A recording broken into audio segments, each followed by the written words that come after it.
Sacred Symbols, a PlayStation podcast, is brought to you by, well, you. If you want to learn how to support our show, go to patreon.com/laststandmedia. Greetings and salutations. Welcome back to Sacred Symbols, a PlayStation podcast. This is episode number 425, only 75 more episodes until episode 500. My name is Colin Moriarty, joined as always by my son, Chris Raygun. Chris, good to see you today, my friend. How are you? I'm doing okay. You know, it's another day. What is there to say, really? You know, I just awoke. You tell me. Like, I just woke up like 20 minutes ago. Yeah. So it's one of these. It's one of these where, like, I haven't had an experience today yet. I'm completely devoid of any life today. What Until about now. an experience yesterday? Again, nothing. Dude, you know what? I was awake until like 3 a.m. laughing because I was watching really old podcast bits from our show, which sounds insanely narcissistic. But I was looking for clips because, like, it's always wise to just do that. And it's been so long since we've recorded any of this that it's like this is like a complete. It's almost like these are different people doing a different show than the one that we're doing now. And so, like, it feels weird listening to it again because, like, oh, this is funny, but also, like, is it weird to think this is funny because it's us? and I've completely forgotten about all the context clues of, like, what this is or, like, how we even got to these conversations in the first place. Yeah. But so I was up, like, irresponsibly late looking for clips. I was, like, up till like 4 a.m. And so, like, I'm all dazed and confused. It's fine. I'm surprisingly well rested, right? Well, I don't want to say well. I'm never well rested. Right. I can sleep at any time. At any time, I can go to sleep. But I feel I only got up to pee once. I feel like I woke up to my alarm instead of, like, waking up with, like, a tense, like, dying nuclear bomb in my, like, a star in my fucking chest collapsing on itself. I actually just woke up to the alarm, which was a little unusual. You don't wake up. You don't lunge awake, gasp, and yell. Yeah, that's not how you. That's not how you start your day. No, well, sometimes. Yeah, occasionally. Sometimes. Well, it's good to see you, Chris. Thank you for being here today. I was a little late today. I had a poop, so you know, we're running about 10 minutes late. Not that it really matters. No one will know. They wouldn't have known if I didn't say anything. Dustin, Furman, executive producer. Good to see you today, my friend. How are you? I'm doing pretty good. I watched Coco last night, and I used Brad's Disney Plus account. Now, I'm in a situation now where Brad gave me his Disney Plus account, I don't know, 2 years ago at this point. But those fuckers over at Disney, they cracked down on the sharing of the name and password. So every time I want to use it now, Brad has to send me a code on his email. And last night I was like, hey, sorry. And I've only done this a few times because I feel bad. But there was no pleasantries from Brad. There was just like, hey, sorry. We're just going to watch Coco. I'll sign up for my own account after this. He just sends me the code. And then it needs a second code when I actually get into my account, the thing. No, just a second code. The question is, am I annoying Brad at this point? You know, does he feel like I'm a mooch? Impossible to say. Impossible to say. Okay. the sheer fucking lack of a response. Sorry, I'm having something's playing on my computer. That was awesome. Sorry for like the last 20 seconds. I'm trying to find Really? it. What is it? It's like It's Bonsai Buddy. No. Who's that? You don't remember Bonsai Buddy? No. It was like that little purple like monkey guy that was spyware for your computer in the early 2000s. Dustin and I were literally just talking about making references that are too specific because we're too terminally online. And like literally just before the show started. I found it. It was I have 3 windows open, but there's like 5 actual windows open. Right. Lifted another window. That was scaring me for a second. I was like, holy shit. I apologize. It's funny you say that you watched Coco last night because I ran, like, uncharacteristically, I also launched Disney Plus last night, which I never do. I think I have it for some reason. Like, I think I have like a something. It's like going to expire pretty soon. I was like, I forgot I have this.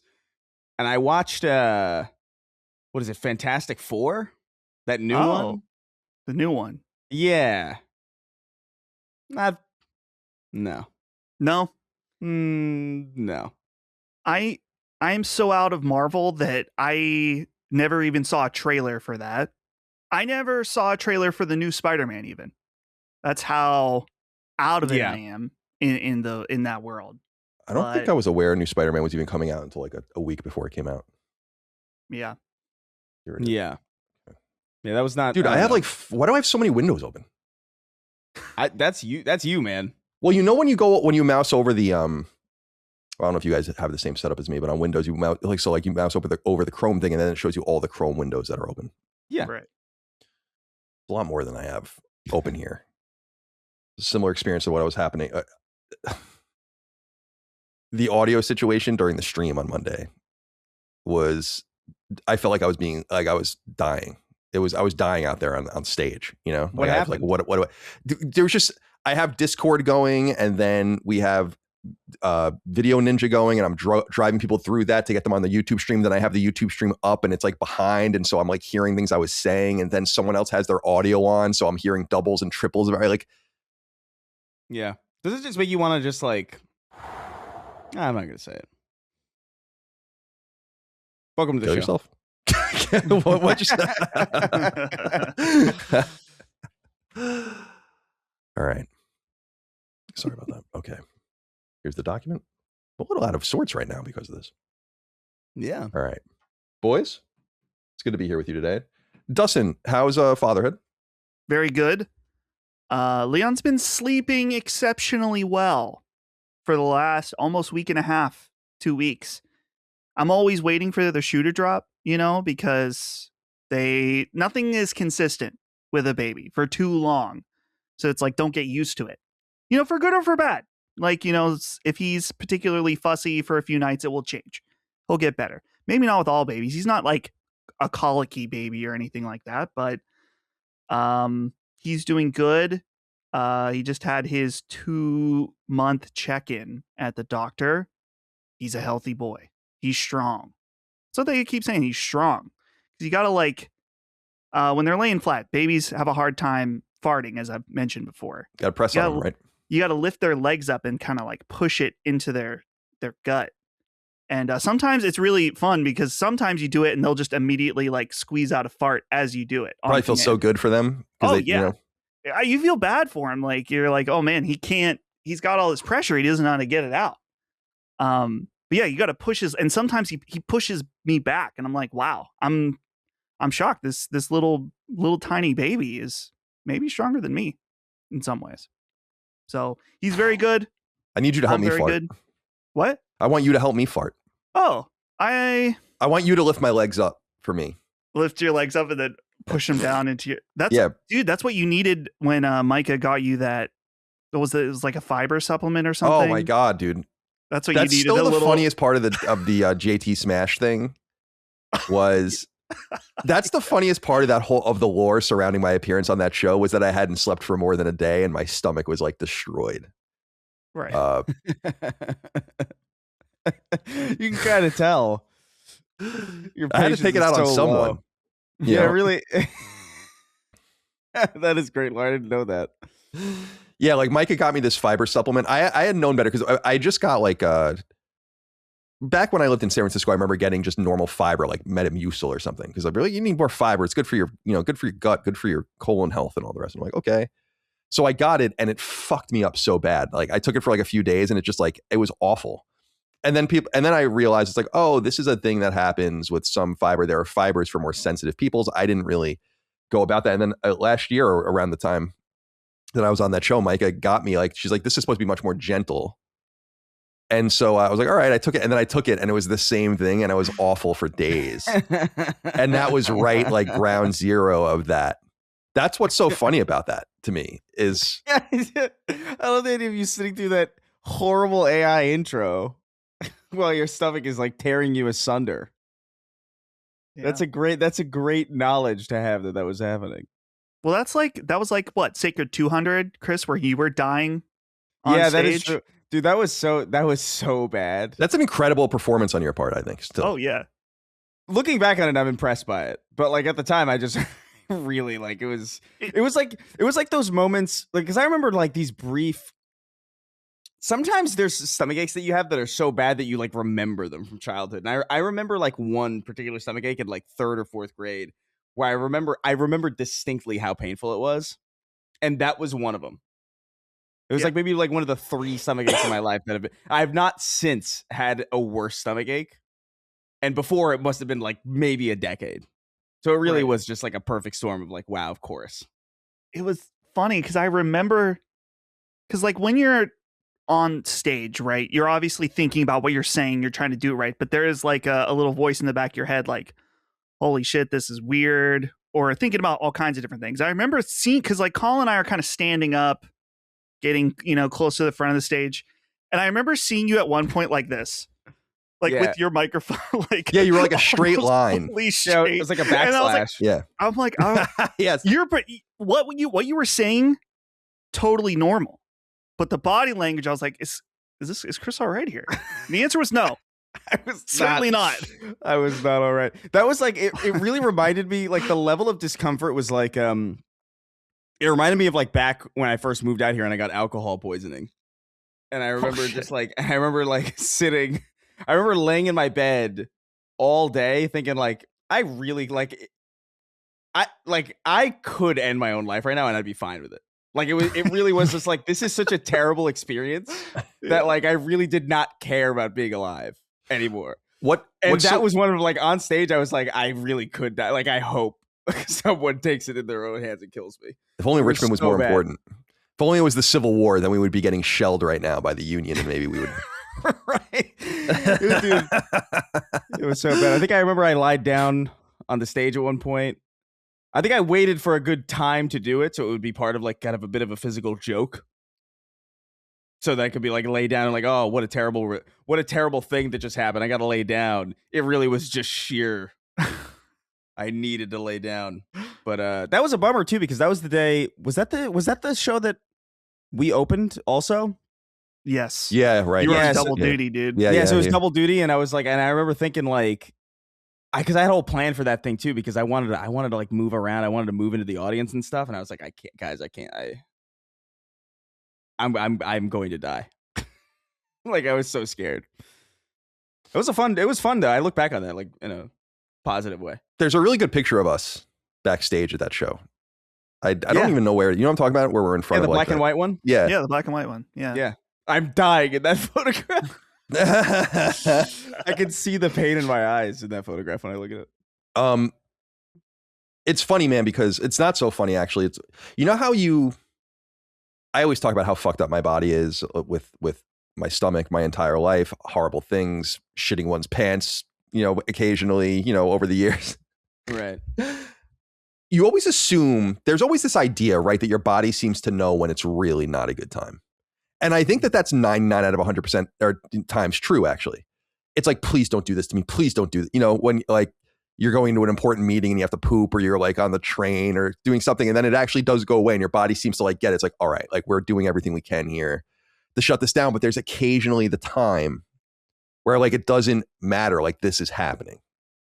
And it scares me. Your situation scares me because I'm like, shit, like, pardon the pun.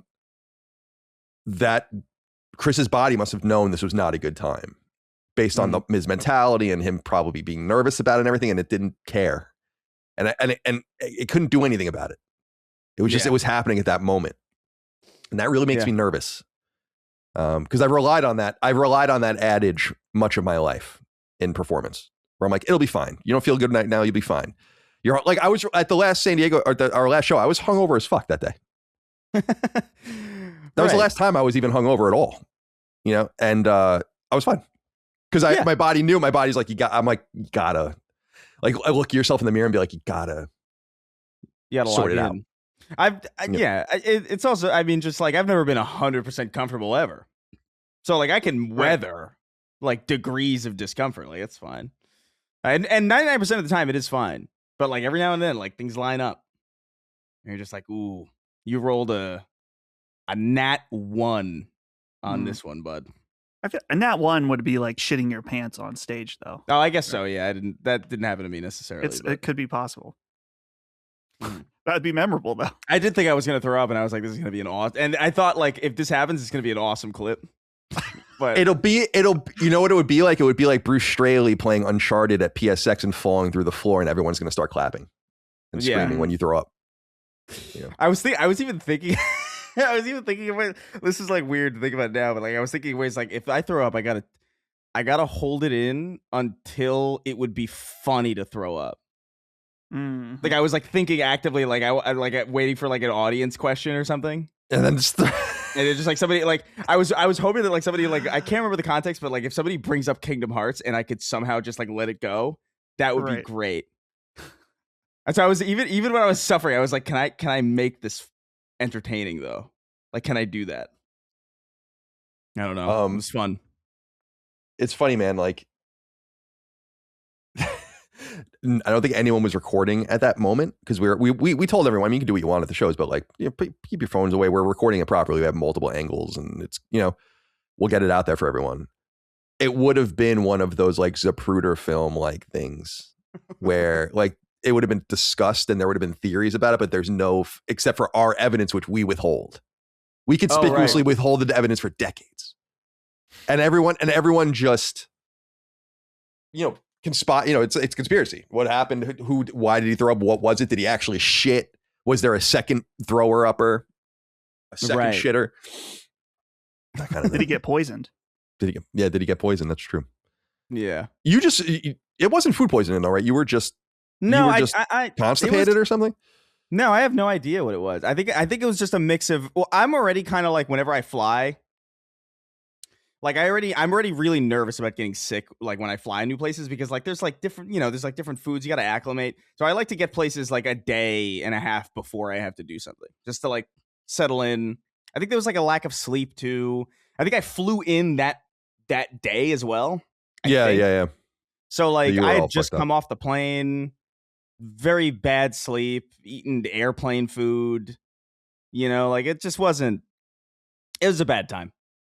This is a bad, I don't even know, like just a bad set of ingredients for the day. I'm sorry. And then we had, what is it? Like, did we get like Papa John's or something? Oh, that's right. Yeah. It was like Domino's. Domino's, I think it was. Yeah. Yeah. And that's not going to help the situation. And I remember being like, I need food. I don't know if this is but I was whatever, was that the one where the girl that delivered the pizza knew who you were? Oh, I forgot about that. And there was like, my dad went and got you or something, because he was talking. Maybe. She's like, dude, I wanted to come to this, but I couldn't. I don't know. It's all a blur. It could have been her.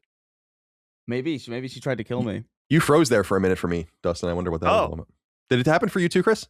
Yeah. Oh, I just wonder why that happens sometimes. I'm sure it picked it all up. No one's going to know. Yeah, a little blip in the matrix. But I just wanted to let you know that's why Chris came in a little early, because I think he thought you were done. Oh. Yeah. Sorry about that.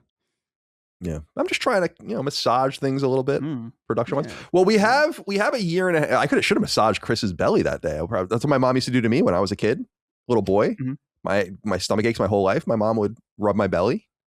I should have done that why did I do that? I should have put you on my lap, pulled your shirt up. Oh. And then just started rubbing it. Did I tell anybody that I wasn't? Did I tell anybody until after that I wasn't? I can't remember. I don't think so. I don't remember. Know I don't remember. Time?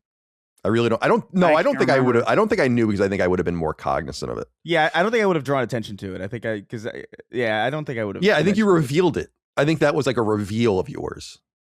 Yeah, maybe even on the next show or something. I don't know. I don't know what it was, but certainly we didn't know during the time we were recording. We have another year and a half until the next live show, so we'll have plenty of time to prepare. Yeah, for that, because we'll come out for 500. I'm sure we'll do something somewhere on the moon, lunar episode. Mm-hmm. All right. Sacred Symbols. It's a PlayStation podcast. Go live each and every week. Patreon.com/laststandmedia, where you can get it 3 days early and ad free, along with all the other episodes of every other show we do in our network. There's an Xbox show that's done by Mr. Matty Plays and Lord Cognito called Defining Duke. There's a Nintendo podcast done by my wife and Bradley Ellis called Punching Up. et cetera, et cetera, et cetera, et cetera. $5 a month's the sweet spot. In this age of inflation, you wipe your ass with $5. So why not just give it to, don't wipe your ass with it first. You can have multiple $5 bills, wipe your ass with 3 of them, give us 1 of them. Yeah. Once a month. We appreciate it. We couldn't do it without you. Discord access as well. RSS and Spotify feeds, so you don't have to interact with Patreon. You can just get the audio sent with no ads, sent directly to your podcast service of choice. Sacred Symbols Plus, another benefit over on Patreon. That's our weekly supplement to this show where we do deep dives and interviews, review discussions, and so on and so forth. I just had Kiwi Talks on the show, and I thought that was a really cool episode. Kiwi Talks is a prominent interviewer of game devs, and I was really fascinated by his process because he gets access to tons of people, some big, but some really small, people that have never spoken before, and he gets them to say really interesting things. And I wanted to compliment him on that, but I also really wanted to know how he operated. So check that out, and of course, check out his channel. It's really good. I'm having my old friend from IGN, Vince Ingenito, on this coming weekend for a conversation around Marvel Tokon. And when I found out that Tokon meant fighting souls in Japanese, the name started bothering me a lot more. Because the name is Marvel Fighting Souls, Fighting Souls. Yeah. And that just kind of drives me a little crazy. But we're going to talk about that game, that new game. Seems like it's doing okay. I don't really know what the expectations were for it. I didn't have high expectations for sales personally. It's also August, so that might have something to do with it as well. And the PC launch wasn't very good. I feel like fighting games have a ceiling too, don't they? Like I feel yeah, like they do. They do. Well, no, maybe the ceiling's the wrong word, but like I feel like like the biggest fighting game IP that we know, I think like I remember I learned like how much Street Fighter generally sells, and I was kind of surprised at how low it was because in my mind it's so huge. Like it's way I don't know. It's a complete mismatch. It's strange. And I feel like there was some energy behind Tokon because of its Marvel branding. Yeah. But at the same time, I just want to reiterate because it annoys everyone. It should have been a PlayStation fighting game. And then it would have done better. Zane wrote in, said, "Hey, CDC. Colin, I went back and listened to what you have said about stop killing games on previous episodes, and your sentiment that was that making all games accessible in perpetuity would be challenging or maybe impossible. Is there a true technical limitation to having an offline mode if publishers decide to shut down a game's servers? Knockout City notably released a private hosted server edition of the game when it shut down. On PC, unpaid fan communities regularly do this to revive or improve an older game servers. Would there actually be an onerous cost to enabling something like this during development for every game, or are publishers simply unwilling to give up control of the servers, even if that means making the game inaccessible? I'm not a developer, so I really don't know, and I'm interested to hear your thoughts." It's funny that you asked this because I have a lot of questions to ask about this as well, though I have my own opinions on this. I have plenty of them. And I've been talking to the Stop Killing Games guys behind the scenes, and it looks like we're going to do an episode of Sacred Symbols Plus in the next couple of weeks. The reason I bring up Zane's inquiry is because what attracted me, I've wanted to reach out to these guys. They've been on my list. I have a list of, I try to just get a few things going. I don't like I think I said this last week. I don't like making a calendar well ahead of time for appearances. So I only get a few things in the wild at any given time about trying to get people on the show, and I let them sit because I don't want to have like, all right, well, we only have time in like October. I hate doing that shit. It's like, if we're not recording in the next 2 to 3 weeks, I'm not interested in talking to you yet about being on the show because the things move so quickly. So that's why I bring up Zane's inquiry, because I've been talking to these guys behind the scenes, and though I had wanted to reach out to them, the thing that attracted me to reaching out to them this time was that they put out kind of a snarky tweet, which I emailed them about, where it was like, everyone's saying this is so difficult. Like, what's so difficult about it? About what? And I'm like, and I emailed them. I'm like, you understand that like what you're suggesting is insanely difficult. No one's talking about it being technically unfeasible. What you're suggesting is really like it's like one of the most radical things that's ever been suggested actually in video game history, which is the idea that like you will by rule give your game over to the audience when you don't want to support it anymore. You don't think that's not technically complicated? That's not complicated legally? That's not complicated with licensing? Who owns it? Who's publishing it? What can you do to the game once you have access to it like that? Like, that's not complicated. What? So we had a correspondence back and forth, and they're going to come on the show. And I'm actually letting them bring, I'm talking to one of the guys. They're very nice people. He doesn't feel equipped. The person I'm going to talk to doesn't feel equipped to discuss the development side of things with me. So he's bringing on a developer friend that will handle it. So it'll be 2-on-1. Oh. But that's totally fine with me. Because I told him, I'm like, I'm not trying to get you. I just think you're being flippant. And it doesn't help your cause, in my opinion. So the answer is, what Knockout City, they also did a Murder Mystery Club. Why can't I think of this Midnight Murder Club, whatever the fuck it's called? Yeah. What are they? That's what it's called. Midnight Murder Club. Midnight Murder Club. Vela or whatever. Right? Isn't that what they're called? And they Velen, yeah. Yeah, Velen. That's it. I gotta say, it shouldn't have taken that long for one of us to find the answer to that. I should have just typed it in. took too long. Yeah, just like slightly too long. They're not going out of business. They have the opportunity to tighten up their game and re-release, and patch it to give it to the audience because that's their choice. And they want to do things like that. I think you're way over your skis if you think that you're going to be able to do something like that with all the games released. And I actually think it will just freeze which maybe is what some people want, but it will probably freeze the market if that's what ends up happening. That's why I don't think it's going to happen. Remember, there was like a Stop Killing Games style California. Remember this, Chris? There was legislation like last year in California to kind of, and it passed the House. And it was the state Senate that I think was like, you can't, because I'm sure the company started reaching out and being like, you guys don't know what you're doing. And so, yeah, I'm excited to have this conversation. All right. And by the way, I want to be clear. I don't think the Stop Killing Games people are necessarily wrong. What I've discovered about Stop Killing Games is that they don't seem to have a platform.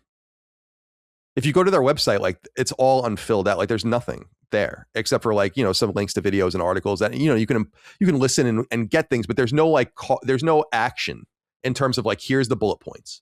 Here's the plan. Here's what we're going to do. And here's how we're going to do it. I don't see any of that anywhere. And that's another thing that I want to discuss. All right. So that continues, and you guys can look forward to that on Sacred Symbols Plus. Sacred Symbols is sponsored by Prize Picks, the daily fantasy game that allows you to engage with multiple sports and all of your favorite players. Learn more now on the Prize Picks app today and use the code SACRED when you sign up. My friends, there's light at the end of the tunnel. Professional and college football alike finally draw near, and we have important evidence to this effect as pro football's preseason is already underway. If you want to flex your fantasy muscles before the action counts in the standings, Prize Picks awaits your selection of players across not only football, but just about any other sport you can think of too, including baseball and even the WNBA, whose season is ongoing. Playing on Prize Picks is easy. All you do is select between 2 and 6 players across sports, leagues, teams, and games, and then you choose a corresponding more or less stat on each player. So let's say you pick a baseball pitcher to throw more than 7 strikeouts, a football running back to stay under 60 yards on the ground, and a WNBA point guard to hit more than 4 3-pointers in their respective upcoming games. Secure your picks and then see if you come out on top with all sorts of ways to double down, hedge, and make watching the sports you already love more fun. Indeed, what makes Prize Picks so compelling to so many sports fans out there is that it gives you a reason to stay engaged and on top of a number of different games at any time. And even sports you may not typically expect to engage with in this way, like tennis and golf, are also included. It's a delightful way to follow the players you like, root against the players you dislike, or simply find a reason to enjoy a random baseball game one night. With a ton of different ways to engage and win, Prize Picks awaits you, fellow sports fans. Download the app today and use the code SACRED, that's SACRED, to get $150 instantly in lineups if you win your first $5 lineup.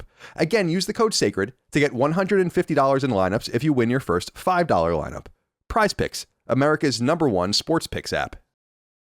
And then Sacred Streaming continues as well. Chris's discarded bottle of bleach writes in and says, Colin, do you take us for a fool? Did you think we wouldn't notice? You plan to talk about Kingdom Hearts 4, but did so on the day that our resident Kingdom Hearts fan, Dustin, would be gone for most of the show. And on top of that, Brad's power mysteriously went out right as the show was about to begin. Weird coincidence, right? Called in a favor to someone in California, perhaps? We will take Dustin talking about the new trailer for at least 10 minutes as penance. Fulfilling the spirit of the stream will not be valid currency here. Anyway, I will stalk the Peter Pan actor at Disney World and listen. What's going on with the Peter Pan actor? Oh, yeah, it's really good. It's a great saga. Explain it to me.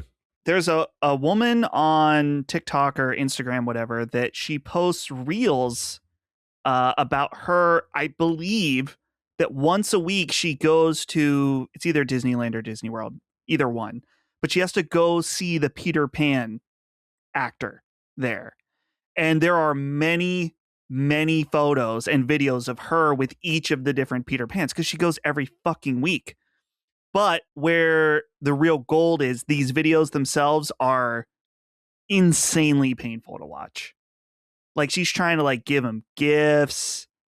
There's one, this was many years ago at this point. She's been doing this for years, where she tries to get the Peter Pan to go to homecoming with her.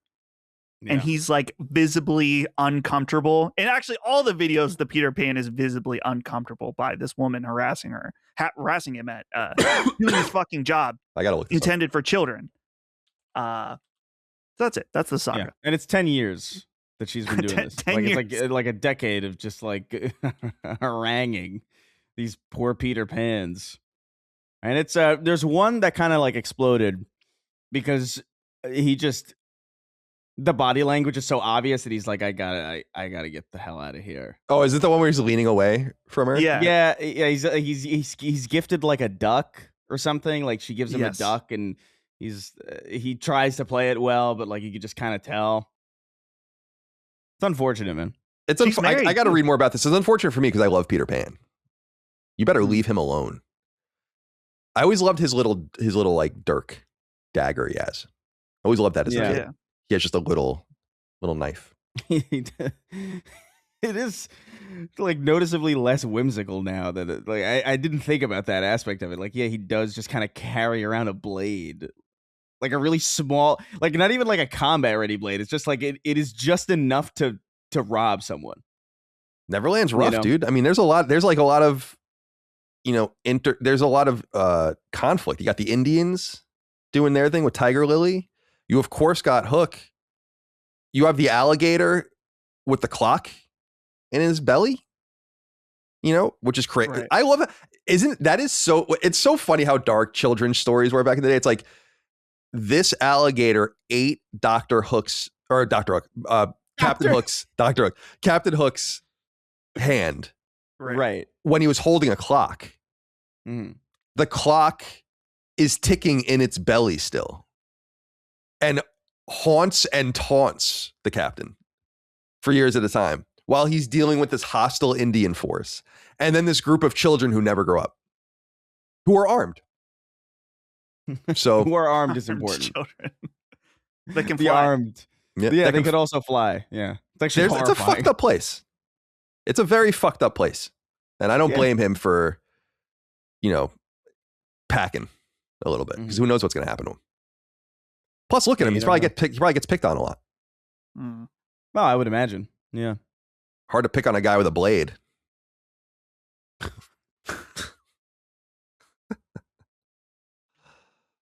Kingdom Hearts 4 stream. Oh.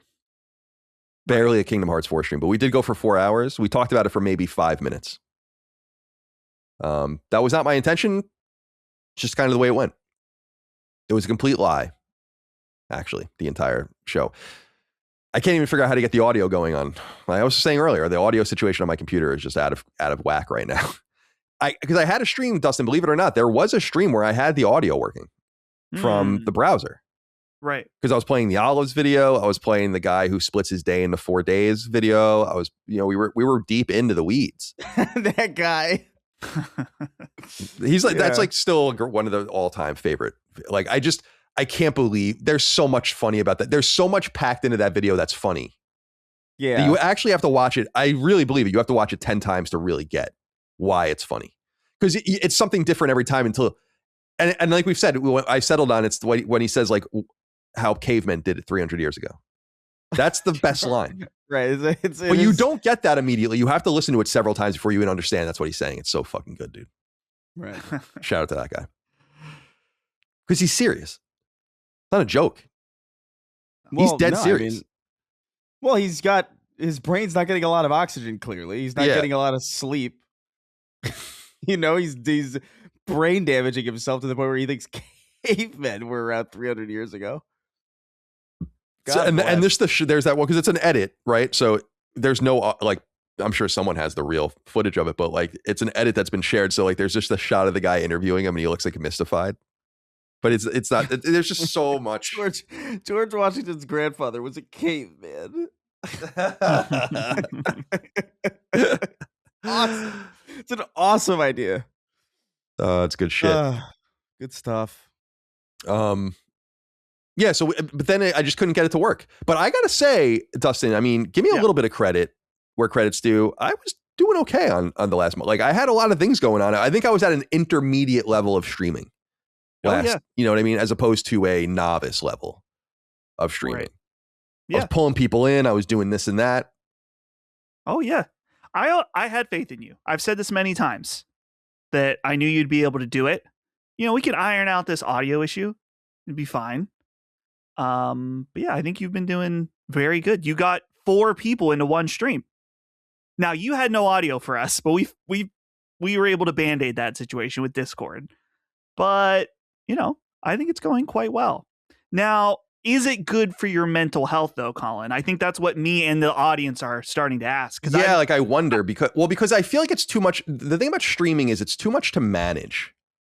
There's a lot of managing going on. How do you perform when you're supposed to read the chat? You're supposed to, because I feel bad. There have been streams, especially when I'm on other people's streams. I just do this, but there have been streams even when we've done where I'm just not reading the chat.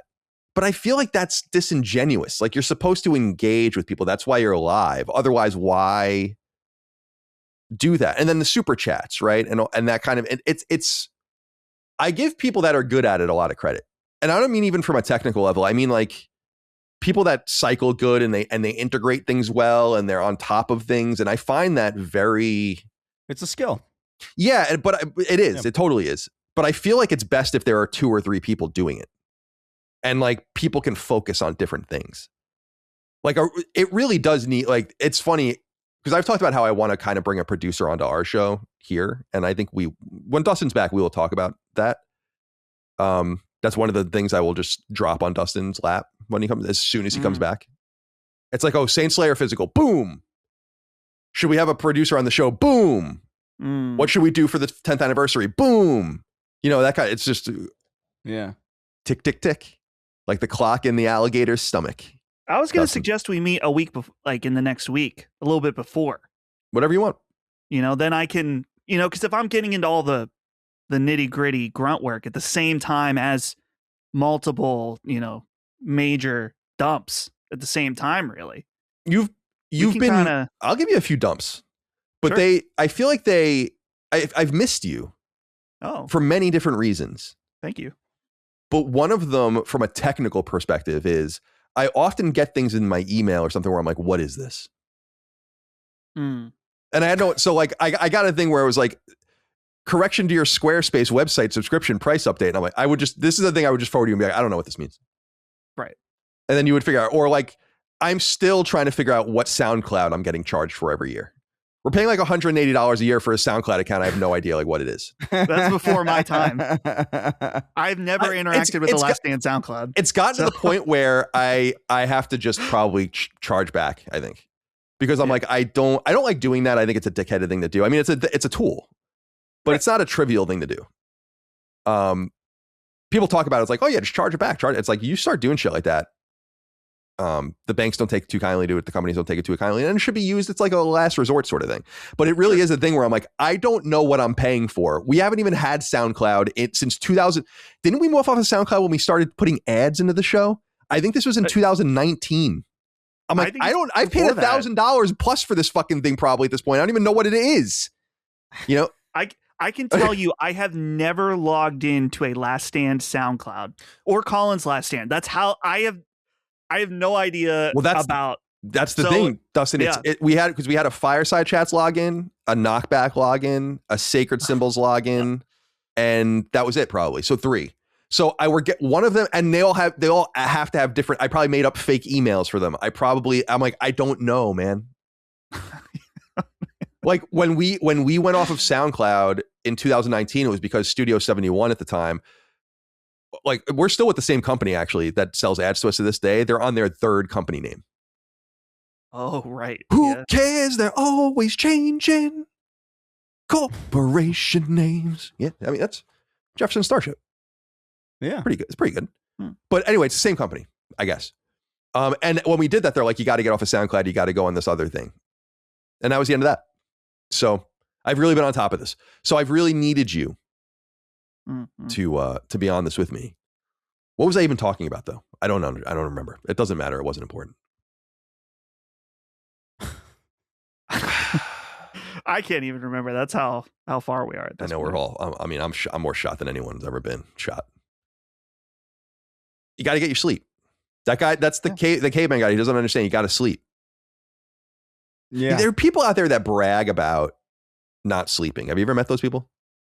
Oh, yeah. And I'm like, I don't know how much you're going to be bragging when you have dementia. Yeah.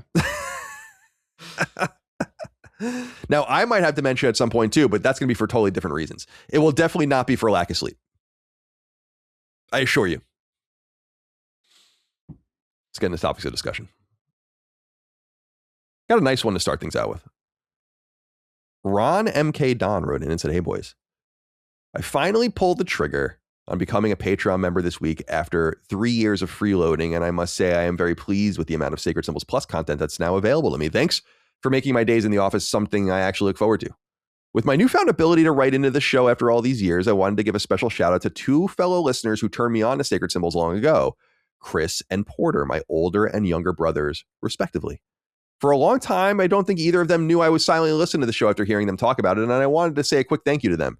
I have many fond memories of playing games with my brothers, whether it was playing Star Wars Battlefront 2 with my younger brother 20 years ago, or whether it's playing Marvel Rivals, Arc Raiders, and Marathon with my older brother today. Gaming has always been a core part of our lives. Luckily, it's something that keeps us together in the present, even though all of us live states apart. Now Sacred is part of that connection to gaming. Thanks for all you guys do over at LSM, and shout out to the bros for all the gaming fun over the years, and for subtly indoctrinating me into Sacred. Cheers. It's nice. Brotherly love over Sacred Symbols. I love to hear that. It's wonderful. I'm very close to my brother as well, when I can find him. It's good that brothers out there continue to play games after all these years. I like this. Chris and Ron and Porter. It's kind of interesting, right? Porter's an unusual name. I like it. But like the other two are somewhat conventional names. And I'm surprised by that a little bit. Usually you have like either, like my family has like weird names, all weird names. But then you know families that it's like, oh, this is Mark. This is Donald. This is Christopher. You know, more conventional names. That stuck out to me a little bit. Yeah, that's nice. It's funny. So all three of them listened to say. I wonder who found it first, and did they find it independently from one another? Just because I remember, like when I listened to Podcast Beyond years ago, I only knew one other person that even knew what it was, and I don't know anyone who knows what Sacred is outside of knowing I work here. But so that's kind of nice, little family affair. Yeah, I love thinking about how people find the show, and I think it's probably just by happenstance often, and that's how I find a lot of the things that I love. And God, there are some good shows out there. We're the best gaming show. I'm not gonna act like there's other better gaming shows, but some of the podcasts I listen to, like Heed the Call, I always bring up. Like I found that that's a newer show, but the guys used to do a different show, and I just found them 10 years ago. I'm like, I need something to listen to, and then you end up just falling in love with the content. Same thing with The Rest is History, which I've found only in the last couple of years, and that show is fucking awesome. So funny, so insightful, so many people doing so many good things out there. A lot of little micro communities in these niches of people that just exist and percolate. More talent out there than ever. And you could know anything. You know the movie Good Will Hunting? Like, what's so impressive about that, about Will Hunting in that movie, is that he had to like go to the library and like go out of his way to learn all this shit. But now it's just like, imagine how smart he would be today. It would just be on his phone. You can know anything. It's amazing. Yeah. It really is the amazing. Other day. I was thinking about like when you're a kid and you see like a cool toy on TV or like a kid at school, and it's like, oh, I want that. Well, good luck. You got to find it somewhere. Yeah, you got to find it at KB Toys, and they might not have it. Right. So it's like it just lost in the void. Things just got lost. You couldn't look it up. I used to love KB, man. It was more expensive, right? It was expensive by toy store standards because it was smaller, and I think it might have even been franchised and stuff. But it was always in places where you kind of needed the break, the interstitial. Whether it was the shopping with your mom at the mall, right? There was a KB next to a supermarket that my mom used to bring me to, and that was like, we're going to fucking KB, dude. Or like, when I was a little older, I'm like, all right, I'm going to KB. She would go, shopping, and then I would go meet her. You know what I mean? And I loved that. And the what I remember about, especially during my Star Wars figures era, was their Star Wars figures were expensive. Walmart was the place to buy Star Wars figures because they were $4. You can get them at Toys R Us for $5. At KB, they were $7. Ooh. But the thing that you wanted to do at KB was, because there were fewer people buying them there, you would often find rare figures at KB. And so you would gladly pay the $7 if you could just get your hands on whatever. And that's why it's so funny. I remember that. And KB was also the place where I saw like the pyramid of Jaguars. And it's like in my mind to this day, where I'm like, oh man, no one knew. I should have just convinced my mom to buy all of these and put them in a fucking storage unit. I remember the wall of PS1 games behind the counter. Oh yeah, the games, of course. I'd love to see. I wonder, KB Toys, like that's something that's like, I just want to see a photo of that wall. Like what's on the wall? What year was it? Yeah. It's funny you say that, because I have a very vivid memory of going to KB and seeing there were two different Metroid boxes. You guys probably wouldn't know this, but there was like the original Metroid box that was more, the old style NES boxes with like the sideways. They all look the same. And then they re-released Metroid later, and it was in this yellow box that you might be familiar with. That's a really beautiful yellow box. And I remember seeing it behind and thinking it was a new game, because I was like, what is that? And then I think, oh, you found a picture. Yeah, here's a picture. This is just... Yeah. This is early because there's long boxes on the wall mixed with... Yeah. But you can see like Crash 1 is in there. Dude, and the Tamagotchi ad is maybe one of the most... Oh, yeah.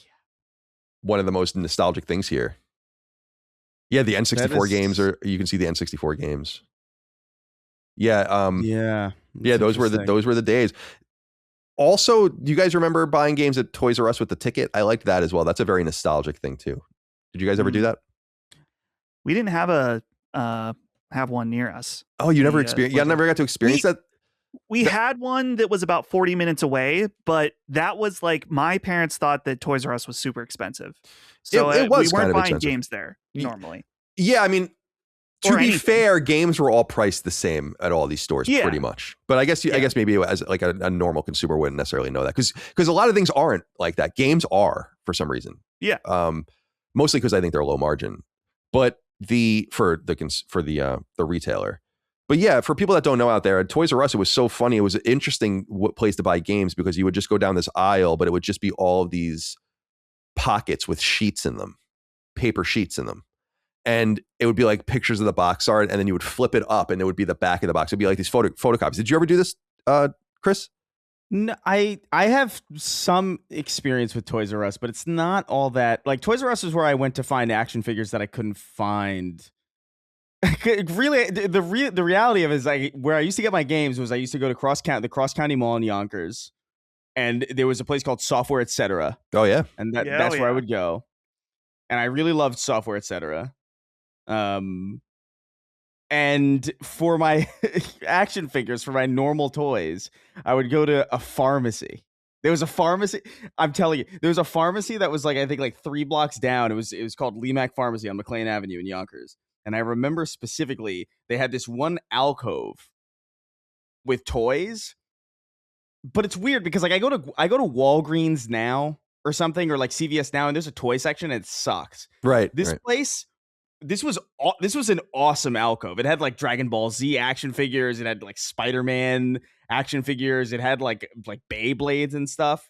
And so like I remember like, this is kind of amazing. Like, but I remember like being made fun of because people were like, you get your toys from the pharmacy. It's like, I have the same toy, bro. Yeah. We have the same action figure. It's the same. But I remember getting bent out of shape about that. But like, so I never really like, I never got a game at Toys R Us because it was like the Toys R Us was always further than Software Etc. And Software Etc. I just associated with games. So like I never did the ticket thing. I only went to Toys R Us for like more bespoke kind of like the Spider-Man web shooter kind of toy or like a specific Dragon Ball action figure. I remember the Dragon Ball action figures used to come with a set of Dragon Balls. It would come with like maybe 2 or 3 toy Dragon Balls, and you'd like try to collect all 7 of them. But yeah, like no games from Toys R Us as far as I know. I might have gotten a PS2. We might have gotten PS2 from Toys R Us, but that was a Christmas gift, so I didn't go. I think I just remember the bag. It's just like Software Etc. It's funny, like so that's like more like an EB or a GameStop. They would all really become the same company, Babbage's. Yeah, but that was an interesting experience because that was like when you would just go up to the counter and request the game, right? Like you would just say like, I want this. I remember back at some like mom and pop video stores, you used to bring the tape up and then they would place it where the tape was in their like system and give you the tape. So like it was like their like system of knowing what was in and out.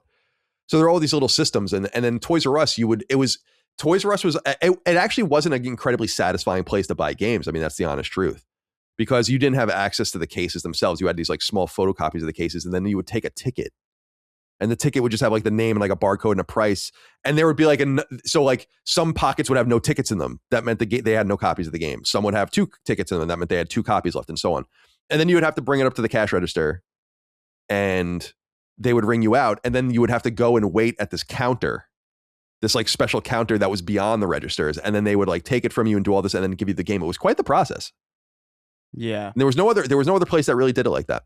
But it is a little piece of nostalgia. The Southern Drinker says, "Hey y'all, I pray Dustin is on this episode because I have a question for him.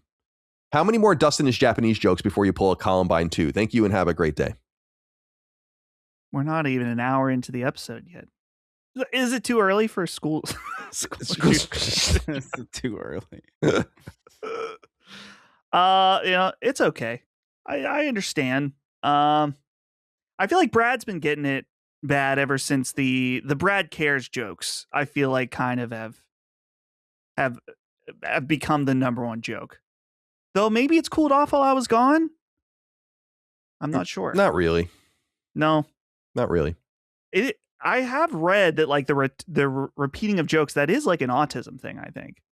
Oh yeah, I mean, if that's what you needed to figure that out, I guess that you could use that as evidence. But, but I've been watching. Here's another piece of evidence. I've been watching episodes of Mr. Rogers' Neighborhood before I go to bed on YouTube. Really? Yeah, like it just came up one day, like like a week ago. That's awesome. And I was like, oh, and I'm like, what is this? And it's just fascinating. Pittsburgh's very own. Yeah, indeed. Yeah. Legendary. I loved the set that they brought out in the 80s where he had like the stoplight on the wall and the fish tank. Oh, yeah. Because if you watch earlier ones from like the 70s and 80s, like it's not like that. It's a little more basic. Wonder where you got that from. Yeah. Mr. McFeely, the postman. They tried to do a new Mr. Rogers thing called Daniel Tiger's Neighborhood. I've heard that. Yeah. So when I was working in my old job, he had a young kid and there would always be Daniel Tiger on because we worked out of his house. And I remember standing there and watching it once during I was insulted by it. That they would try to use the Mr. Rogers legacy for this bullshit. Yeah. The show itself, when I'm watching it, I'm like, this is just timeless. Oh yeah. There's really nothing about this that, at least the few episodes that I've watched it, where I'm like, this really speaks of a certain time or like a kid wouldn't get it. I think that's totally fine. It's interesting. Anyway, Doggy Style with Miss Frizzle wrote in and said, "Hey Colin, what have you been drinking in the pool this summer? I know you enjoy a couple Michigan beers, so if you're able to find it down there, I strongly recommend the Sheboygan Brewing Blood Orange Honey. It's become my new favorite the last couple of years. Have a good one." That sounds too complicated for me. I just like drinking. I like IPAs, and Michigan. I do drink a Michigan beer all day IPA from Founders. It's really, really good. It's only like 4.1%, which is really low for an IPA. Because I would rather drink, like, we have a local beer here in Virginia called Great Return, which I'm like a huge fan of, but it's 7%. It's like you got to take it easy.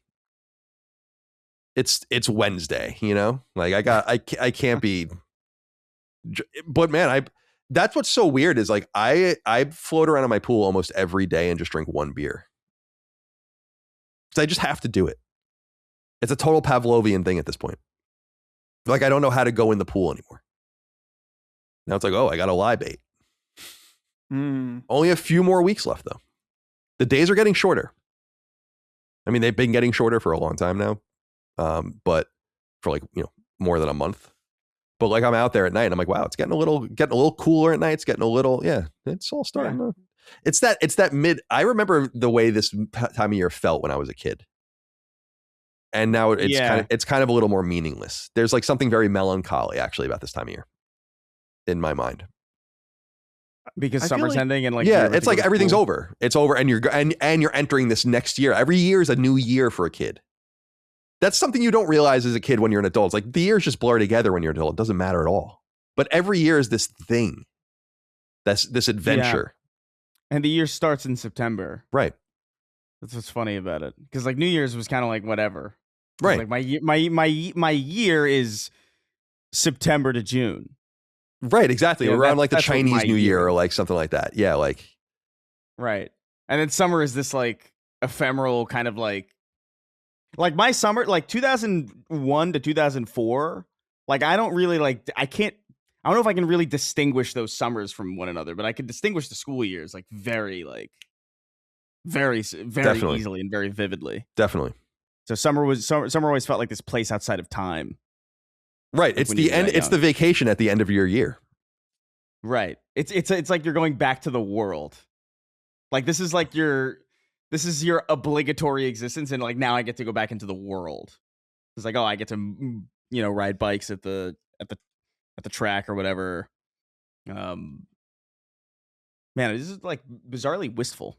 Yeah, it is, because there was a conflict inside of me many years this time of year where you're sad and it's over, but you're excited and you're eager and you got your school clothes. And you remember that? I don't know if you guys did that thing where it's like, I got to go get school clothes. Like, and you'd buy like a few pairs of, at least for me, I'd buy like, I knew people that got a lot more than I did, but like I'd buy like a few pairs of pants. I get like a new pair of shoes, get a few shirts. And that was a later experience for me because I went to Catholic school. So right.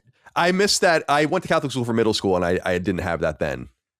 Which kind of sucked because you had to kind of, because my parents had to buy those clothes and then you had to justify like, well, I also actually need things to wear, generally speaking. I remember specifically because I started in junior high. I started going to public school and they were like, so what do you want to wear? And I was like, I don't know. Like I've never thought about this ever. Every time I'm outside, I'm coming from or to school.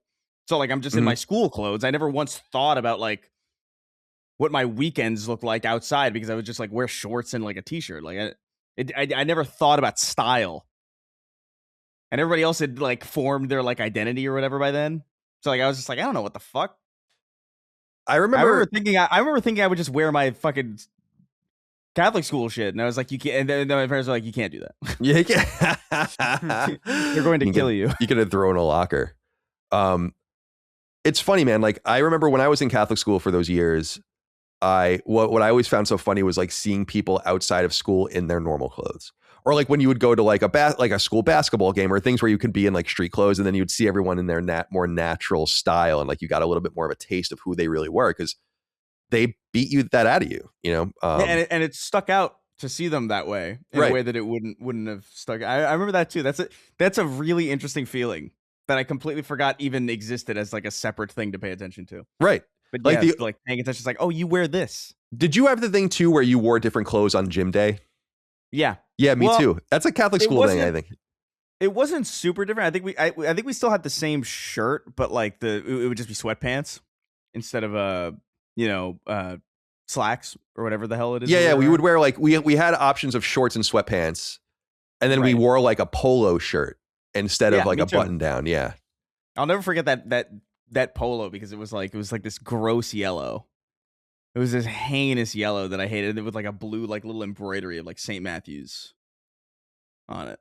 and I just hated it so much. It's funny, man, to think about that. That's a shared thing you and I have, where it's like that's not, a lot of people don't go to Catholic school, especially anymore. So it's private schools are big. I've said too that my school was Catholic, and it was like we had Bible class. We said a prayer before every class. You probably did the same thing, where you had to say like Hail Mary before every class or Our Father before every class. But it was also, it had a secular angle to it, like where we had some Protestants and even a Jewish kid, and they were able to just not do any of it. We had a kid with the last name literally Katz, K-A-T-Z, which is like the classic Jewish last name. And I remember thinking, I'm like, and I was so jealous of him, because it was like we had to go to like confession or whatever, or we had to go to like Wednesday mass, and he didn't have to go. And I was like, dude, it's so funny how similar our experiences are. Yeah.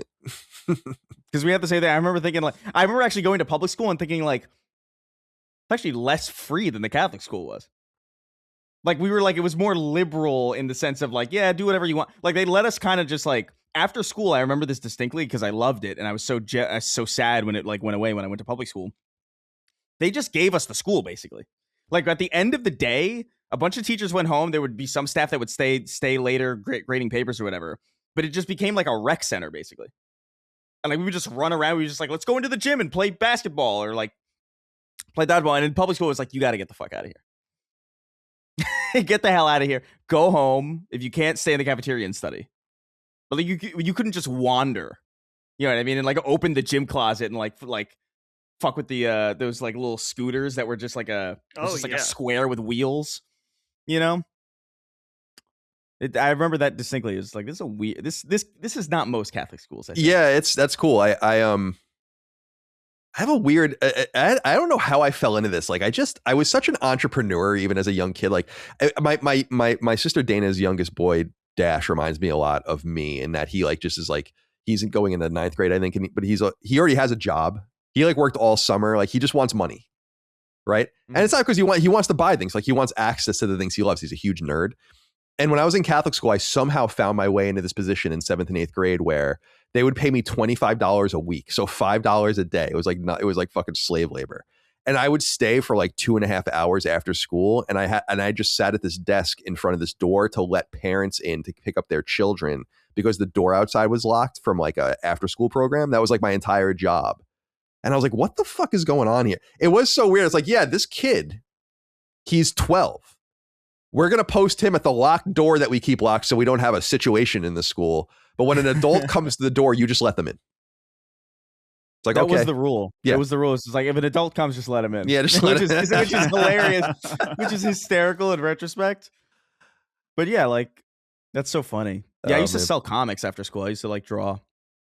And like, apparently I was good enough to sell comics. There's no way those comics were good enough to sell, but people would give me their money anyway. And I'd be like, I'll take it.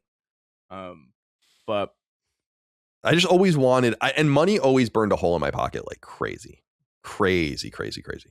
I like just couldn't. I never had $1,000 to my name till I probably graduated college.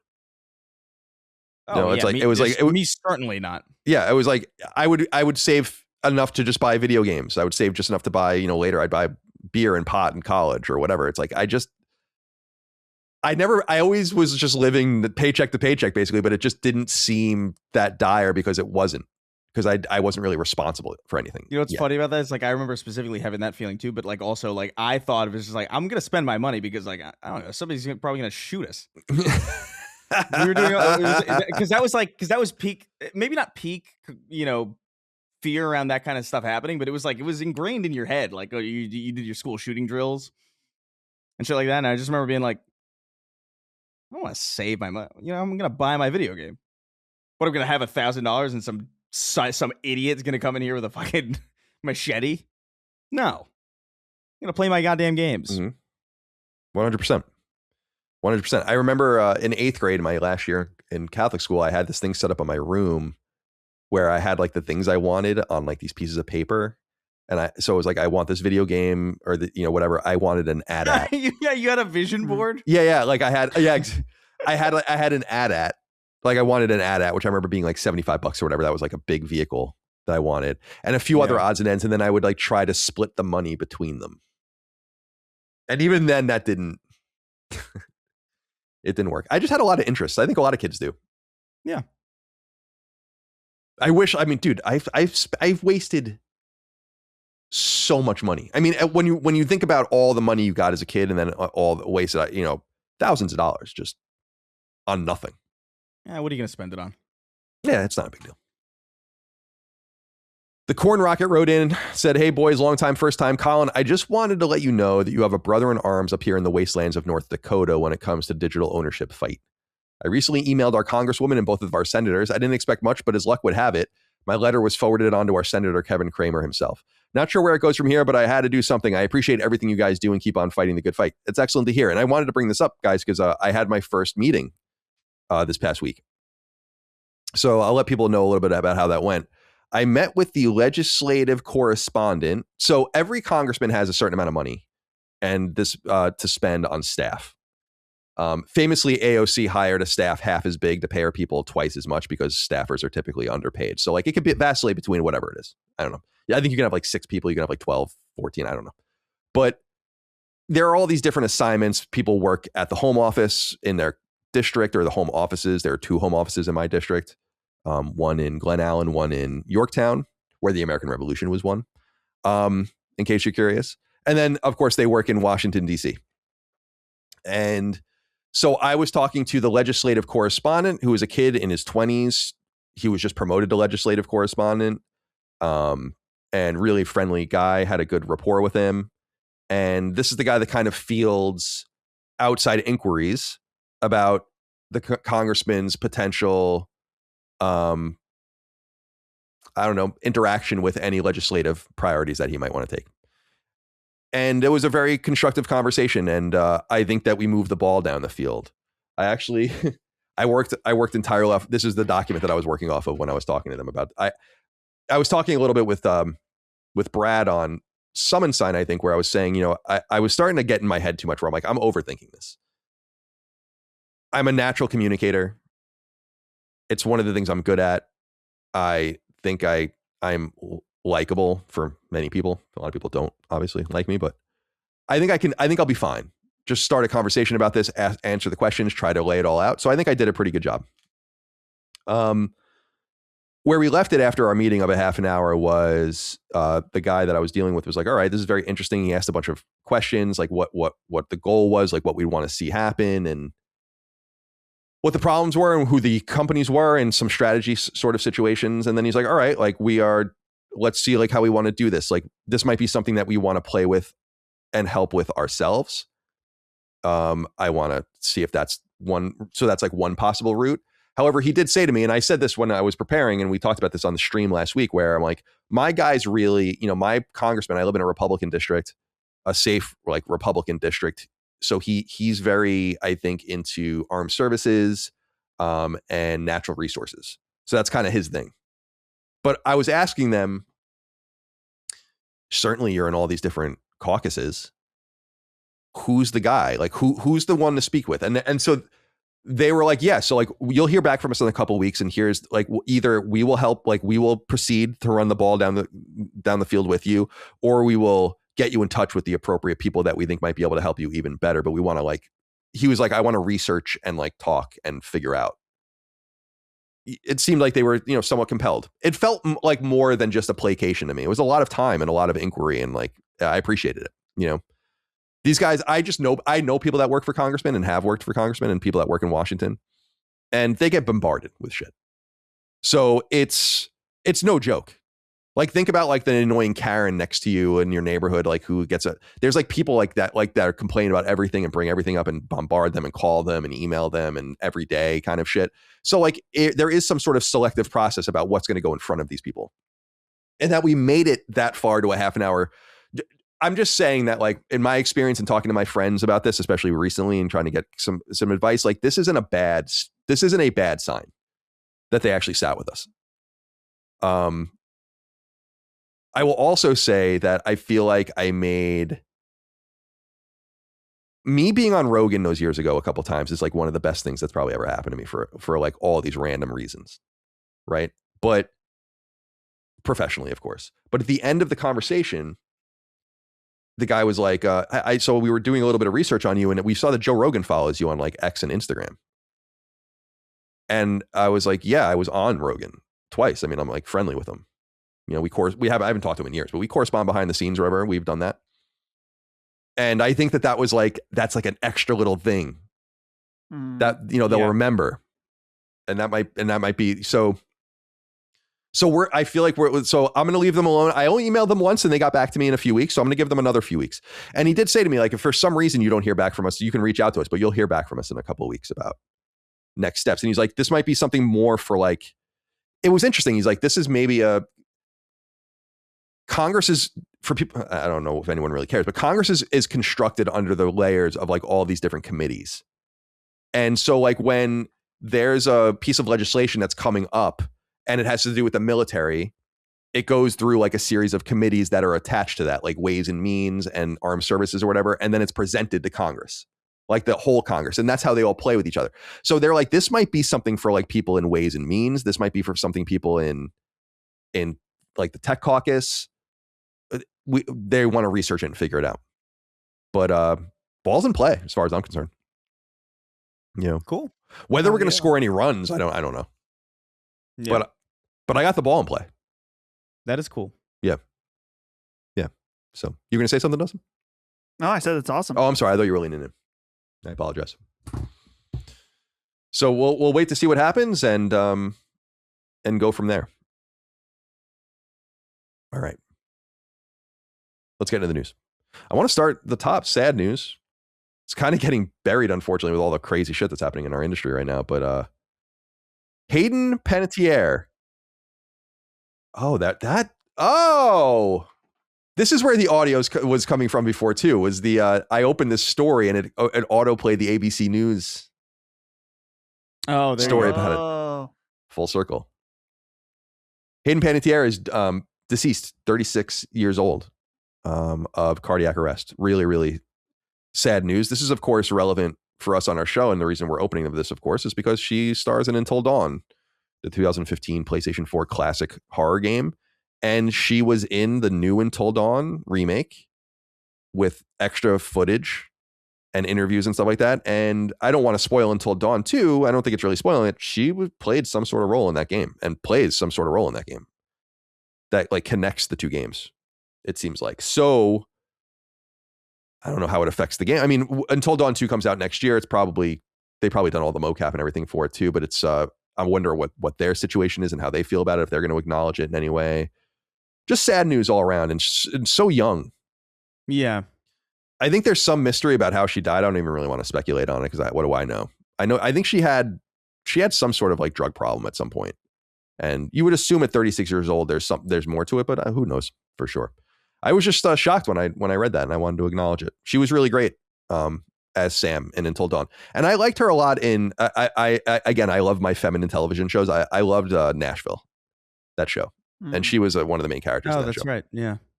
So she was great, but she was in Heroes. She was in even when she was a little girl. She was in Remember the Titans. Some really classic stuff. So, R.I.P. to her. Yeah. Any thoughts? Yeah, this happened right after. So at the Disney D23, where they had that Kingdom Hearts 4 trailer, they had the 25th anniversary panel with the voice of Sora and Riku, so Haley Joel Osment stuff. But also she was the voice of Kairi in Kingdom Hearts 1. And so I didn't know that at the time. I had no idea who she was. But so that's a very, nostalgic role for me. And it's very sad and shocking. Because Holly liked her a lot too. Wasn't she on Disney Channel stuff as well when she was younger? That's how Holly, I think, knew her. Yeah, let me look. I was looking at her. Bugs. I know she was in A Bug's Life. Yeah, she did she did VO. That was like one of her first roles. I remember seeing that. Let me see if I can bring up her filmography. Yeah, Bug's Life. Remember the Titans. Ice Princess. I've never seen that, but I know that that's like a role that I guess a lot of women, little like girls at the time, really liked. That was a 2005 film about like figure skaters. That actually starred what's her name? Michelle Trachtenberg, who also passed away. Right? Which is crazy. What else in here that would be relevant to people? Oh, Scream. She was in Scream 4, the Scream reboot, and Scream 6. So the Scream reboot, I guess, is Scream 5. And then television. Yeah. I mean, I remember her coming to prominence with Heroes. Yeah. I never watched Heroes. Me neither, but that's what I remember her being in. But the only thing I knew about Heroes was that Hayden Panettiere was in it. Genuinely. That was like the standout thing about it. But yeah, man, I don't know. 36 is so young for something like this. It's really sad. I didn't have a lot of history with her work, but it's just sad, just in general, to see this shit. Yeah, I wonder what the fuck happened. Yeah, it's sad. It's like you don't want to spec. She seems to have had it pretty rough in some ways. I think she claims she was. I'm sorry. Go ahead. Well, she was only recently starting to give interviews about that stuff too, right? Right. That I was going to say, like, wasn't she claims, I think that she like was kind of abused. I think. Yeah, I mean I'm not surprised by that at all. Yeah. Unfortunately. Yeah, it's sad. It's sad. But anyway, so yeah, maybe go play. If you haven't played Until Dawn, you definitely should play the original. But she's awesome in that, and that was like her at the height of her powers, which is funny too. Because Rami Malek's in that movie. That's what's so funny about that game. It's like he's in that game. He's fucking mega famous.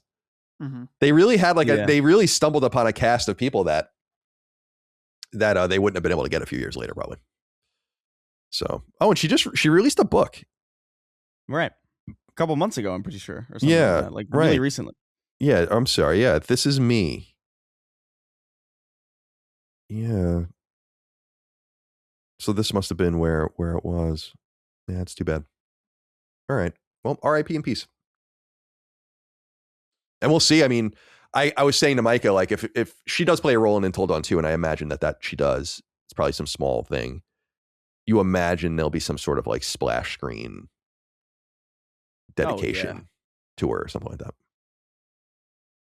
All right, guys. Well, the big news of the week is the GTA 6 leaks. And I don't have any story pulled up about it or anything like that to read from.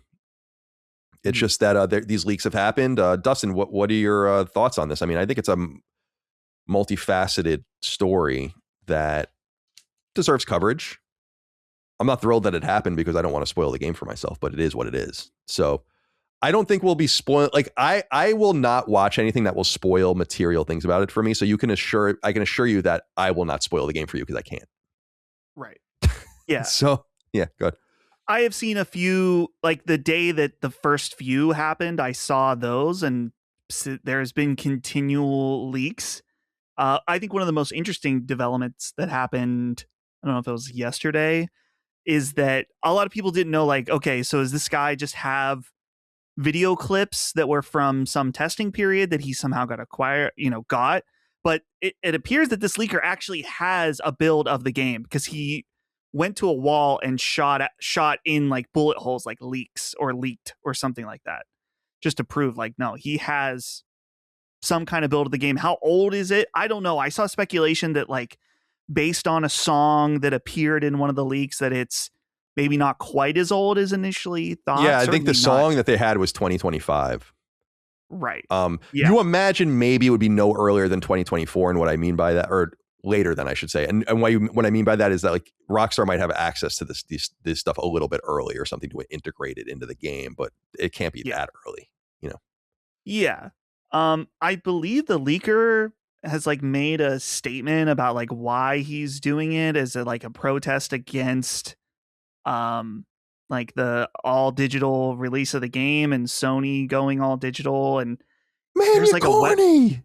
There's like a website too where people can like pay to like get the next leak unlocked or something. There's a whole situation going on with this. And I was really interested at first, like, Colin, you had posted it in the staff Discord, because I thought there was just one tiny clip, and you're like, no, check this out. And since then, there's just been more and more. Yeah, because they're DMCAing and they're getting it off of social media quickly, but these things are existing on like Imager and stuff for hours before they get to them. And so, like, yeah, I because you had said like, oh, it's nothing, and I'm like, I saw two things that I was like, this is definitely real. One was like him driving and like beating the shit out of someone, where I was, and it looked. I mean, it's obviously artifacted and not, but I'm like, this looks great. Like, so that was like my first thing. I was like, this looks fucking awesome. And the second one was the map, and I was like, this is obviously real. That's where I cut it off from there. And those were both, I think, existed. The Game Leaks Reddit had links to like Imager or something, and that's how I got them. So yeah, that's as much as I've seen. But yeah, it's gotten apparently way more serious since then. Yeah, and some of them have popped up on my feed, but I'm not actively seeking them out. And like, it was kind of cool to see that initial one or two. Not that I support it, but it's like, of course, I'm interested, and here it is. And as you were saying, Colin, it does look awesome. But at this point, the Netflix debut thing is a week away at this point, and I'd rather just see it presented to me the way that they intend to. And I think where this gets into a really risky situation, and I wonder if people are going to start to turn on this leaker, is that if story stuff starts to come out, and then I was thinking about it from Rockstar's perspective. Obviously, they do not want this. They have their whole debut planned. They have their whole marketing plan behind it. Netflix is probably freaking out about this too. They don't want someone to do that. But in general, these leaks, I wouldn't say are hurting them in any way right now, because it's just simply making people more excited about it. But as soon as it gets into story stuff, which if this guy has a pretty complete, I mean, who knows how complete his build is, but it's certainly in the realm of possibility. So I would caution to the audience that's like, yeah, these leaks are cool right now, but it could start to spoil stuff if at the rate they keep coming out. So I'm about at the point where I'm just going to mute a bunch of GTA related words on Twitter until this is sorted out, just because I don't want to risk it, man. It's been in development so long. Not that I'm the number one GTA fan, or like, I'm very, very excited, but at this point it's like, I'd rather not see much more. Yeah, I think you make an interesting point about the story leaks, in that there's not I'm almost certainly not going to be anything controversial in the story, right? The quality will be, I guess, what people are most interested in. And why I say that is because that's what made The Last of Us Part 2 leaks so powerful. Was the nature of the story and who the characters were and stuff. In other words, I don't know that Rockstar has a minefield of characters and things that they're going to come out and it's going to be like this whole big thing for them. You know what I mean? It's probably a little bit more conventional. Yeah. It's probably very high quality, but there will be no controversy around the subject matter, I don't think. And so I think you're right that if this guy starts leaking the story and ruining it for people, it could backfire, I think. But like, what does that even mean? So what? Like, so it backfires on the person. The bigger thing I was thinking of, and you would know, I mean, people do shit and get away with it and they don't get caught, and they're probably not even in places where you can catch them really realistically. But this is very serious. Like, Take Two is going to definitely try to find out who this person is. And I know people are like, of course they are, but no, I'm like, understand what I'm saying. Like, they're going to go after this person. This isn't something that's going to be let go. This is a person that's going to have, like, they better be careful about who they are and who they tell things to and everything, because it's going to, like, whoever did this is going to have a target on them, a legal target. It's not going to be some incidental thing that's going to be forgotten about, I guess.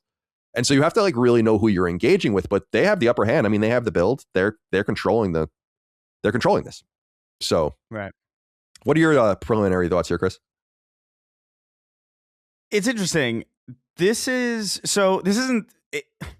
not the first time GTA 6 has leaked. Mm-hmm. We saw a really early build many, many, many years ago at this point, or it feels like many, many years ago. That was clearly early in development and people had a lot to say. And there was a lot of footage of it. And I remember kind of looking at it and being like, this game is so big and we've been waiting for it for so long that I kind of just I'm not really interested in seeing it really in this way. And I've seen some clips kind of scroll across my feed of this thing, this 480p quality with like artifact. And I'm like, I don't care to see this either. So it's weird. Like, I do think, look, it's not ideal that this is happening, but like, I don't think this is going to move the needle at all. As far as like, because GTA 6 is such a unique thing in this space. Like, people want it. Like, it's not about oh, can you spoil it? Even if they spoil it, honestly, I think people are just like, what is this? I think the curiosity around like what this $1 billion game is going to be. Also, the fact that, like, let's be real, we're paying attention to this because we're enthusiasts. This is a game that far outpaces or far expands beyond the reach of just enthusiasts. This is going to be a massive game that, like, most people with a console will probably play, or at least it feels like it.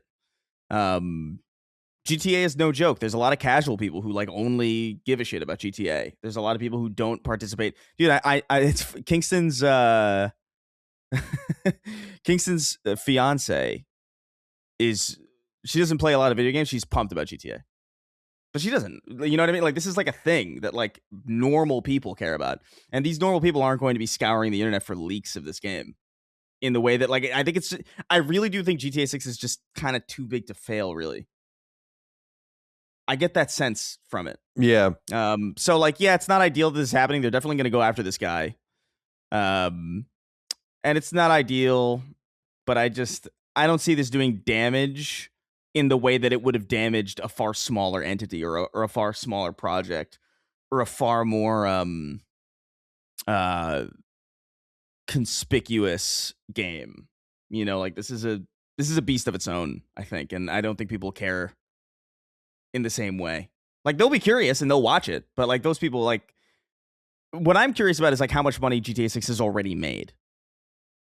Right? Like as far as like how many people are just like locked in. Yeah, it's hundreds of millions, I'm sure, at this point. It's at least. So yeah, so I don't know. It sucks.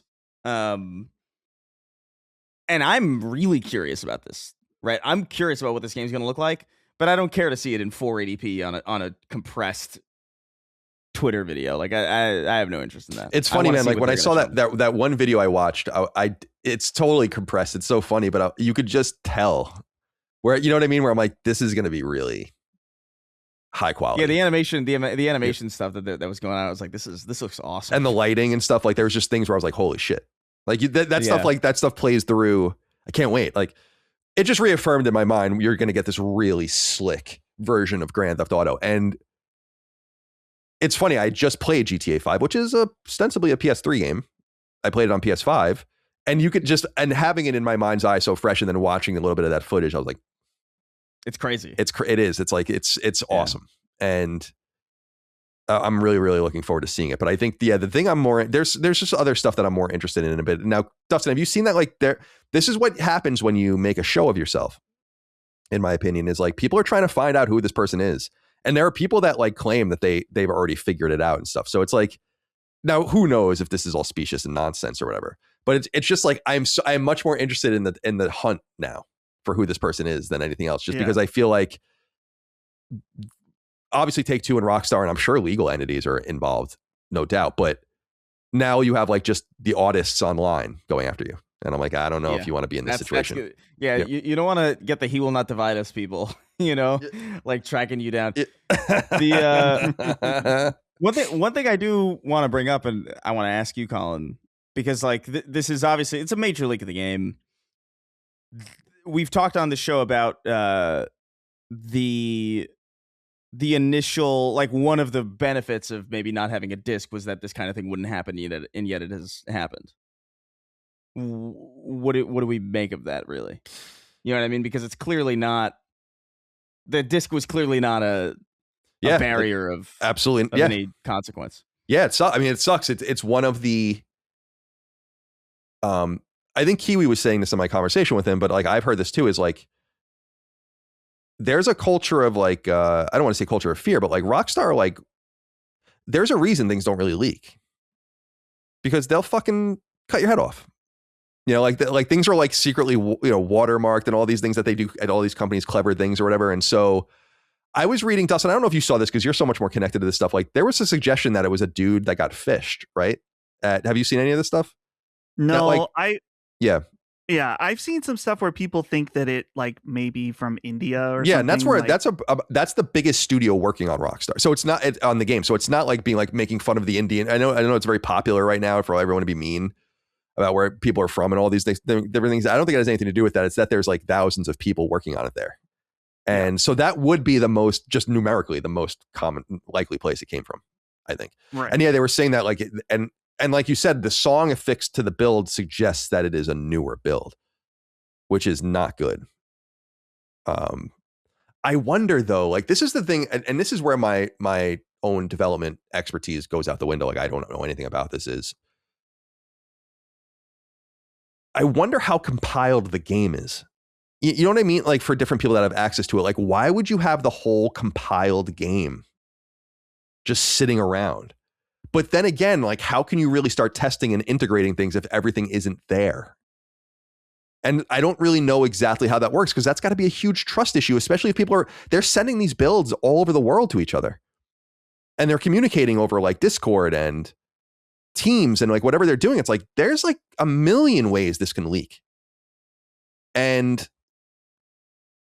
now the funny thing you said about this, Chris, with the disc, I was thinking about this is like, if there were discs being manufactured, it would be on some sort of manifest at the factories and like companies would know and people would know that this game was being manufactured. And there might be people that are already been bought off. You know what I mean? To like leak it at that point. And they would look at this and be like, fuck. You know, because like the value of the build actually for them actually goes out the window too. So there's some funny criminal on criminal shit going on there as well. But so I'm fascinated from that angle of like how this happened. Like I really highly doubt someone's bought off at Rockstar or something like that. I don't think anyone would play that game. I just think it's too crazy. And especially in a place like India where that's got to be a pretty rarefied job. You know, so I don't think you want to fuck around too much.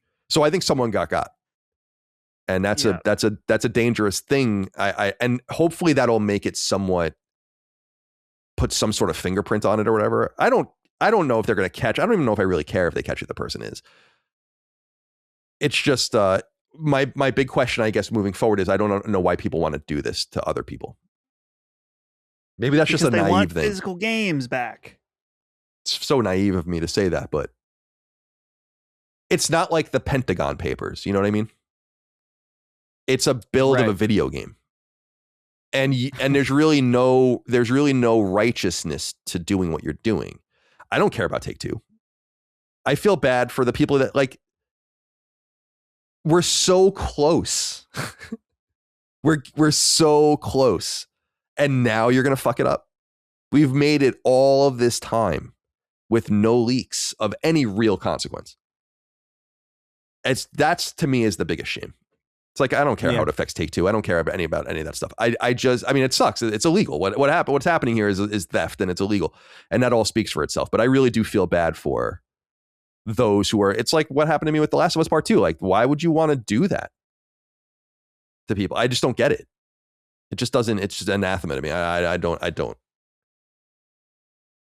It seems like it's just so mean. Yeah. I would imagine that Take-Two is looking for this guy day and night. And I think they'll probably find him. Because a lot of you better hope they don't. Because I think they'll find him. Just because I know this is probably a very different, I mean, I don't know. Like, even from the information we had, we were able to discover quite a bit about the situation on who hacked your PlayStation account. And this could be a much higher level of sophistication of hackery or whatever you want to call it, but there's always a trail.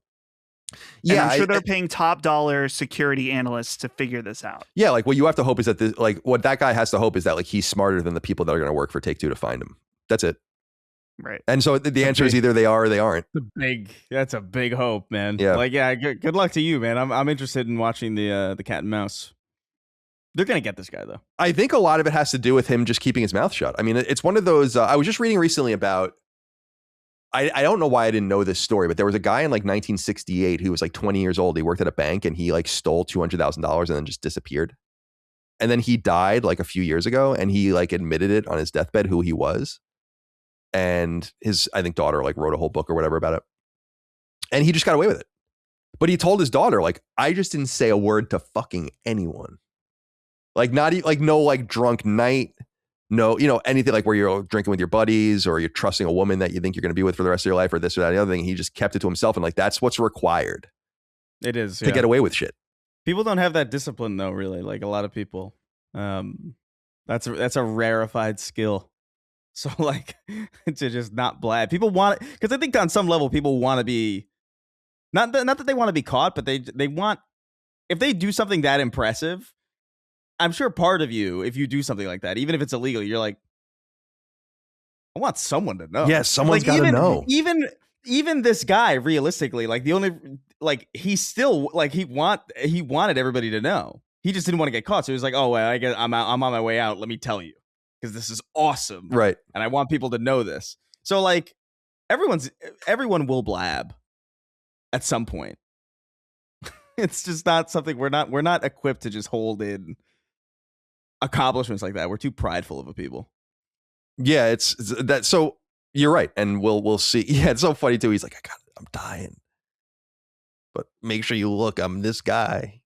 It's a crazy story too. Like he worked, like they would typically fingerprint bank employees in the 60s, but he was like a kid, like 20 years old, and he had just started working there, and so they never even fingerprinted him yet. And then he just like, and they gave him kind of access to shit, and so he just made a decision and just did it, and then just bounced. And so they didn't even have, like, they had nothing to go on, but he never could talk to his family again. Like he had parents and siblings, like he cut them all off forever. It's like, it's like, damn, dude. Because you always hear stories later. It's like, oh, who's that guy in the suit at the funeral 20 years later? It's like, right. the guy who disappeared. And that's why fucking, I mean, that's why mobster funerals were always watched. So, yeah, because people can't help themselves. No. Don't commit crimes. Doesn't pay. That was a pretty good haul though. $200,000 in 1968 was, he probably was able to like solidify himself with that. That's an enormous amount of money back then. That's a crazy amount of money. Yeah, it's 60s? It's like low seven figures. So like if you just knew what you were doing, it's like, yeah, you could probably just not even really work.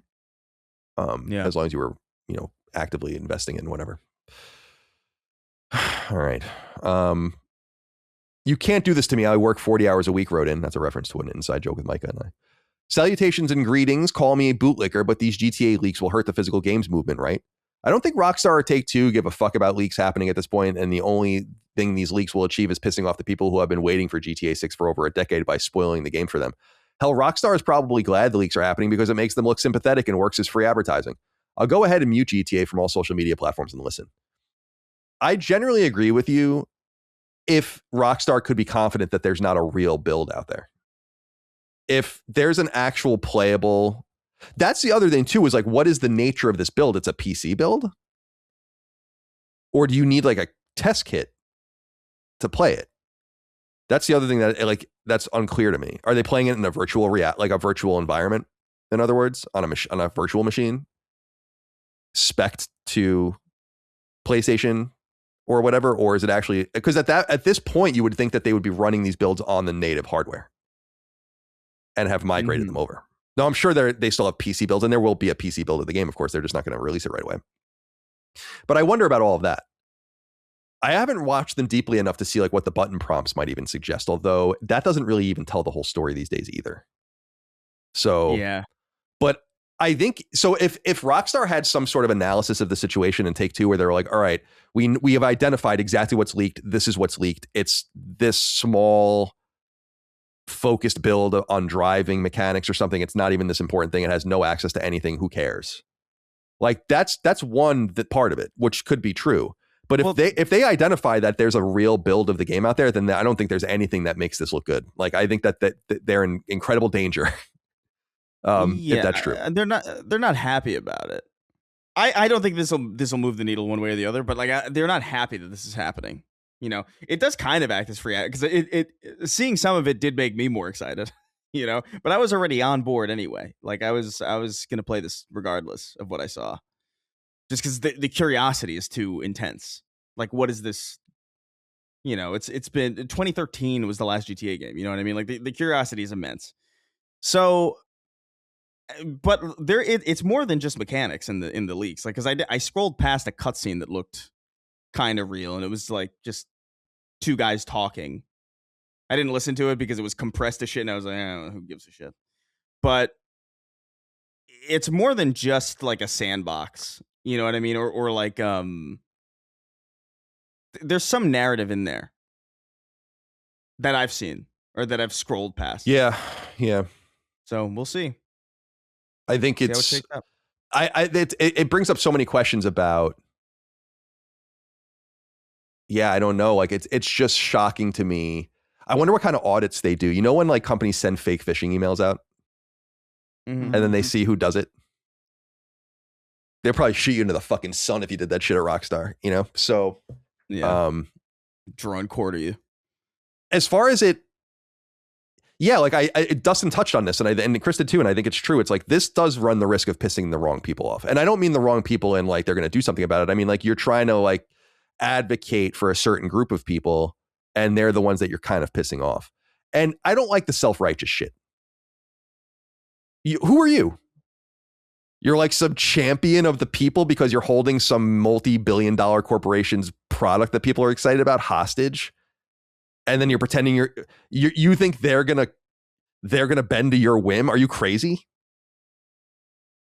Rockstar's gonna be like, we're sorry. We're immediately spooling up the physical run of millions of copies. Please forgive us. You think that's gonna be the outcome? There's no way the company would do that. They certainly wouldn't do it publicly. Companies pay people off privately all the time. That's well known. There's frankly a whole marketplace for that kind of shit. That's why people steal things for it. You know what I mean? Right. And I don't mean a literal marketplace. I mean, there's obviously a market for that sort of thing. People steal things and then go to these companies and they get paid off. So they don't release them and cause huge problems. You do that privately before the gun is publicly put to your head. There's just no way that's why it's so funny. It's like, you would think that they would have maybe even gone to them private. Maybe they did.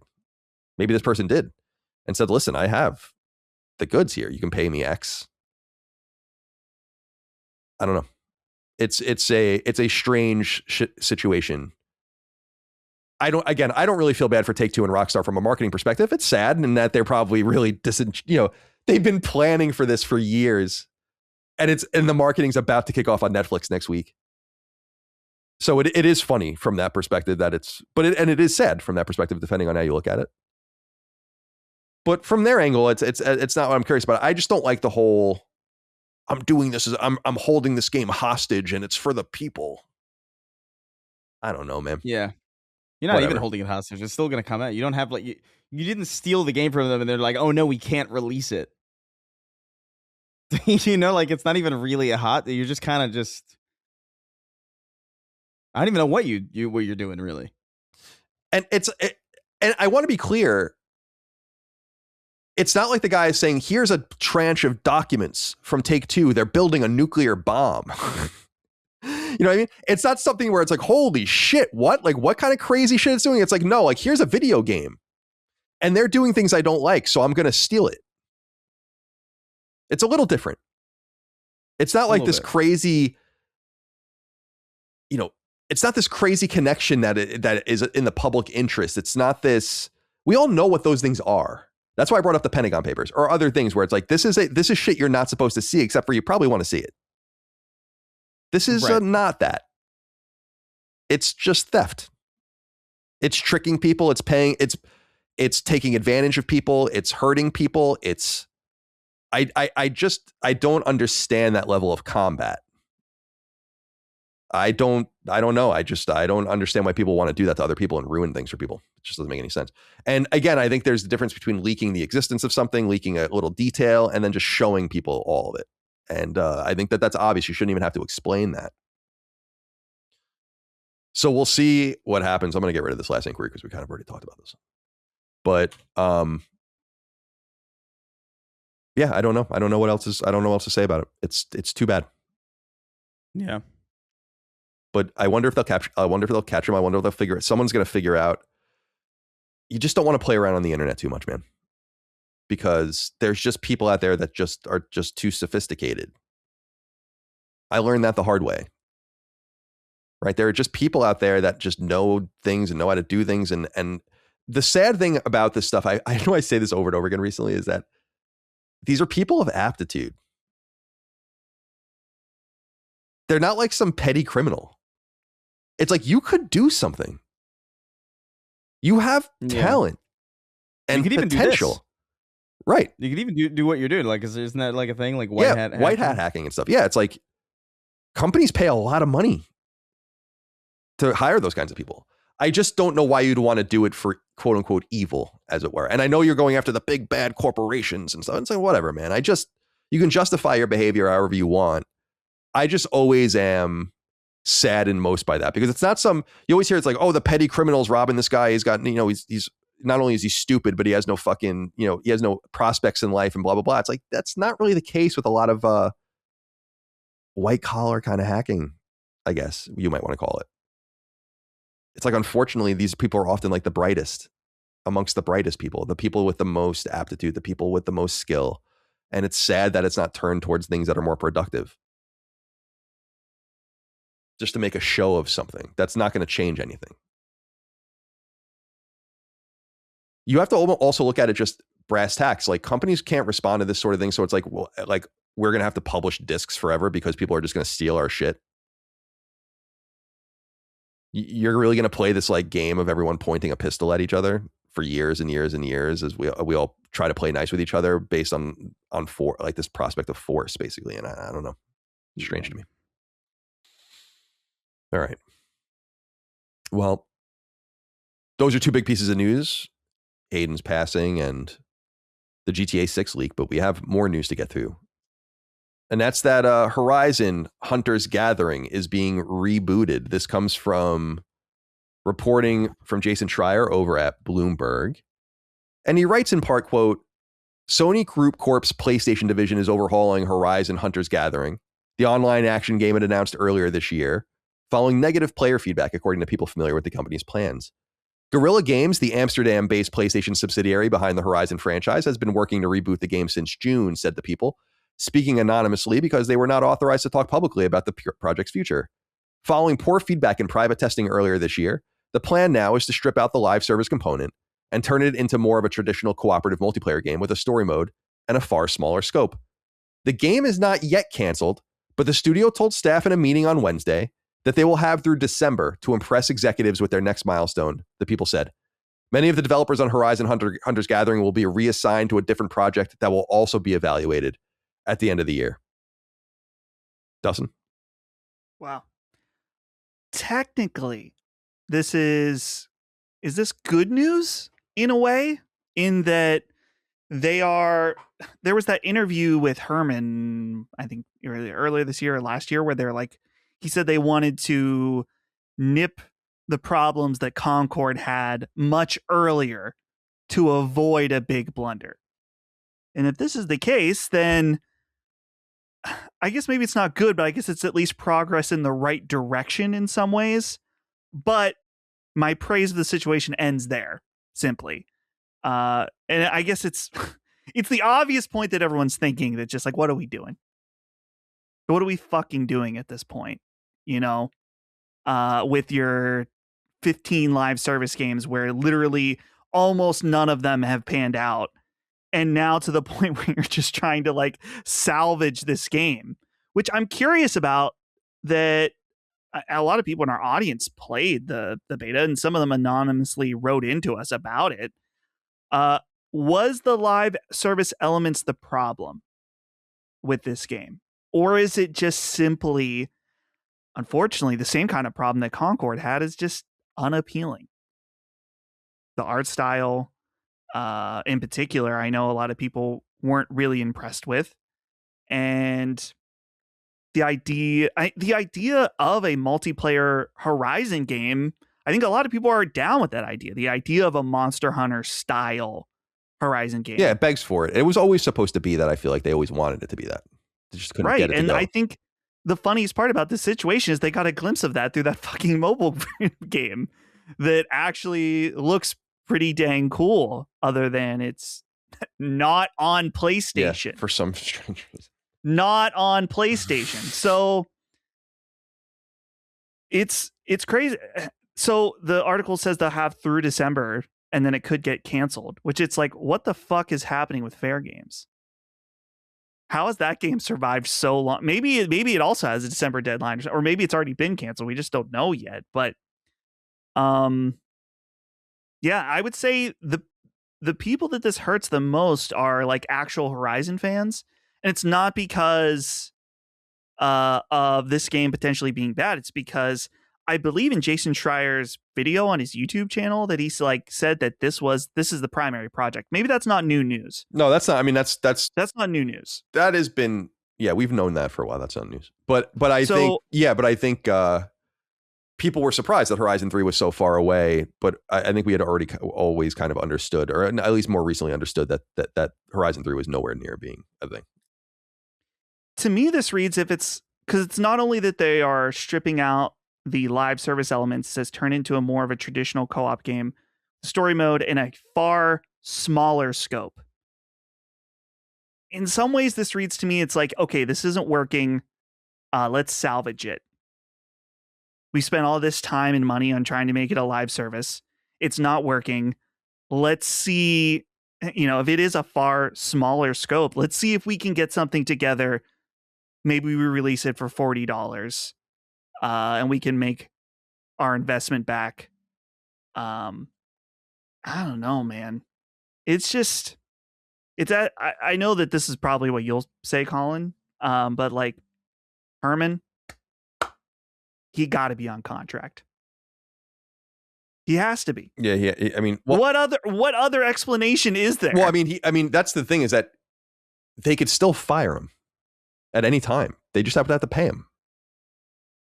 It's not like he has to be there at this point. You know what I mean? Like, it's not like he has to be. That's what I want people to understand out there, is like, he's not you're not at this level with an at-will contract. He has signed for a certain number of years and it's guaranteed. It's what I've been saying about Matt Booty, where I'm like, I feel like they just don't want to fire this guy because they probably owe him money. I know this more intimately with like sports teams. Like, it's very common for teams to not want to fire coaches because coaches' contracts are guaranteed. And it's like, oh, I owe this guy. He fucking sucks, but I have to pay him for 3 years. I owe him $12 million a year or whatever. And it's really tough. Herman's not making that much, but it's really a tough pill to swallow. The Jets coach is. So I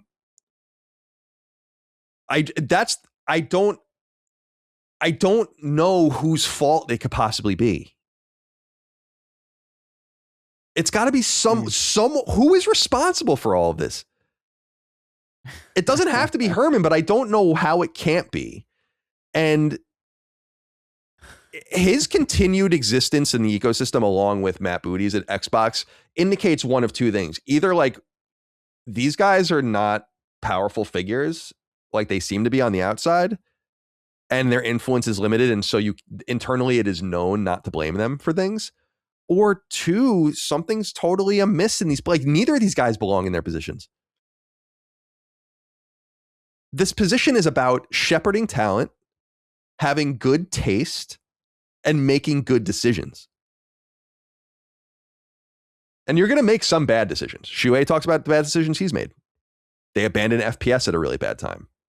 Signed after Demon Souls with letting Dark Souls go, or the potential of what Dark Souls could have been. Everyone makes mistakes. Right. I'm not even sure. I mean, from many perspectives, I wouldn't be the right person for the role, but just from even a taste perspective, it's like, I don't know that I'm even the right guy. I would definitely have to rely on other people to make calls for me in my blind spots. So it's like, there are people, and I see some people out there like, well, who should it be? And I'm like, I don't know. I mean, there's obvious names. I mean, people bring up Scott Rhodey as a perfectly normal, choice. Shuhei coming back would be awesome, but it could be an unknown. Could be also a group of people. Doesn't have to be one person. It's a lot to be responsible for. It's a lot, but like, you ultimately want to have a decision maker. I don't know. Chris, what are your thoughts here? Share your thoughts with us. I think when you have a 90% miss rate, like, I think something's got to give at some point. It's just like, okay, this is so clearly not working. I don't. I look at this as like Dustin said, it's kind of good news, because it's like, okay, good, something's actually like pivoting away from live service and actually maybe given a somewhat of a chance to exist as its own kind of experience that's separated from this kind of toxic label, right? Like you have if a game comes out and there's no battle pass in it, and it's just like, all right, look, everything that would have been in the battle pass, now they're maybe going to rework it so you unlock it through maybe like an in-game leveling system, and that's probably going to be a lot nicer, right, as an experience. And it's not a live service game, and it gets to exist, and it gets to just kind of be there for as long as people want it to be there, and then that's it. That sounds pretty nice. Why did this game get this? You see where I'm going with this, Colin? If there was a game that was supposed to be live service that would have benefited by being maybe pivoted away and maybe being released as an ephemeral multiplayer game anyway, the fact that we're getting this and not The Last of Us Online is crazy. Like, now this is the decision that's being, like, when realistically this should have always been the obvious decision, right? Like, if you're working on something that's live service and it's not quite panning out, as far as like the live service goes, or like the commitment's too high, put it out as an ephemeral game. Like, that's fine, right? Can't you just make your money on especially like these big IP? Yeah. Like, I that it took this long to get to this obvious solution to this kind of problem is kind of it's crazy to me.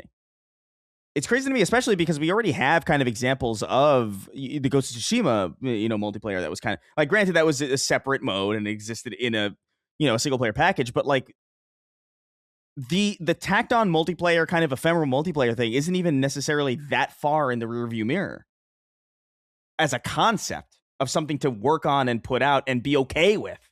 So I don't know, man. It's a little frustrating. I do think, this insistence on Horizon, it's kind of a weird angle. Like, it's good and we should have more of them, but like the degree in which they chased it is crazy. I just who did this? Like, who? It's just Helldivers, really, as a success. And I guess you could maybe argue like MLB The Show and things like that are like I would argue they're not spiritually live service games, but like they are definitely not. In fact, I think the show is actually kind of more live service than Helldivers is, in a way. yeah, probably. So like it's really only Helldivers as far as like, and by the way, it's not to speak of quality, by the way, because I actually thought when I played Concord, I was like, this is pretty good. It's just ugly as sin, and I don't care to play it. So it's not even a matter of quality. Marathon, I think, is great, but it's clearly not like working to the degree that they want it to work. Helldivers is their only success. It's the one that they have technically the least stake in, because it's like a second party thing, and it's like they're not really involved. So this whole thing has been like a complete disaster, and someone has to be responsible for it. And it can't be somebody that we've never heard of, right? I mean, what are the chances of that? Yeah, I mean, I just don't. I mean, it could be he could bring a bunch of people down with him. I'm sure he has a cabal of people that work with him. But it's like, you got to go. You all have to. I mean, if no one, you all have to go. If that's the case, like you have to. I think that's why when Holst was demoted and put on, Holst used to report. Nishino and Holst used to report to Totoki directly. That was in 2024. In 2025, Holst is demoted. Holst reports to Nishino. Nishino reports to Totoki. It's like somewhere along that high rung leadership chain, they need to be like, this guy's got to go. In other words, they already know. They already demoted him. Right. They know. If he was the guy, then they wouldn't have. This is why I'm so fascinated by the year between the promotion and then the demotion. It's like things came to fruition. Remember, like Concord. Colin. Yeah. He wasn't demoted. He was promoted to a lesser position. Yeah, he was loaded. He was promoted. They told him, you can no longer speak to the C-suite. You speak through this other guy who will speak to us. Yeah, he is. I don't know. I don't know what to tell you. He's a disaster, obviously, or someone else is. And people, and there are. Listen, there are going to be hits. He's probably made good decisions, and there's going to be great games released under him. There's just no doubt about that.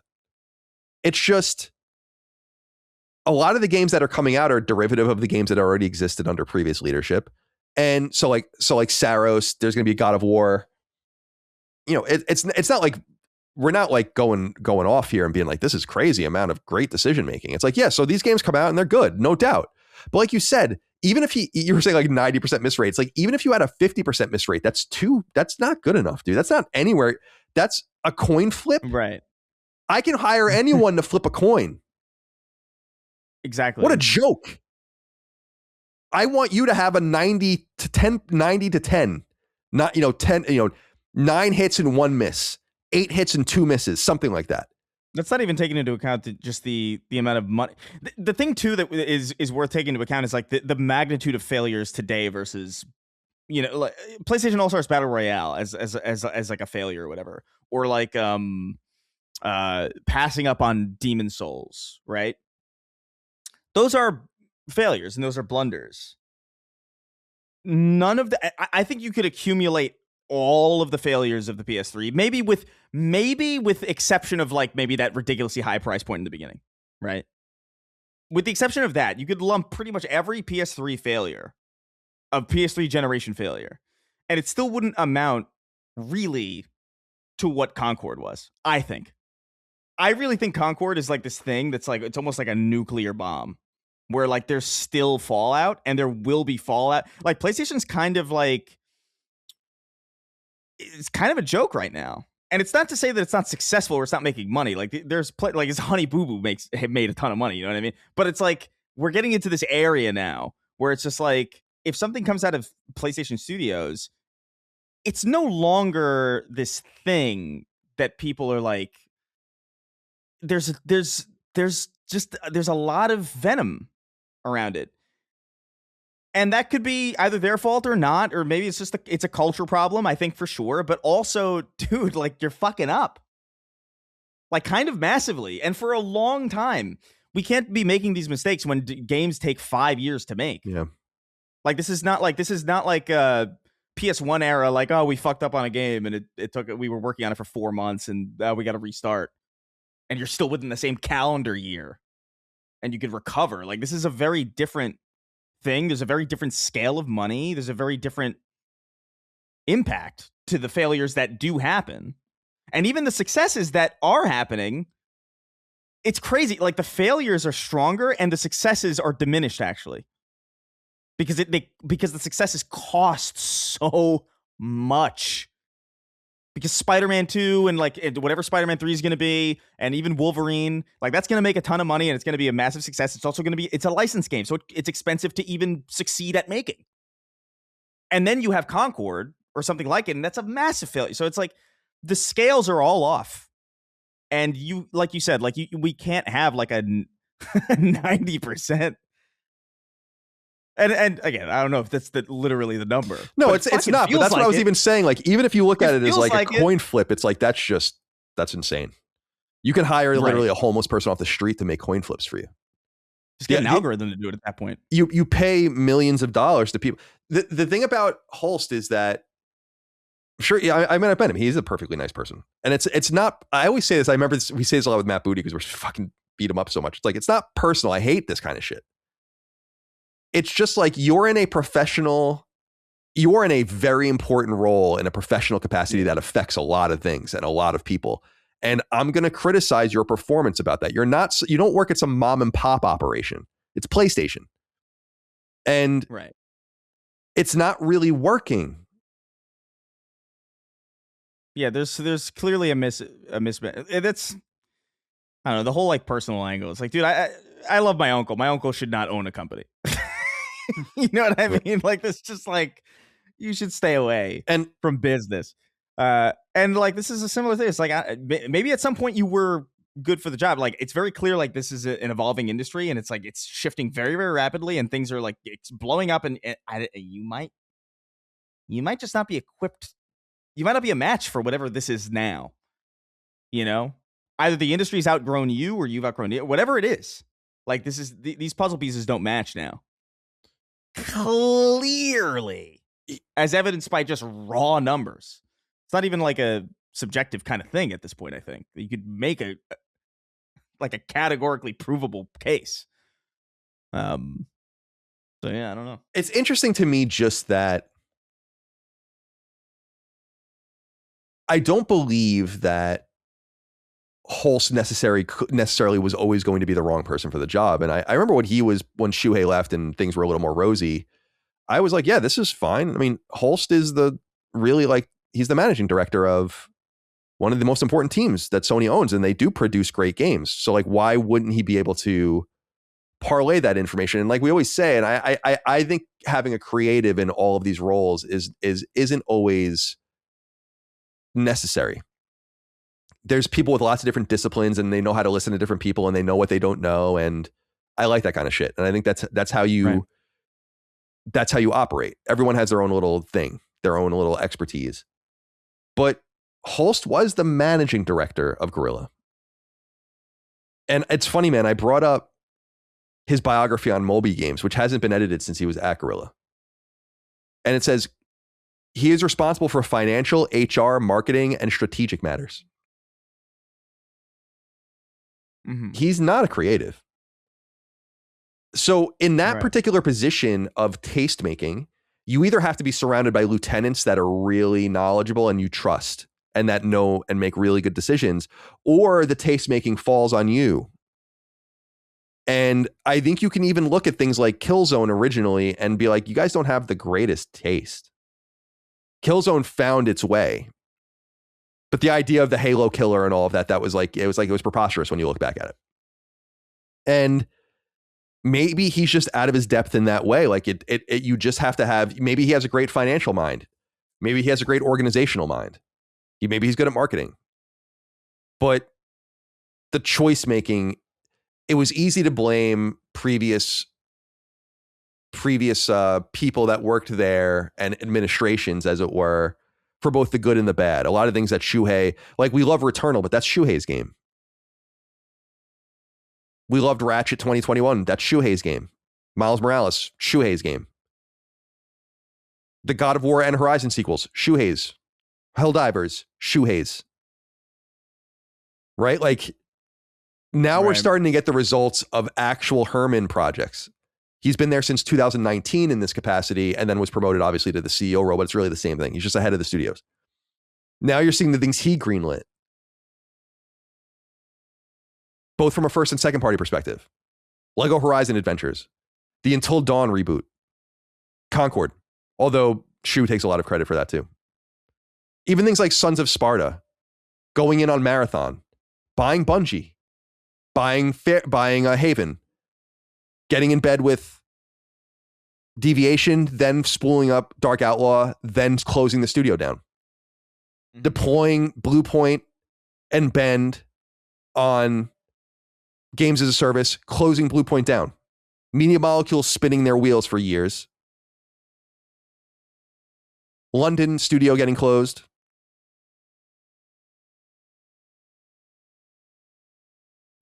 It's a lot, man. And yeah, there's it's like, yeah, there's Ghost of Yotei in there. Yeah. A sequel to a game that Shuhei greenlit. Uh-huh. They knew what they were doing. There's Astrobot. That character had already existed. They definitely found their way with that. And that's what I'm saying. Like, yeah, there's some it's not all misses. It's just that, like, I could get my dad, who's 75 years old and doesn't play video games, and he could also hit 20% of the time. He doesn't know fucking anything about games. You know what I mean? This is a position people would kill to be in. Kill. To be able to wield billions of dollars of assets and coordinate with what was once the most respected family of studios in all of gaming, but is certainly no more. It's not to say that the studios aren't good anymore, but that prestige is gone, in my opinion. That idea that, like, we hit. Like, we assure you we hit. That's not. I don't think there's any guarantee that that's true anymore. Sure, the audience has changed as well, but they've done nothing to placate the core audience. That's the thing that bothers me the most. It's not one of these positions where it's like, who wants to do this job? Who could ever do it? It's like, dude, do you have any idea how many people could do this job and would like excel? Come on, man. Swaggle Rock wrote in and said, hey, Sacred Boys. It looks like they're going back to the drawing board on Horizon Hunter's Gathering, but I think some people are overreacting. All the headlines say is it's getting rebooted, but from what I've read, they're just changing some of the live service and progression elements. Are people blowing this out of proportion? Will Hunter's Gathering flop Concord style? Who is to say? I don't think Hunter's Gathering is going to flop Concord style, but it's certainly not. They wanted this to be like a mainline like Horizon game. It's not Horizon 3. It wasn't going to continue Aloy's story, but they wanted this thing to exist for years. And then they were obviously going to get comfortable enough to split everyone off probably to go on Horizon 3, which is in pre-production. So, right, like that's what they've kind of said with, I think some of the reporting around Jason was that like, this game is early. I don't think it's an overreaction at all and being blown out of proportion at all. They put the whole team on this game. Guerrilla's not a slouch. Zero Dawn and Forbidden West are excellent. And frankly, so is Shadowfall. Yeah, I don't know, man. There's really no slicing this in any way that makes it look good. I think what they're trying to do now is to salvage it and get it out. Like, can we just release this thing? That's like this glorified Horizon multiplayer game with a little bit of a story component. And my assumption is that they were told that, like, and that it was reported through Jason, they were told during the meetings this week, you have till December. And then we're going to present this thing and then we'll see what happens. It's like, what if it doesn't work? What are you going to do to Guerrilla? This is a flagship team. This is, remember we were saying earlier, like now you're like, it's all bone at this point. It's like, Yeah. you're not skin deep anymore. You're dealing with Naughty Dog. You're dealing with Sucker Punch. You're dealing with Guerrilla. It's serious business now. Like part of the heart and soul of it all. I don't know, man. AOC's frozen eggs wrote in. What's going on with the AOC and the freezing of the eggs thing? It's like a thing. She's like, it's still too public for my taste. I mean, isn't everything that they do public? Yeah, anyway? That's true. And who am I to say that? Really, at the end of the day. The fucking there's a fly. Get him. I think I can get that son of a bitch. Look at me. He had this flip flop. There may be there may be. Oh, I saw it. I just saw it come in the frame. Oh, god damn it! It's so hot that like now there's just like flies outside. Yeah, flies are the worst, dude. In. I was in the pool the other day and a fly was biting me, but he wasn't even like a horse fly. And I'm like, what the fuck are you doing? Why are you biting me, dude? Wait, it was just a normal fly? Yeah, it was just a black like fly, and I'm like, and I feel a little pinch, and I look down at my thigh, and I'm like, why are you biting me? Oh god, this is gonna piss me off all. I don't know why the horse flies are biting me either. Get him. Oh yeah. Ooh. Did you get him? Nailed him. I got one. Hell yeah. I don't know if there's another one. Clean. Love it. Flies, man. It's fun to catch the fly the next day when he's like out of steam and it's over and he like can barely move.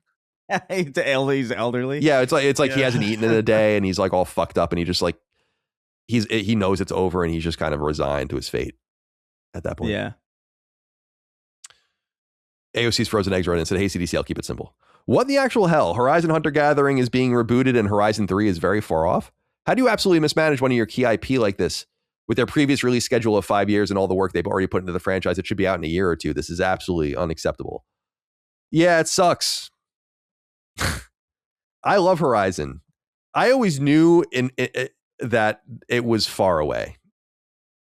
I feel like that was fairly obvious. I don't know that I thought it was going to be like into the 2030s. I thought maybe 29, 30, something like that. Another one. But it felt like like, why would Guerrilla be immune to what happened to Naughty Dog in The Last of Us Online? And it sucked the whole team up. Of course that was going to happen. Look at him. He's looking at the fly. He can't stop looking at it. Yeah. I saw it come into the frame again. Yeah. I hate. I have such a deep hatred for flies. They do it's funny, man. Before, it's not funny at all. I was reading recently about Look at him. Before people realized where life came from, that like they thought flies just came out of rotten meat. Oh yeah. Yeah. That like it was just spawned out of it. And they had to like do a test where one was under glass, right, and one wasn't, or something, right? Yeah. What a mysterious world we used to have. It was mysterious. You're right. Like it's so quaint and interesting. Like it was a great discovery. And you got a huzzah in the background. It's all gone now. We got a huzzah more often. Hmm. It's like at some point they were like, oh, like if we actually wash our hands between patients, the disease doesn't spread. Right. Like at some there, I think I watched a video at some point where they were like, "Nah, that can't be. That's ridiculous." I wonder you could probably if you got yourself into the right headspace, you could probably put yourself into the mindset of somebody who would be like, "Why would that make sense?" There's a bunch of bugs in water. You know, right? You know what I mean? You find some ridiculous like of the time way of just like, no, there's no reason to rinse your hands off before surgery. Where it's like, oh, this guy's really sick. The sickness is in his blood, so let's drain his blood out. Right. And then he'll make new blood that's healthy. It's like they're taking sick people and draining their blood out to try to make them better. There's like some sense to it, which I like. It's like it's completely logical from like an uninformed position. Right. Because we take for granted all that we know. And then but like I love like just the invention of the telescope and the microscope, of like pointing it out and pointing it down, and then realizing like, holy shit, you know, like what, like they were seeing like these things they had never seen before, these microscopic things or whatever, and then they understood things could be smaller than the eye can see and perceive, and then they're like, oh, and then you give it a little time, and then disease, you know, theory and all that kind of stuff, germ theory and everything kind of propagates. And it's the same thing with the planets and like the moons and discovering the moons of Jupiter or whatever. And they're like, holy shit, the fuck is going on out there? It's awesome. It's funny as hell. Like, because when we think about like ancient astronomy and stuff, I love that. And like until the 1500s, they were just looking at the sky like we would. There was like nothing special about it. They were just, they studied it and they understood how it worked, like how it functioned and how it moved, but they were just staring at it. That was astronomy. It's a bit kind of saps the not the whimsy necessarily, but like there's all the things that we don't know about now. Like there's a probably infinite amount of things that we don't know, but like a lot of that is stuff that we're not even aware of. You know, like back then it feels like there were things you were aware, like what is sickness? Like you knew that it was there, right? But now it's like whether or not particles are observed or not. It's just like, I don't know what the fuck that means. And that's the remember when I told everyone that there's that pic that I watched that video where they actually like saw like at the atomic level some thin piece where you could see the actual individual molecules for the first time. And and I was like, and it's like, holy shit, that really is what it is. It's like not even a right. Like a theory, like you're in chemistry class and they have the little wooden balls and stuff. It's like, holy fuck. No, it's literally there. There are literally these bound little particles. Like, it's crazy. Imagine showing that to people like hundreds of years ago. It's like, no, that's really what it is. They'd probably think you're a devil or something. Yeah. I don't know how we got here. I don't either. I'm in a funny mood today. Zanfair wrote in and said, hey, CCD, I think this is the big chunk of it and we can move on after this. While I understand why PlayStation and other major publishers have pursued a live service, do you think the model has ultimately been far more high risk, high reward than they anticipated? With so many live service projects failing or taking years and enormous resources to develop, has the pursuit of this model ultimately caused more harm than good for the industry, particularly through canceled projects, studio closures, lost opportunities, and resources being diverted away from other projects within those studios? This to me is the whole game. The level of decision making has been so poor that you can't even focus on the products themselves as far as the products that never appeared, the opportunity cost in the decisions that were made and the decisions that weren't made. That's what's sad. In other words, who gives a fuck about fair games? It's that fair games exists and is sucking hundreds of millions of dollars up or whatever over the years, in which that money could be deployed elsewhere. It's what we said in a really simplistic way about the Bungie acquisition. It's like that could have been 10 Naughty Dog style level games. And at some point, it does matter. It's all been hidden in the numbers because PlayStation still makes a lot of money. So the only question you can ask now internally from their perspective is, well, how much better could it be? Why aren't we making more money? We're obsessed over margins, and we have this guy making these fucking decisions over here, greenlighting nonsense. Greenlighting literal nonsense over and over and over again. And by the way, I have said this from a marketing and like PR perspective that Sony itself shouldn't have to absorb so much of the damage of canceling games before they're announced. That happens all the time. So there was like a Spider-Man game, right? There was a Twisted Metal game, right? Yeah, even God of War in a way, because they never really acknowledged it. It's like, but still, what? I just don't understand how this is happening. It's got to give. Like, it feels like it's got to give, man. I mean, to be fair to the God of War thing, I do think God of War is like one of the exceptions. Because it's just like, what a gross misallocation of like. Oh, totally. Like, totally. Like, I get if there's like when Sony Santa Monica was working on that sci-fi game and they canceled that, that's a different thing. You know what I mean? That's a different thing to Blue Point making a live service game. That's great. Like that's, if I were them, I would have wanted that to never be known. Right. Or that Sucker Punch game that leaked to that, like they actually built like a little build of and stuff like that. Like these things happen. That's how you iterate.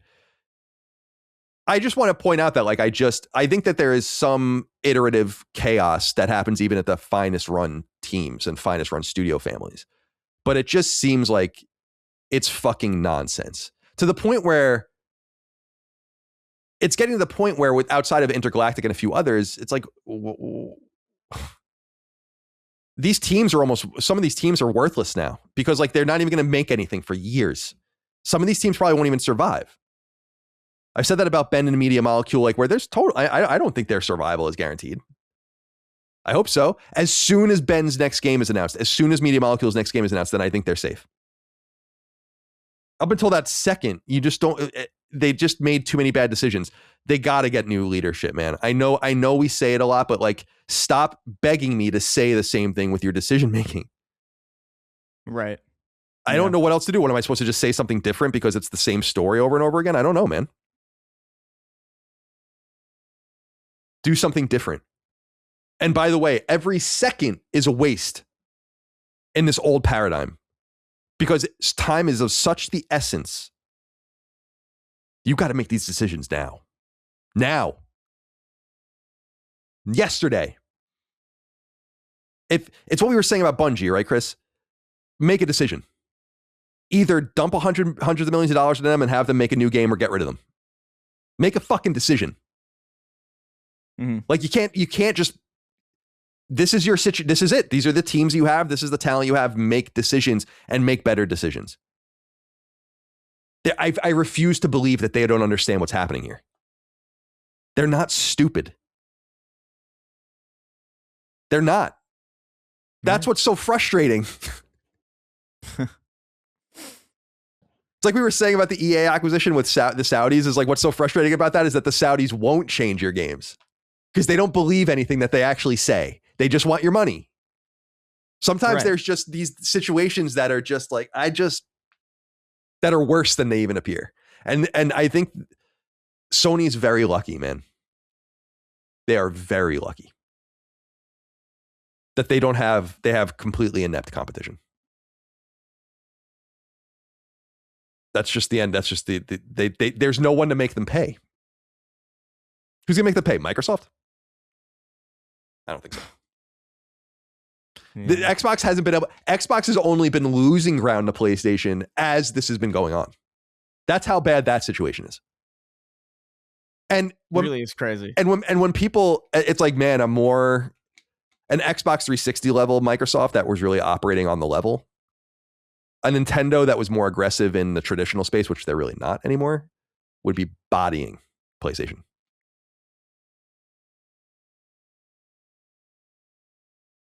They benefit a lot from brand loyalty. They benefit a lot from inertia. And they benefit a lot from being locked. What are you going to do? You're going to leave? I mean, I know it's funny to say that, but it's like, that's kind of like a legitimate thing. It's like, you're going to leave? You're going to say goodbye to all of it. It's a pretty powerful coercive tool. Don't you think? Like for you to be able to sit back and be like, you're not going anywhere. Your friends are here, your trophies are here, your games are here, your saves are here, your relationships and all the things, you're not going anywhere. And that's the sad reality of the way they're treating it. Yeah. It's crazy. It's crazy how you're totally like the fact that Xbox is not even in the conversation is quite crazy. Yeah, like they haven't cut down the lead, right? Where it's like, oh, they're coming back. Like they're really taking, it's like, no, it's getting worse. It's somehow getting worse. That strikes me a little bit when people say like Sony doesn't have any competition, and I'm like, well, it's just not going to, I've said this before, it's not Microsoft. Like it's got to be someone else.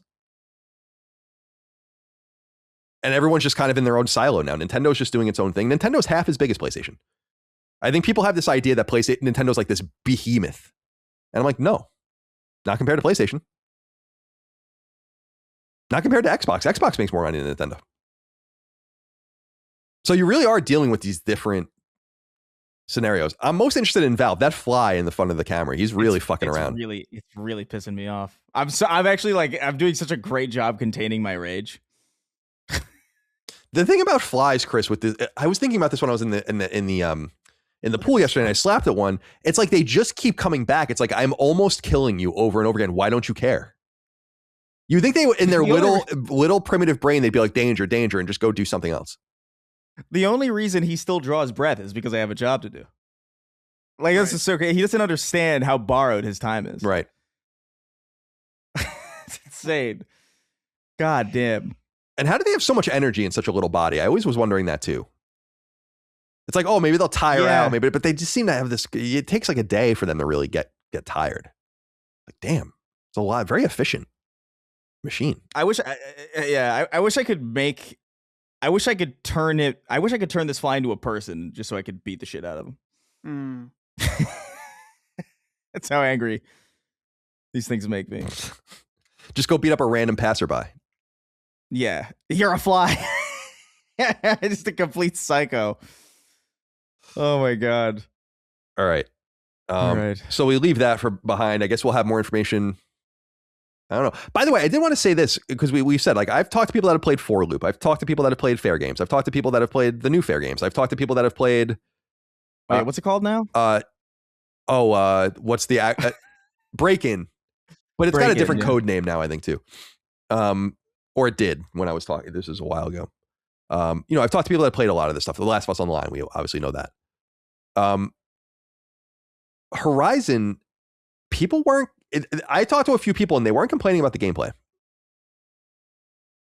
Yeah, like that's not a surprise. So maybe that's the level of feedback where they're like, the people like the game. What do we do? Like to take all this shit out and fix it. And I think that's what they're doing. So I just wanted to say that, like, I was never very critical of this game because I like Horizon and I thought it looked appealing to me personally, but don't want to throw the baby out with the bathwater necessarily. There might be something really good underneath. The most annoying thing about live service games is the live service part of it. It is the battle pass. It is the pop-up windows about updates and like seasonal activities. It is all that crap. A lot of games actually, like I remember that was the thing with Suicide Squad. I remember enjoying like the gameplay of, but then I was just thinking, why is this a live service game? It just makes no sense that this is what this is. So if they understand that they've got like a solid foundation of gameplay and they could just like, all right, we've got something that plays well that people want to play. It may not be sticky in the way that a live service game is, but like maybe that's okay. Let's just get rid of all the toxic shit that people associate with negative press. And then we can just have this kind of ephemeral, like low stakes kind of game that has a higher chance of doing well in that context, which I think is probably smart. It's the smartest way to go about it. Yeah, I don't know. Otherwise you just write it down.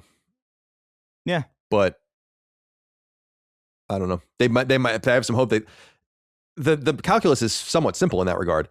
And it's what they did with Concord because they realized they would never reach the threshold. It's like, you need to make back at least what we would make by writing this off, which is, for people that don't know, if you absorb, like, let's say they lost $100 million, is just an example, and they absorb that into their gross income so that or their net income, so it lowers it by that much money. Right. And then they pay less money in taxes on that. So like the difference between those two numbers is like what they need to meet. And they might simply say like, and that's like, it's like a third, let's say, or a quarter.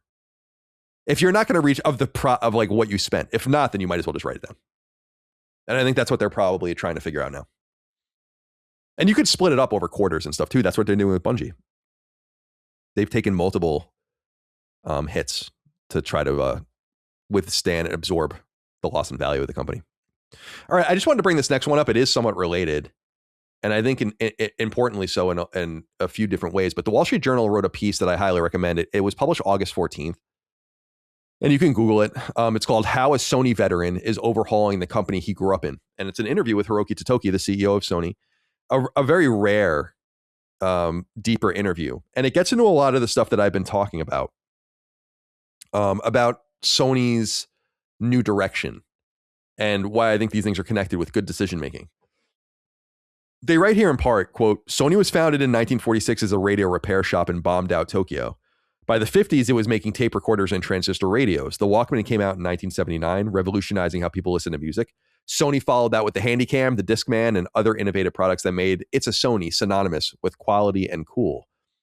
Now this is not going to be news to people that listen to the show because I've been talking about this for many years now, but they continue. In 1988, Sony bought CBS Records, home to artists including Michael Jackson, Bruce Springsteen, and Bob Dylan. It seemed like a trophy purchase for an electronics firm swimming in cash during the heady days of Japan's bubble economy.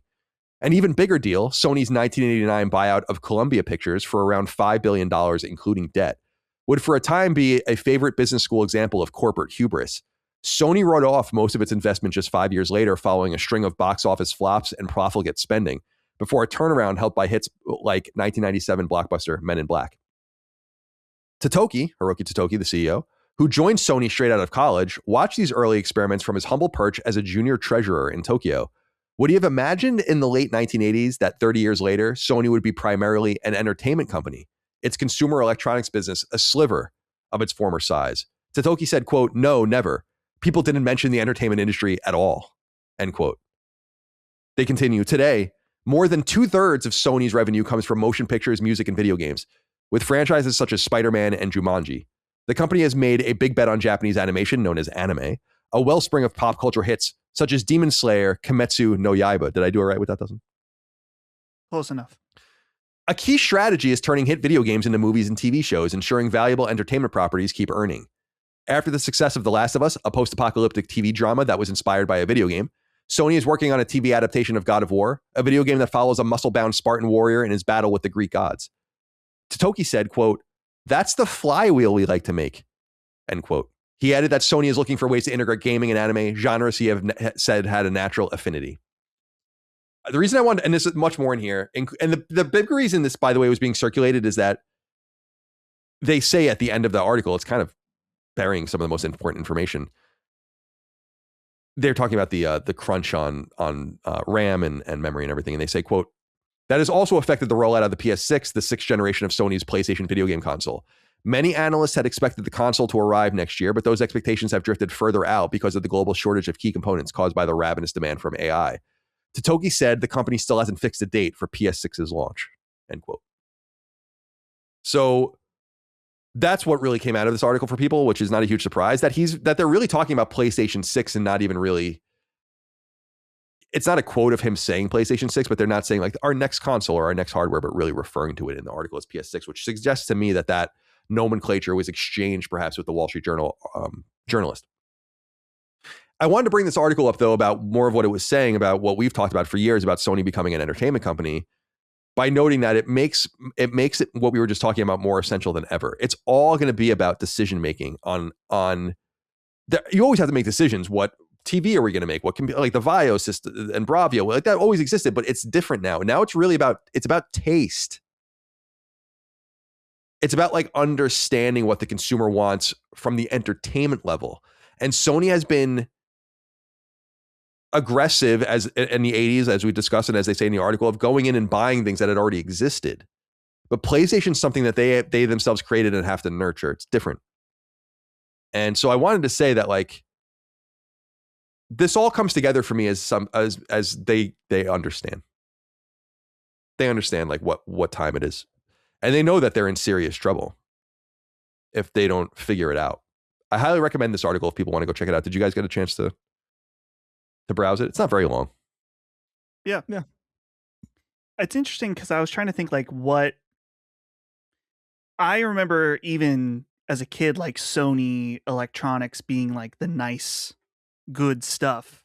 And like how, I don't know if it's just there's so much competition in that space or if they found entertainment to just be much more lucrative.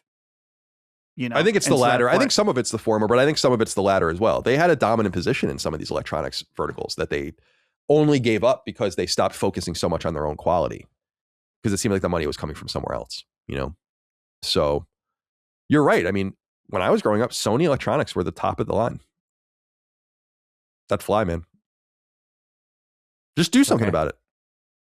All right. Turn your like camera that off. episode of Breaking Bad. It is the episode of Breaking Bad. It literally is. All right, I'm going to go on a murder spree real quick. Yeah. I don't know how to turn the camera off on this, actually. There's a button. I might be able to do it for you. There you go. Do that. There you go. All right, I'm going to go attack. Should I turn his audio off? Yeah, turn his audio off too. Okay. Well, I won't know actually when he wants to come back. Yeah, keep it on. It'll be fun. Oh, wait, now I can't. He'll have to turn himself back on. Oh. Okay. I've never had to manually do that before. Let's see. Well, good luck, Chris. Buzzard wrote in to us in the meantime. Dustin said, "Hey guys, concerning Hiroki Totoki's recent interview with the Wall Street Journal, I've seen quite a few articles focusing on his comments that Sony still hasn't settled on a release date for the PS6. A lot of people are now connecting this with Sony's announcement that physical game disc production will end in January 2028, and more speculation that the PS6 could therefore be a 2028 console. What do you make of that? Do you think there's actually anything meaningful that can be taken from Totoki's comments about the PS6's release window, or is this mostly gaming sites turning a fairly standard we haven't finalized the date corporate response into headlines for clicks? Given that Sony wouldn't publicly confirm a release date this far out anyway, is Totoki's answer actually significant, and does the January 2028 end of physical disc production give any real weight to the 2028 PS6 theory? And cheers for all the content." Thank you for writing in. So what are your thoughts on this? I mean, I would imagine at this point they would have a date. So that they don't, now that can mean anything.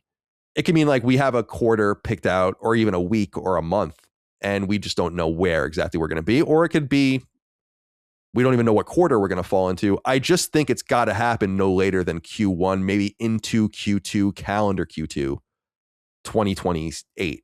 Otherwise, I just don't, they can't hold on to it. They must know that. So I mean, they're in a tough spot. It's tough. It's a tough one. What was the quote recently? The plan is the plan until it's not the plan. Yeah, right.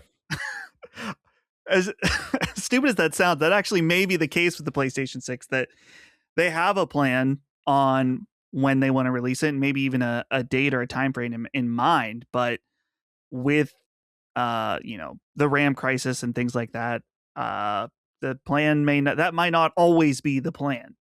In terms of this article, I think this is like nothing at all. Like, oh, we haven't finalized a date. I'd be curious what the translation meant, or was exactly like if there was another way that it was like, we have not, maybe he meant like, we haven't confirmed when we're releasing it. Yeah, I think almost like a no comment, like we have not said anything about that. Not necessarily. It could be that though. It's like, oh, we don't have a date yet. We haven't told you a date yet. I don't know. To me, it just doesn't really read like anything. I'd say the disc, the closing of the disc manufacturing is more of an indicator than anything else. Yeah, I think you're. I think I feel for them. I feel for all the companies that are in the commercial or in the consumer hardware market, because they really they can't do anything about it. You know what I mean? Yeah. We can beat Sony up for a bunch of different things. We do. But I don't know. I don't know. I just don't know what they're supposed to do. It sucks. It's such an unfortunate thing for them. It's unfortunate for Xbox. Nintendo's Switch prices are going up imminently, I think. Yeah. It's all in the pursuit of AI, and it's just I'm not even really mad at the AI companies at this point. I'm mad at the manufacturers of all these goods choosing to destroy the consumer market in the chase of the dollar, which I understand you're publicly traded companies, but they're doing it to everyone. They choose who they sell to. It's not like you're cutting off all your consumer. You're upending decades of standard electronic pricing and like the expectations around it in pursuit of this new technology. On one hand, you can't blame them. On the other hand, you blame them entirely for it. Chris, did you have a successful hunt? No, now he's hiding. How frustrating is that? Yeah. And he's gonna show up, I'm sure. So like, you know what I did was like I have some sugar water that I've just like left out in the kitchen. So hopefully he just goes there. Instead of being obsessed with technology, I don't even understand. Yeah, that's another thing probably too. Like, or something. It's 90 degrees outside. Go to the windows. Yeah, go outside. I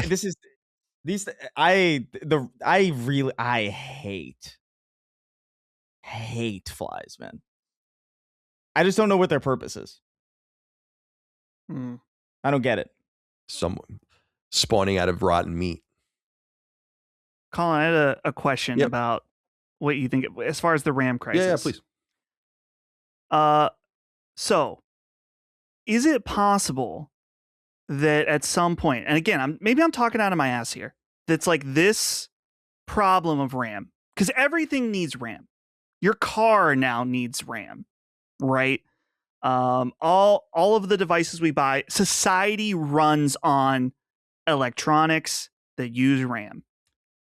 Is there, and I know the flea market people might not like this. Flea market. Is there a point where and it's, I mean, these companies are not just American companies, they're global companies, but is there a point where someone steps in, it's like, you need to allocate some of this for the rest of the world, or this is fucking things up majorly? Yeah, I just don't know that because it's so international, I don't know that there's anything anyone can really do.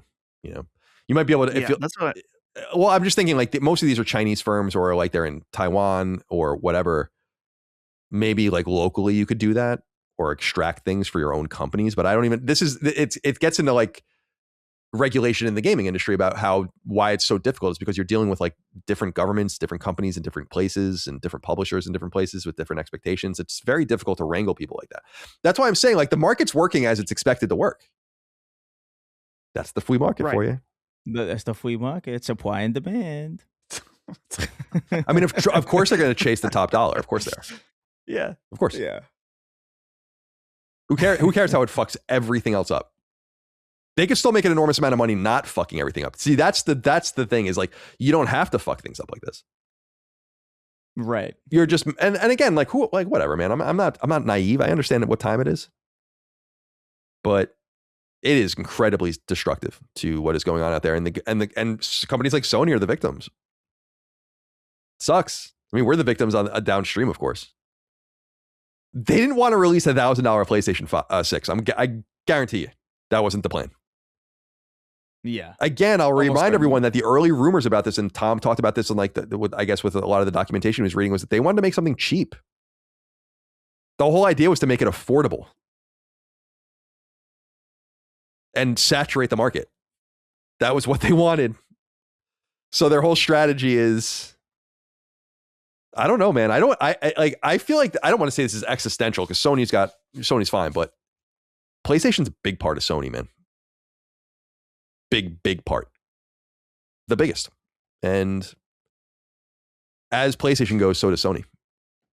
So it's a lot riding on this little machine. It's actually so much more relevant than it's ever been in my entire career, how this thing does for the health of the company. Because back when PS3 was struggling, Sony was fine in other ways. And I remember Shuhei talked about that recently. So that's not that world doesn't exist anymore. All right. Want to talk about this. This is an interesting one. We've been covering the delisting of games this year from the PlayStation network, from the PlayStation Store, something we've been begging Sony to do. And it's one of the few things that I think they deserve a lot of credit for. They are finally doing it. They're nuking these various PlayStation shovelware and trophy publishers that release sometimes dozens, sometimes scores, sometimes hundreds. And I think even one of the publishers might have had more than 1,000 games deleted off the network, which is good. However, there's this new one that is getting people talking. And I had a certain opinion on it until I spoke to someone, and then I had a little bit of a different opinion on it. So I wanted to talk about it here. Over at delistedgames.com, they write 13 titles from Ternox. This is Ternox, the publisher, leaving the PlayStation Store in a week. They write, quote, Ternox announced on Twitter on Sunday that 13 of their games will be delisted from the PlayStation Store in a week. The titles, which have been hitting console platforms since as far back as 2019, will apparently remain available on Nintendo Switch and Xbox storefronts. Several of them are also available on Steam, in addition to other titles released that have not made it to consoles. In a follow-up reply to their tweet, the publisher added that, quote, I'm really sorry that this happened and that I failed the developers whose games I published, but there's nothing I can do about it now, unfortunately. I still have a tiny bit of hope that this decision will be reconsidered, so please share this message if you can. The games that are being deleted are 13 games I've never heard of. And so I saw people complaining about this, and obviously the tourists in the PlayStation space were being like, see, the digital games ecosystem, kind of thing. And I'm like, guys, we've been begging them to do this. This is like what we want. This is what we want. We've been celebrating this all year. Why is it a problem now? And a lot of people think it's a problem because it's the first. And I want to be clear. Most people had a problem with it without reading anything about it because they were like, well, it's post July 1st. This is like when everyone's mad about with the digital future with Sony. And look, it's them taking games down arbitrarily. And so I actually tweeted out, like, if you're complaining about this, you're a fucking annoying tourist. But then I spoke to Mystic Ryan and did some research as well. I watched his video as well about this. And this might be a more dicey example of what we're talking about, wherein I would like to know more about what Sony's train of thought is on this. So I did a little bit of research actually on this. And by the way, I deleted the tweet about it, even though like someone was saying like, oh, it's getting ratioed and somebody deleted it. Or someone said like it got community noted. And I'm like, no, actually it was neither community noted nor getting ratioed. I deleted it because I felt like it was really mean to the developer after what I learned. So I deleted it. So I did research on this game, on the studio's games. Some of these games, most of these games were made by the studio, but he did publish a few of the games externally as well. So again, there are 13 games, and I was talking to Mystic about this. Mystic had played, I think, some of these games, and it brought up something interesting in me where I'm like, this is a little bit tough. These games that he listed all have really high trophy completion rates. And by the way, they're going after shovelware and trophy games. Sometimes they're one and the same, but sometimes they're not. There are games that were trophy games that have been delisted that were okay, I guess, but they were made to because they gave you trophies in like 10 seconds. So they were deleted. But then I was thinking about this, guys, and I know I'm getting to where I'm going. Is like, what if your game is just small?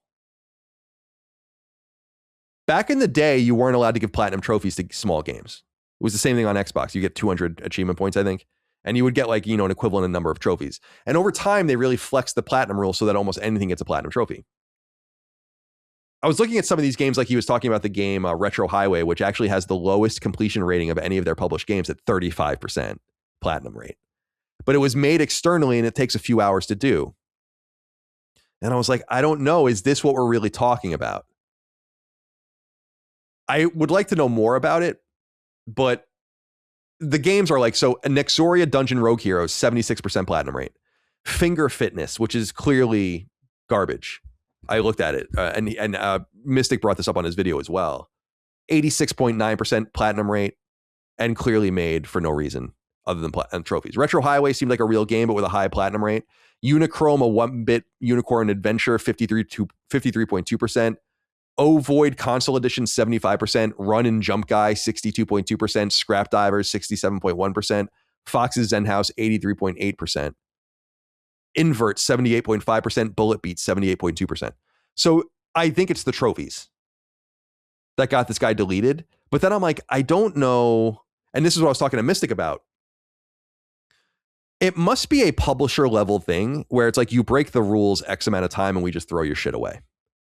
Because really what they could do is just delete some of this stuff, right? but it seems like there's some sort of rule that was broken. And I think I can say with, I don't want to say with any sort of certitude, but it is my feeling that some of these games that were published by them were made to get trophies, no doubt. And if that's the case, then they're basically like, we're throwing it all out. But high trophy rates don't necessarily mean that the game was made for trophies or that they're even that easy to get. And this is where I think intent comes in. And maybe where like you need more of a human touch on some of this stuff. Like even at my own developer, Lilymo, we have some games that with low completion ratings, but we have some games with like 50% or whatever completion ratings, but it takes hours and hours to do it. I think we don't get in trouble in quotes because it's clear that you have to play the game. I mean, even with Abraxia 2, which I think has like almost a 50% completion rating, you have to beat the game on New Game Plus on like the hardest difficulty and do all these kinds of things. It's like it's doable and people do it. It's maybe a compliment to the game. And there are even first-party AAA games and just AAA games generally that have a near 50% completion rating, including like the Spider-Man games. So I'm like, I don't know. It's the first time I've seen one of these where I'm like, you're right. There might be something weird about this one. So I just wanted to throw that out there that I was wrong to judge them so quickly. That's why I deleted the tweet. And I didn't want, because I just felt like it was mean. It wasn't really mean to them, actually. Also, I kind of deleted the tweet. By the way, I save every tweet I've ever deleted. I have a picture of every tweet I've ever deleted because I don't trust anyone out there. So, but the other thing was that people were interpreting it as me attacking the story and the outlet, which I didn't like because I was like, I'm not attacking the outlet. I'm attacking people that are freaking out about this. So maybe throwing the baby out with the bathwater. I've been using that term a lot. But I don't know. I don't know if you guys wouldn't follow this. This is deep PlayStation lore, but I feel like I would like to know more about this.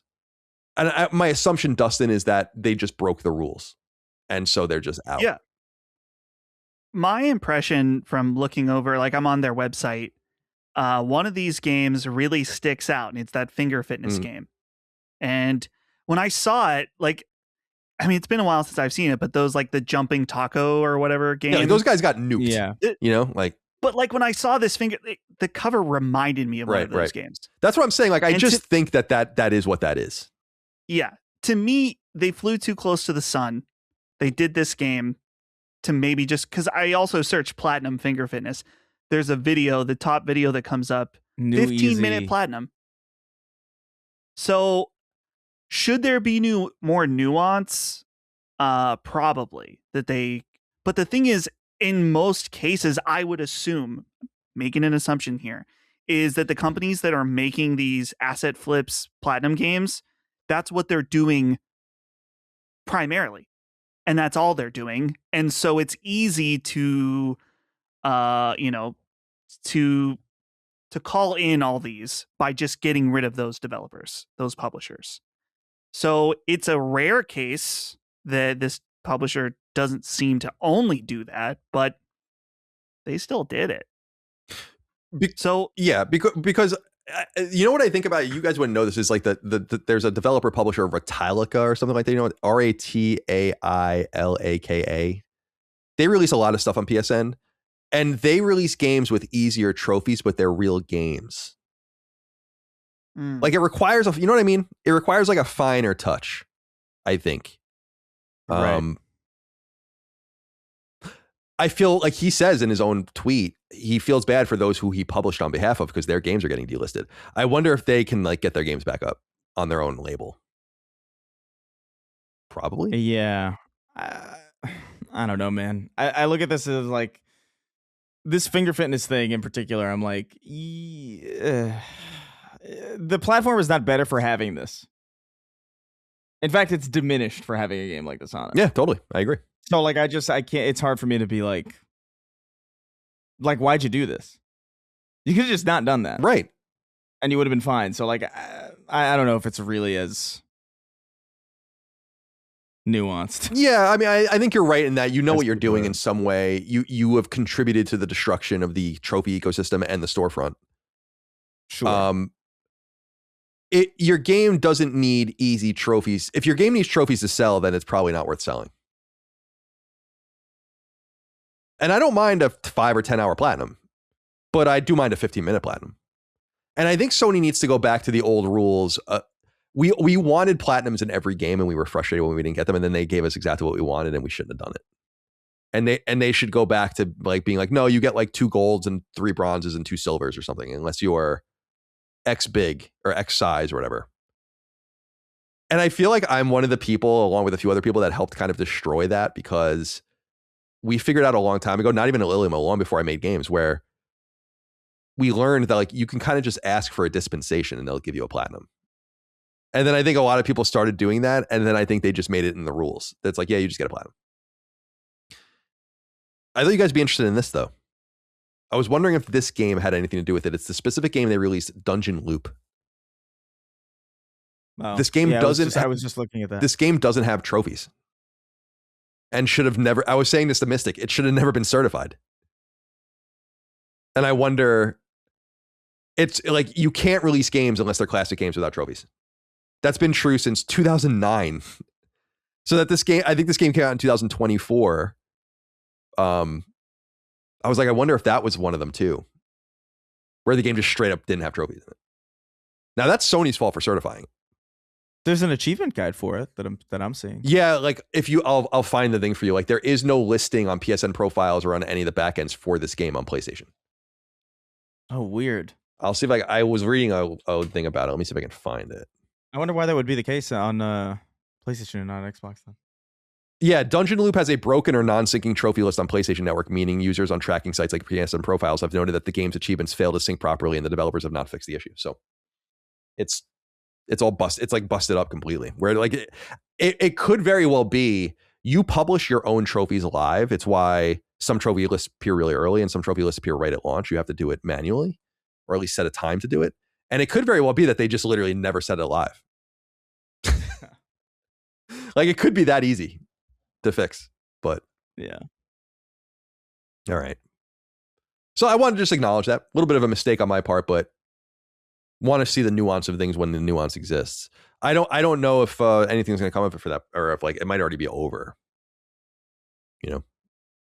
Yeah. But I think people were upset because they're releasing that game Stonks 9000, or have you seen that? Yeah. And that game looks kind of cool. Reminds me of like the NES era, like what was that game? Like $1 Million Kid or something like that. That was Takeshi's Challenge or something. Yeah. All right. Dustin, Kingdom Hearts 4 releasing late 2027. We did talk a little bit about it on the stream, but you can talk about it here.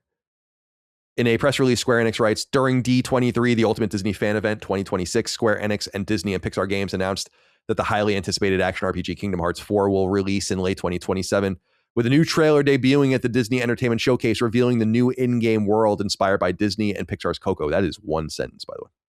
Alongside this announcement, it was announced that Kingdom Hearts, working title, the original anime series for Disney Channel and Disney Plus, is in development in collaboration with Tetsuya Nomura and the creative team at Square Enix. So I saw a Nomura interview later, or maybe he said it on the stage, I don't know, where he's like, it is coming in 2027. Like there will be no delays. That is powerful stuff, especially from Square Enix, to say something like that. So I assume the game's done. And they're in some sort of confident state where they're polishing and getting ready to go for a Q4 2027 release, it seems like. I'm sure you're very excited indeed. I also noticed this in the press release. I don't know what this means. Could mean nothing. Kingdom Hearts 4 will be available for Nintendo Switch 2, PlayStation 5, Xbox Series X and S, and PC.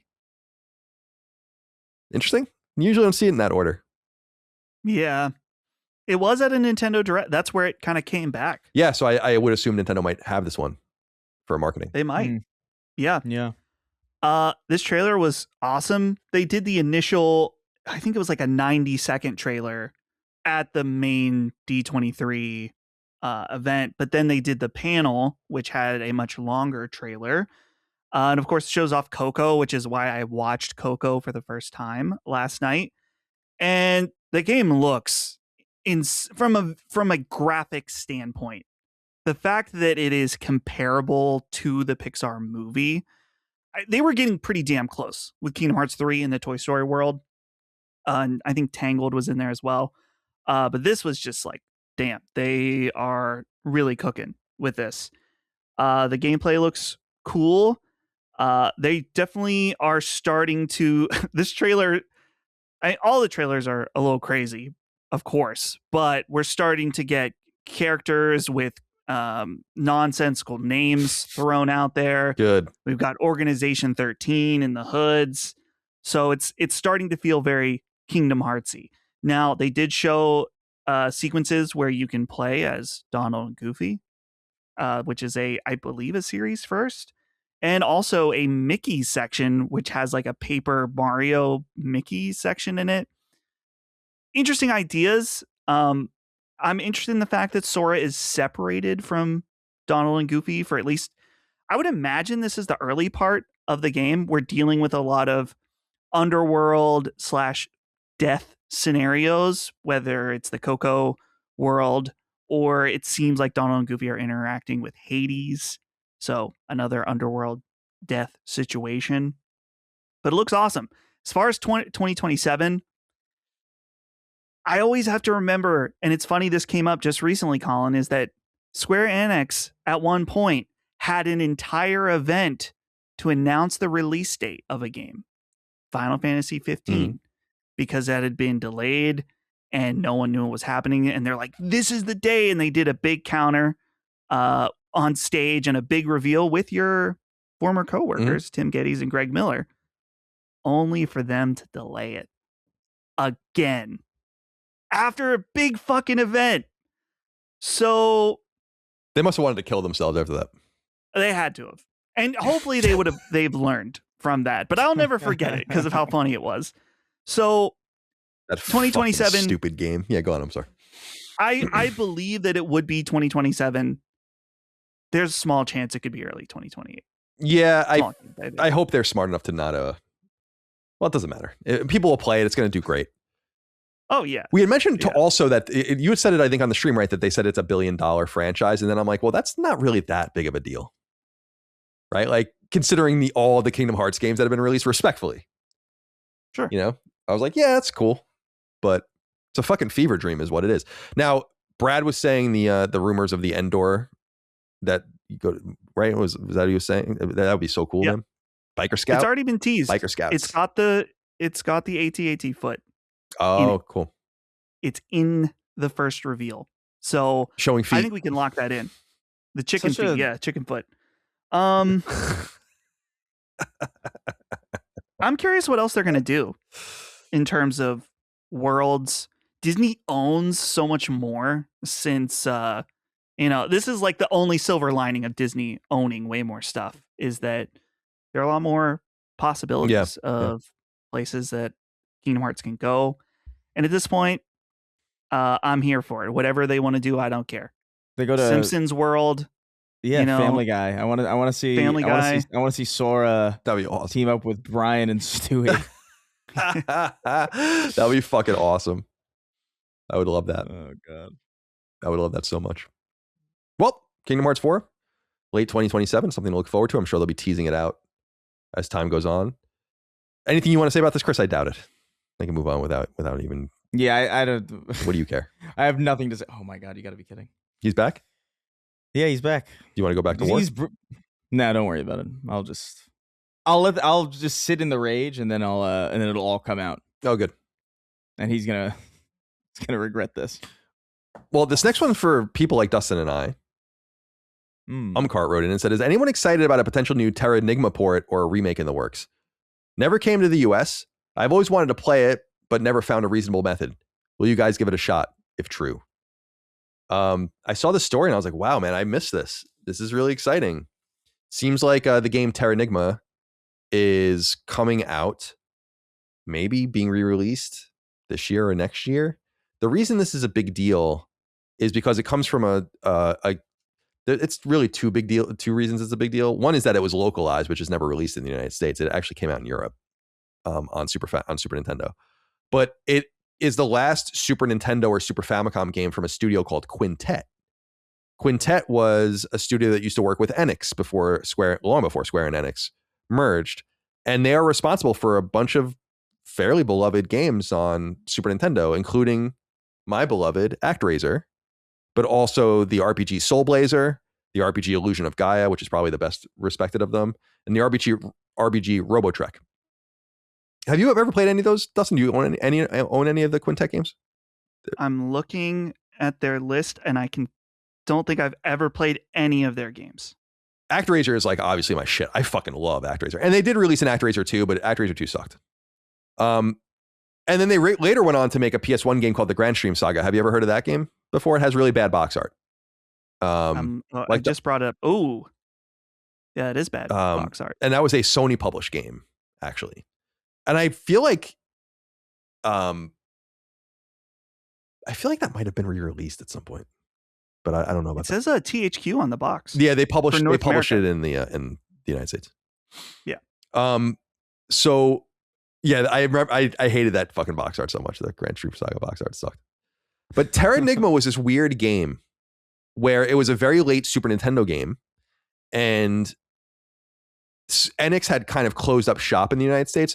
I think Dragon Warrior 4 and a few other things just didn't do well for them, and so they kind of bailed out, and they were going to kind of use proxies to release things. So they had a finished kind of localized version that just was never released because by the time it was going to be ready, everyone had kind of moved on to PS1 and N64, or at least that was their feeling. So it was one of those very rare Super Nintendo games that came out in Europe, but not in the United States. So unless you had access to an emulator back in the day, which many people did, of course, you really couldn't play it in a localized way. So it makes it a pretty big deal. Now, the other big deal, if you read about Quintet, is that no one really knows who owns some of these games, or at least that was the assumption. And then when ActRaiser was re-released, that was in 22, I think. There was some assumption that Square Enix might have figured this out. And it seems like maybe this is the next step of liberating some of these games, because Terranigma is in a trilogy, as Push Square notes, where Soul Blazer is the first of those games and Illusion of Gaia is the second one. So this was like the conclusion of some sort of interconnected games. Just very exciting kind of closed loop moment for someone like me, because this game was always, I'm familiar with it because I've watched videos of it, and I'm pretty sure I had a ROM of it back in the day, but it wasn't something I really played very deeply. So it's not that mysterious to me, but it was one of those games where it's like, damn, what is this game? And we're finally going to maybe get it in the West, because it looks like a studio name or a publisher, Clear River Games, is teasing that on August 24th. So the day this goes live on free feeds, they might have a little something to show from the game. So just wanted to throw that out there. Very exciting. And Nintendo was actually the publisher of the game in Europe. Nintendo itself. Okay. Just some quick coming back to closing loop story thing here again with Pulse Elevate wireless speakers. They launch November 12th, 2026. What's interesting is that this is an update of the original story. And if you go down to the comments, their comments are from September of 2025. So they announced these in September of 2025. And now they're finally, all this time later, ready to release them. And I believe they were delayed, right? Didn't they have a last minute? Remember that? Was that this? Trying to remember. Anyway, I don't know about these. It doesn't matter. They're $219 if you care. I don't. But yeah, it's for lifelike audio for desktop gaming and on the go. If you want the headset, of course. So those are there. Any interest in that? Probably not.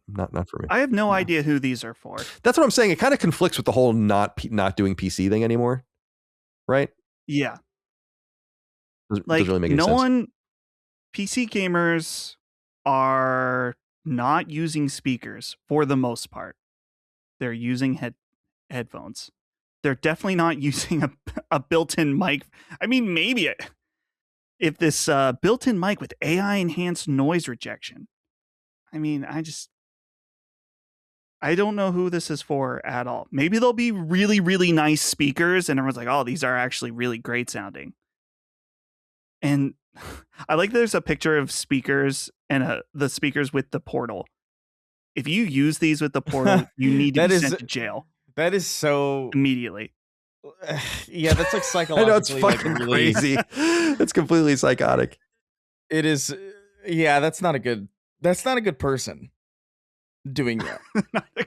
That's like there's something askew about that. I just speakers to me, like, if you're really an audiophile in that way, like you're not really gonna be. I don't know who. I don't know who this is for. They look nice, I guess. Yeah, we'll find. They're aesthetically. We'll find they're out. aesthetically kind of nice, depending on what setup you got. But all right, just a few more things. Then we're almost done. We get to what we're playing. Just thought I'd note the Call of Duty Modern Warfare 4 beta that I think is this week, right? If you pre-order, yeah, it's real soon. I just signed up. Yeah, so it's running from August 24th, 21st to 25th in early access or pre-order, and then 28th to September 1st for the open beta for all players.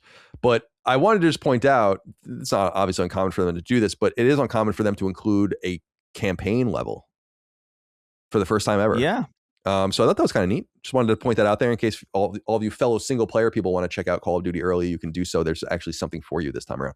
Are you guys going to play the Call of Duty beta? And well, you said you just signed up for it, so you are. Chris, are you in? I might do that. Yeah. I think if there's a campaign level for free, I mean, yeah, that sounds like it sounds appealing to me. Yeah, I have. If you have Discord Nitro, you get access to the beta. Oh, okay. I do have. Really? I do have Nitro. So you could give your code to Chris. Oh, can I do that? I think I have it as well. Oh, so like I didn't realize that was a thing. Probably the cringiest thing I pay for.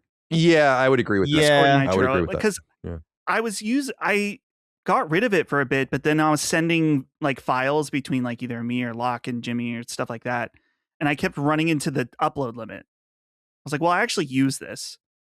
Yeah, that's the thing about it. Yeah. I like being able to bring my emotes everywhere. It's a nice little perk too. Yeah, I don't know why I have it. I have it for some reason. There's like a specific reason, but I don't know. Yes, for streaming. Oh, okay, for streaming. So if you keep streaming on your system, we probably don't need it anymore, but It's not a big deal. What is it, like $10 No. a month or something? It's whatever. I don't care. Yeah. All right. Thought this was interesting. Video Games Chronicle reports that Matt Groening, the creator of The Simpsons, obviously, let it slip as he noted that it looks like the famous 2003 game Hit and Run from your beloved Radical Entertainment, Chris. In fact, Yeah.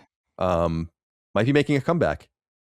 So he says during a D23 convention panel in Anaheim, and he was asked a bunch of questions, I think, about the second movie coming and all the rest, but they write that, well, Groening says this, quote, "I don't know if I'm speaking out of turn, but I think the original game is coming back in some form." And then showrunner Matt Selman says, or not.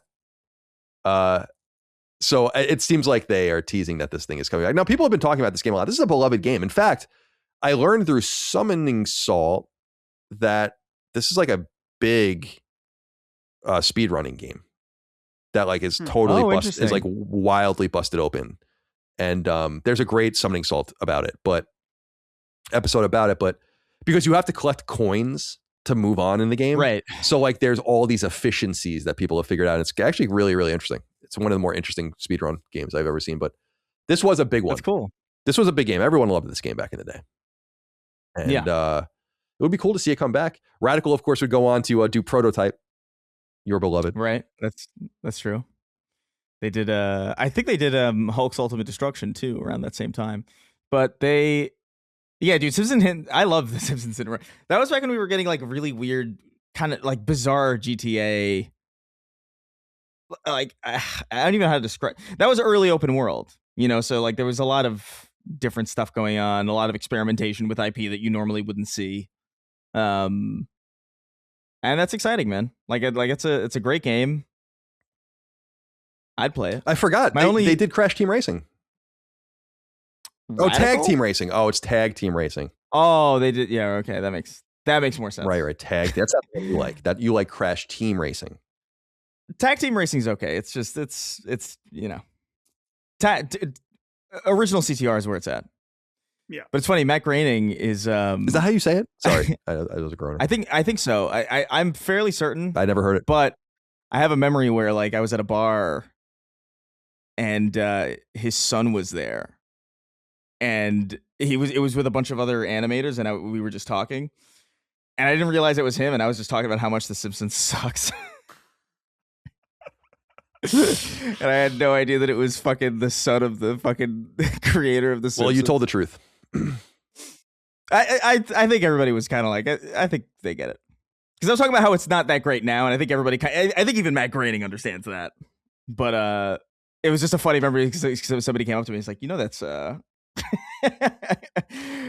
that's Matt Groening's son. And I was like, it sounded like a joke because it's like, oh, that would be funny if that's what would happen. And then no, that's real. I looked it up in the bathroom. I was like, oh shit, Matt Groening. I gotta get that in my mind. It took a while. Like I had to be corrected. Did you know that, Dustin? I feel like I've heard that, but I don't know. Yeah, I didn't know that. I learned doing I know a lot of Simpsons cartoonists. Yeah. There's a new Simpsons movie, right? Probably this is all part of the marketing plan. Smart. Synergy. Gotta market it. Smart, dude. That's a smart as hell move to do, though. Like a Simpsons Hit and Run synergy like that. They must have been saving that. You know what I mean? Because they could have brought that game forward at any point, and then they were like, well, let's wait. Let's wait until we have some synergy going on. Some synergies. Yeah, that'll be a good. Yeah, like I don't know. Simpsons are. I haven't played many of the Simpsons games, but Simpsons Arcade is still the one that touches my heart the most. I love that game, dude. Hit and Run is so funny, man. Like I love. Like you can just kick the fact that you could kick Marge down the street. Always made me laugh to me because like you can straight up be Homer Simpson committing domestic violence in that game, and it's like to the moon. Nobody gave a shit. It's kind of crazy. To the moon. To the moon, Marge. Pow, right in the kisser. Pow. All right, finally, this came out today, right before we recorded, so I thought I would acknowledge it. Matt Piscatella over at Circana has released the July 2026 data for the U.S. video game market. It ain't good, but games sell nonetheless, and we must talk about it. Things are down July 10%, I think, year over year. Hardware, he says, continues to be impacted by the record-setting, not only the monetary situation, but also the record-setting Nintendo Switch 2 release. So we have to kind of balance those things out year over year. PlayStation 5 was the second best-selling console in the United States for the month. Switch 2 is number one in units sold. PlayStation made more money. Gross, anyway. I don't know who made more profit. Best-selling game of the month. And remember, Circana is kind of in a projection mode now because they are including things. And by the way, it's getting a little more complicated now. I'll tell you guys why in a minute. But they're starting to include projections for sales in which people don't play nice with them anymore. So they have more holistic numbers. That is their view anyway. Call of Duty Black Ops 2. Number one game of the month for July. Crazy. College football, 27, number 2. Black Flag Resynced at number 3. Nice win for Ubisoft. Big win. Much needed win for Ubisoft. Number 4 is EA Sports MVP bundle. So that's college football 27 and Madden together. And then Black Ops 1. By the way, last month, Black Ops 2 was 67. So it's crazy. That game was number 67. Before a PS3 game. But before the new push, right? Wow. That is I was about to bring that up. That is crazy. And even that is actually insane. And Black Ops 1 is 150. That's a 16-year-old game. It's absolutely. Anyway, Halo Campaign Evolved, number 6. Splatoon Raiders, number 7. Echoes of Aincrad, Sword Art Online. I know that was something you liked to pick up, Dustin. That was at number 8. Don't even say that. Tamagotchi Life, Living the Dream, number 9. And then First Light, Holding On at number 10. That's across all platforms. Year to date, Requiem remains the best-selling game of the year, followed by First Light. Number 3 is Crimson Desert. Number 4 is MLB The Show. Number 5, Call of Duty Black Ops 2.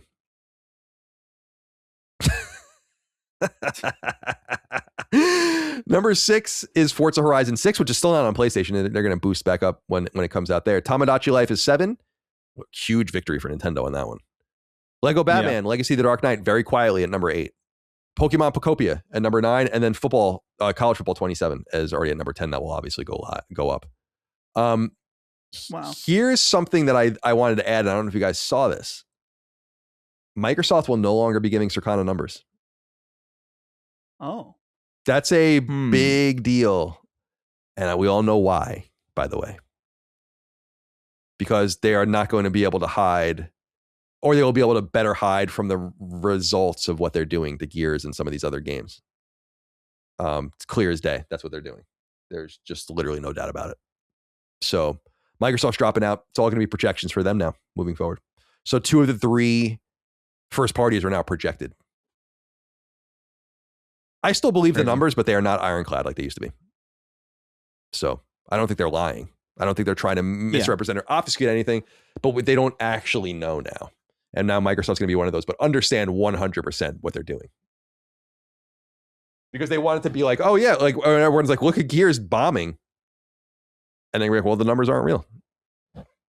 They're projections. So I see through it. Okay. If you want to be depressed, by the way, look at all the mobile games that are being played, like Monopoly Go. Oh, God. There's more people are playing Monopoly Go than are playing like anything on PlayStation. All right. That's all we have for the news. All right. We're back. Let's get into what we're playing. By the way, I'm just looking at Twitter here as we were taking a break. Jez, friend of the show, Jez Cord, and a tweet came up of his. It just says, you don't hate Roblox enough. And then it's from the Courier Journal. And it's a headline that says, Roblox argues 8-year-old waived rights in wrongful death lawsuit. Oh, my. Oh, man, dude. That's good shit. All right. Oh, let's get to what we're playing. Like I said, I'll go first and get out of the way quick. I beat Beast of Reincarnation last night. Really like this game. It is, I talked about it deeply on Summon Sign, and people can hear me talk about it there with Brad, who also beat it. But there's a lot wrong with the game, I think. I think there are too many systems in the game. I think it's a little too complex from a certain perspective. Just systems wise, like you don't even need all these systems that don't even necessarily really interact with to be good at the game or to play the game. But I think there's a lot of heart with this game, and I found it to be quite emotional and interesting. I really liked the story. In fact, I thought the ending was really sad. Like, got me a little teary-eyed. Oh. And I just really like. I don't want to spoil it. I get a little bit more into it on Summon Sign, but what it's about the hubris of humans is really what it's about. And them trying to circumvent and get around the realities of life and these things that are happening to them and how things kind of blow apart for them over thousands of years. And it's obviously got a lot of anime tropey things and the silent protagonist. Well, she's not silent really, but the muted protagonist that forgets her past and the mysterious older kind of, sensei style figure who accompanies you on things, and you have your dog companion, and it's tropey. It is, but I feel like it's only tropey on the exterior. It's not the strongest game in the world. I actually think it's like a high-end AA game, if not a low-end AAA game. And I will say it's set up for a sequel, though I don't think we'll ever get one. But I really, really liked it, and I'm working my way through New Game Plus now. I'll apply Platinum in the next few days. Show my respect for it. So that's a game I recommend people check out. I assume it'll be discounted before the end of the year if you want to wait a little while for it now. And obviously other games are coming out that are going to be much more intriguing to most people. But I thought releasing it when they released it was kind of clever, actually. It got a little bit of time. It carved out a little bit of something for it. And I think there's something to it. I really, really like it. So definitely look into it. It won't be for everyone, of course, but that's where I leave that. Chris, it says here you're playing Spider-Man 2, the 2004 version. Yeah. I'm in a weird mood. You know what it is, honestly? Like we're about to be inundated with so much that like there's a bunch of games that I want to get to in my backlog, like real, modern stuff that I want to sink my teeth into, but like I don't think I'll have the time to really get into it before we have to switch gears into early September and what that's going to bring. And so I've just been playing a bunch of older stuff just to kind of take it easy before we start getting crazy. And I was playing the original Spider-Man, the original Tobey 2002 release on the original Xbox. And I kind of got bit by the bug, and I was like, oh yeah, I loved Spider-Man 2 back in the day. I wonder, and it's a game that I haven't played actually since probably around the time that it came out. Probably like 06 was probably the last time I played it. So like it's really only existed in this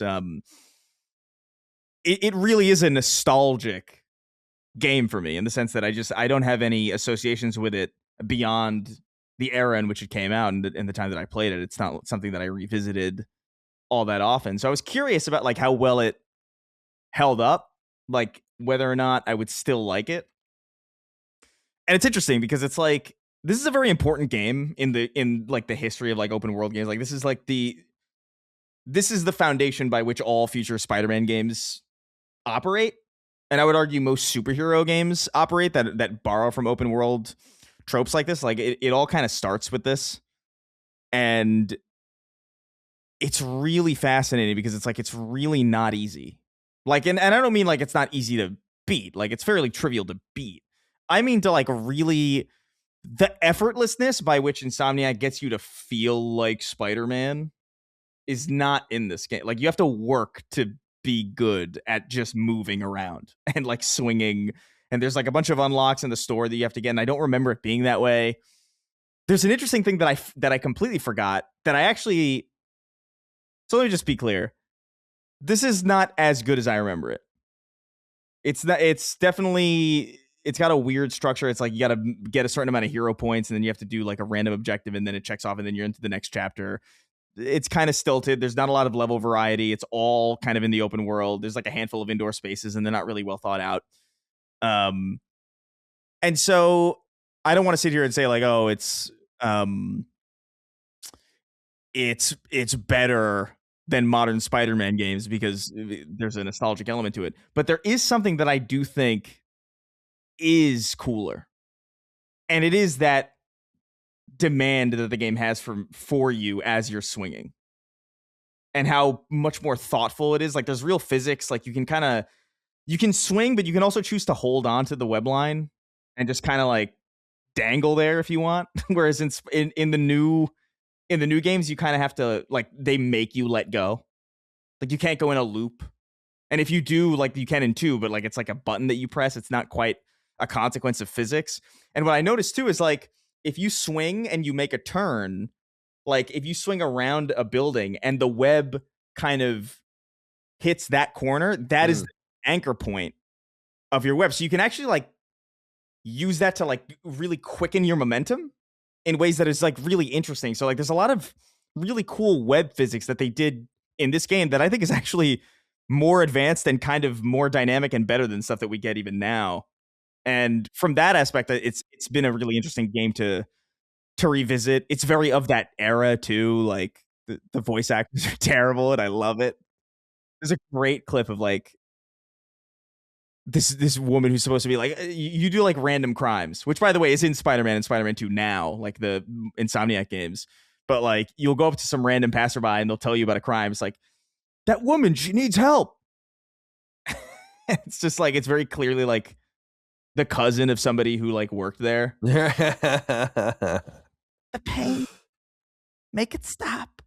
And it's like, there's no urgency to this at all. It's fun. It was fun. Like I beat it. And I didn't expect to. I just thought I was going to play it for a little bit just to get a feel for it. And I ended up beating the whole thing. It's very funny. Mysterio in that game is great because there's a great setup with him that they pay off quite well. And it ends, the end credits. Maybe you might appreciate this, Colin. It ends and it immediately starts playing the Distillers. I don't know if you know that band or not, but like I remember that. It's like that is so like I haven't heard about the Distillers in so long that it immediately, like when I finished the game, like it immediately pulled me back. I was like, oh my god, Brody Dahl. I haven't thought about these. I haven't heard this sound in so long. Interesting so license. Yeah, very odd. Very good though. Like I'm starting to listen to them again. But yeah, it was a fun little time. I don't know what I'm gonna do. What I'm gonna play next. I have my eye on Space Marine, but that's also kind of like a real Space Marine 2, Warhammer 40K. I have my eye on that. I kind of have my eye on Big Walk a little bit, but I don't know. I got to get people to I got to get people on board for that. So it's like, Space Marine. Space Marine. Yeah, I remember this. I remember this record. Yeah, this is the one I think Coral Fang. Yeah. From the Distillers. It seems like it's their last record. I didn't realize that they were like not really even around. Yeah, I mean, I had no idea. But it's such a good. It's like that sound is like so. Like I remember, like the credits rolled, and I was like, oh, whoa, this is so early mid 2000s. Yeah, they have I appreciated it. Yeah, I'm trying to Gilmore Girls. Also, it's mega funny how quick like these games always adapted like the story of the movie with like a little bit of extra flourishing. But like I love how like they just can't pace things properly. Like Dr. Octopus is giving this like this really villainous monologue, and then you punch him, and then he's like, "What have I done?" It's like breakneck pace. I love it. I think I know where I found them from. There are two things. ATV Off-Road Fury. I used to play that series randomly. Mm-hmm. They're in the third game of that. I really like those games. Climax, I think, made those games. They're in one of the Underground games, I think, if I remember. Yeah, it says here they're in Tony Hawk's Underground 2, which I didn't play, and Tony Hawk's Pro Skater 4, which I also didn't play. But this is where I think I actually know them from is Rock Band. Yeah. The song "Drain the Blood." Yeah. That's a name I haven't heard for a long time. It was a good sound. It was like refreshing because it's been so long. It's like, oh yeah, this is good. It's good stuff. But yeah, I had a good time. But cool. It's definitely not aged as well. I actually do think like weirdly enough, I actually do think the first Spider-Man is probably better, even though it's less fondly remembered. But unquestionable like moment in time and an unquestionable moment in the evolution of like open world games, and so it was cool to revisit. What are you on to in terms of what's your plan moving forward? Because Metal Gear is coming out soon, and then Metal Gear is coming out, and that's a long game too. So like, is a Plague Tale? I was thinking something like that. Yeah, when's that? Pretty soon. I think it's like next week, maybe even. It's got to be Plague Tale then. I'm probably gonna be all over. If it's that soon, I'm gonna be all over Plague Tale. I love those first two games. Those are games that I wouldn't have expected to love as much as I do, but I really do. I earnestly I think they're great. I think it's because there's just no like they do. It's a stealth game, and there's like it's such an underserved market. This one looks more action oriented. I had no idea it was that close. Yeah, I thought it was next year, August 27th. Whoa! So it's Resonance, right? Yes. Yeah. For some reason in my head I thought this was next year. Yeah, this is gonna be it for me on the 27th. And then I'll try to wrap that up, and then it's the 3rd of September where everything starts kind of kicking off, right? Yeah, that's with Blood of the Dawnwalker and Onimusha, I think, the next day. Yeah, so that's gonna be a big one. It's gonna be a little bit of a scene out there. It's gonna be so busy so soon. I'm so excited for Plague Tale. Like that's I'm actually that is actually such a great. You know when something's coming out and you don't even realize that it's coming out and you're like, but you were looking forward to it, and now it's like it feels like I kind of cheated past the waiting that a lot of people have to do, because like, oh, it's suddenly imminent. That's a great revelation. Let's see here. Yeah, I was trying to look. I think I'm looking at my calendar. I think if I can get Piece of Reincarnation out of the way, platinum it, then I think I can get into Alan Wake 2 and probably bang that out quick. And then at least just leave Control 1 for me to replay before going to Control 2. I don't know, man. We'll see what happens. Dustin, you're playing the most relevant game, Mortal Shell 2. Mortal Shell 2. Talk to us about that. Yeah. This isn't a game I was really planning on playing, but then I saw all the reviews being so positive, and I thought I would check it out. I reached out. So for disclosure, I did get sent this game, and it's great. It's really good, actually. Not perfect, but the first Mortal Shell I played a little bit of when it came out. This was like 2020, while ago. I did not like it. the only thing I really remember from it is that it felt really heavy and weighty. This game, so the big spin on the Souls-like formula is that you inhabit different shells that are different characters with different special abilities.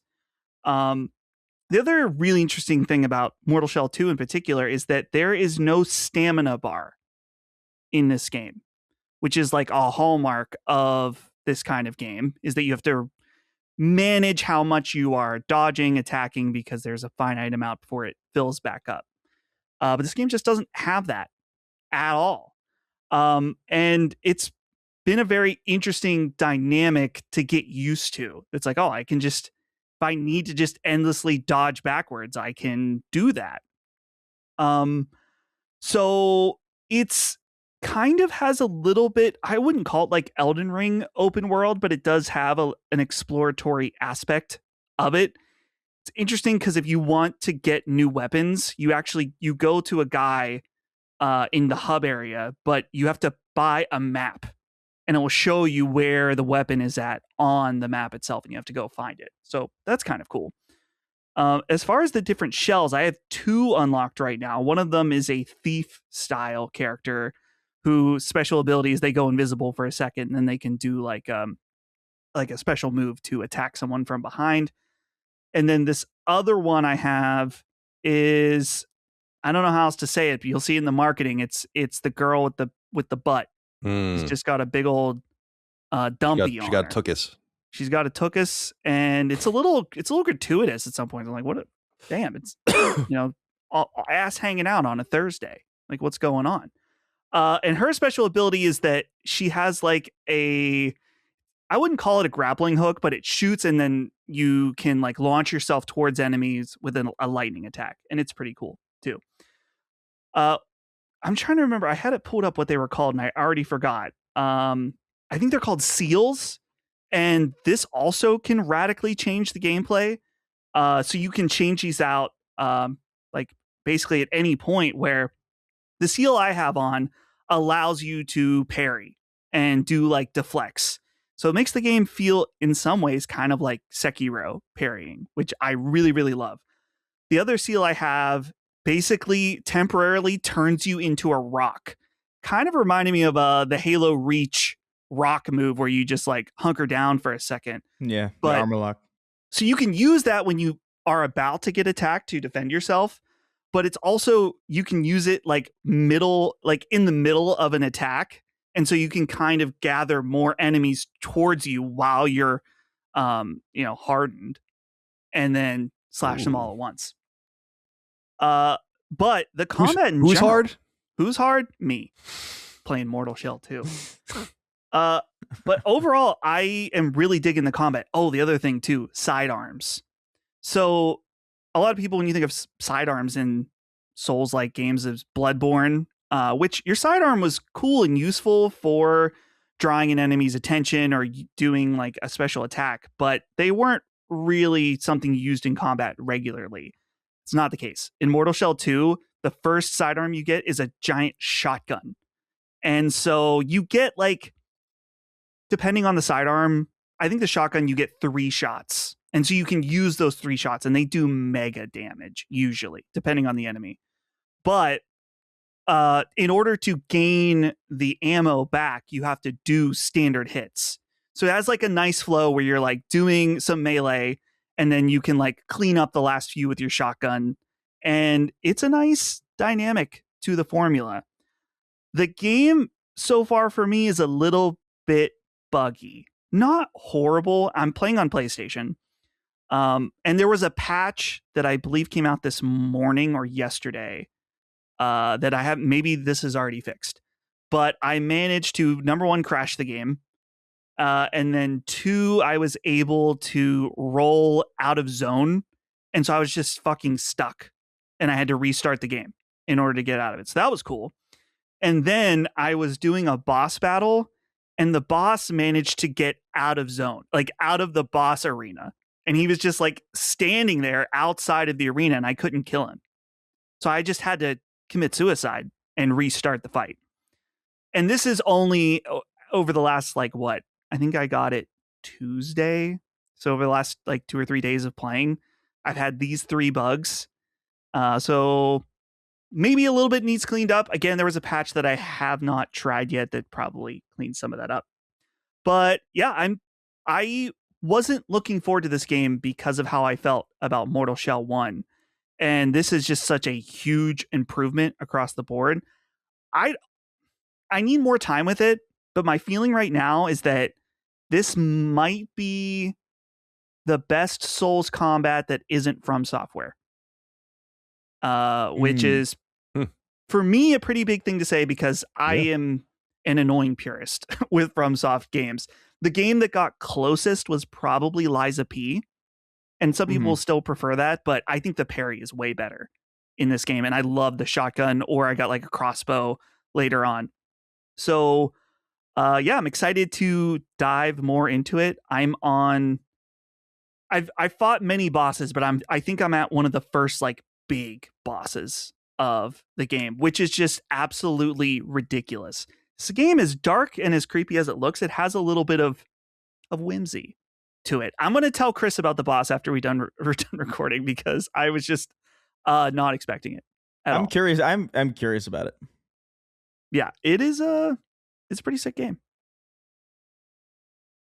I'm trying to look up screens here of it. It's too hardcore for me, I think. Yeah. I'm not struggling. I wouldn't say it's a super sometimes these Souls-like games become really hard. They're designed for the most hardcore people of that audience. I'm not finding that to be the case, though. I am dying a lot.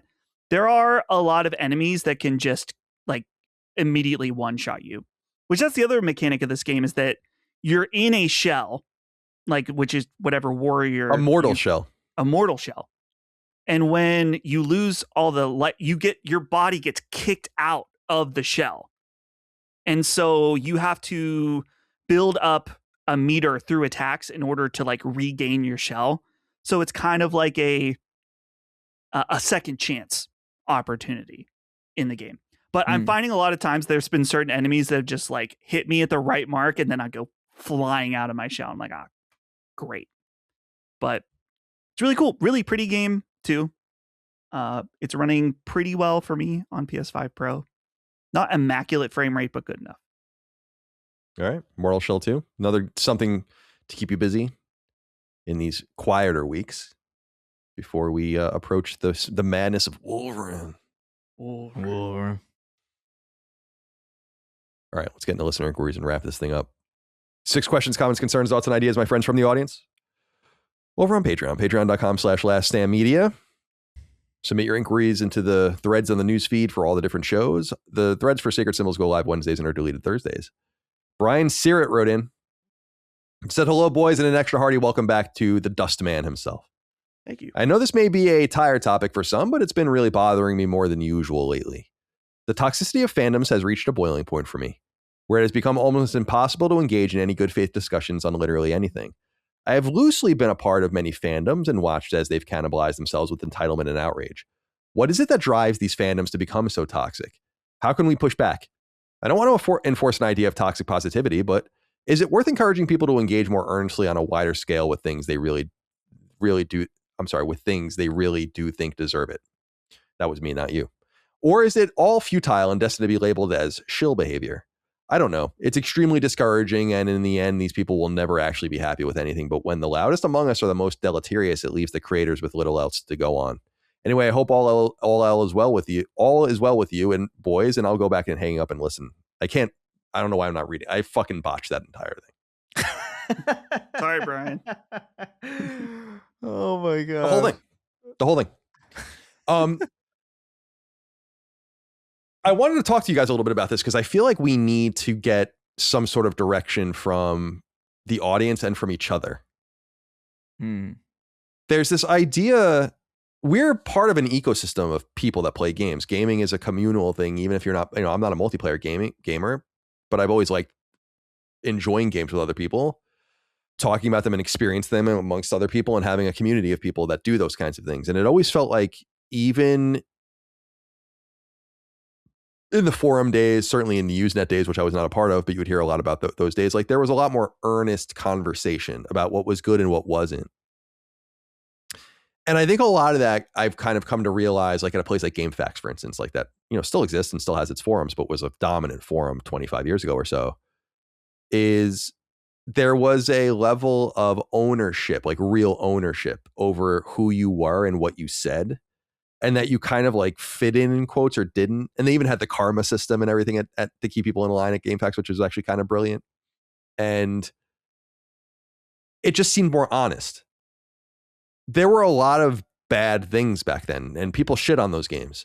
But there were a lot of good games too, and great games, and people have enjoyed and celebrated those things. And then, of course, there were all the controversies and all the things that people argued about nonetheless. I think because the barrier to entry is so low now in terms of getting involved in the conversation on social media, you need like an email address. You need like a throwaway email address. That's it. And you losing your name and getting banned, like these things don't mean anything in these places anymore like it used to.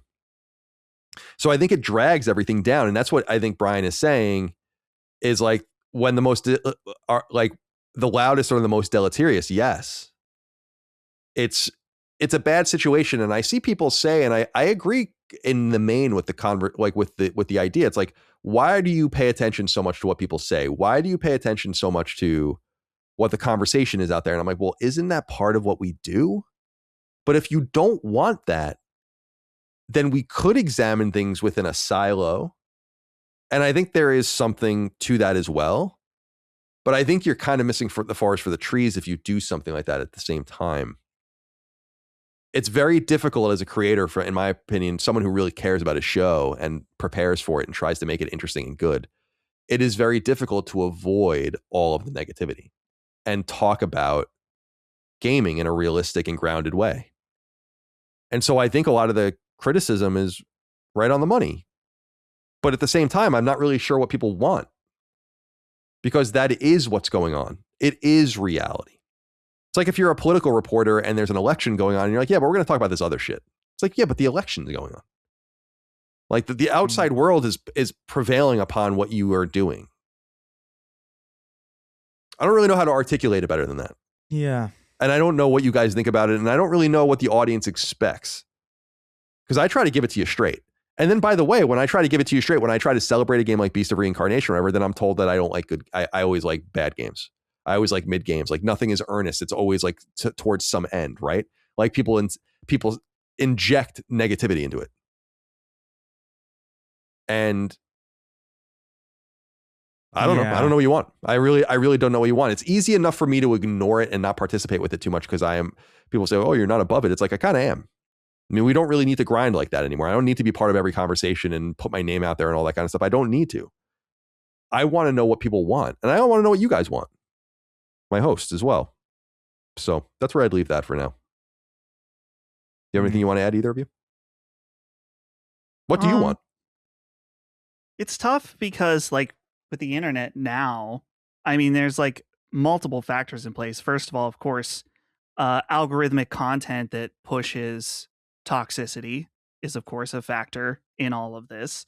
There's the fact that the internet encourages like micro hyper specific communities where you're going to have a range of people that are into whatever you're looking at in different ways. I think there was like an Instagram reel or something, a video a long time ago about like getting into the coffee subreddit. And there's like, oh, is this a good piece of equipment? And they're like, well, what's the mineral count of your water? Because if you're not checking your mineral count, then you might as well not even make coffee. You know, like stuff like that, where it's like the guy with the big dick that knows everything. And it's like every community is going to have like Souls players. Souls players, right.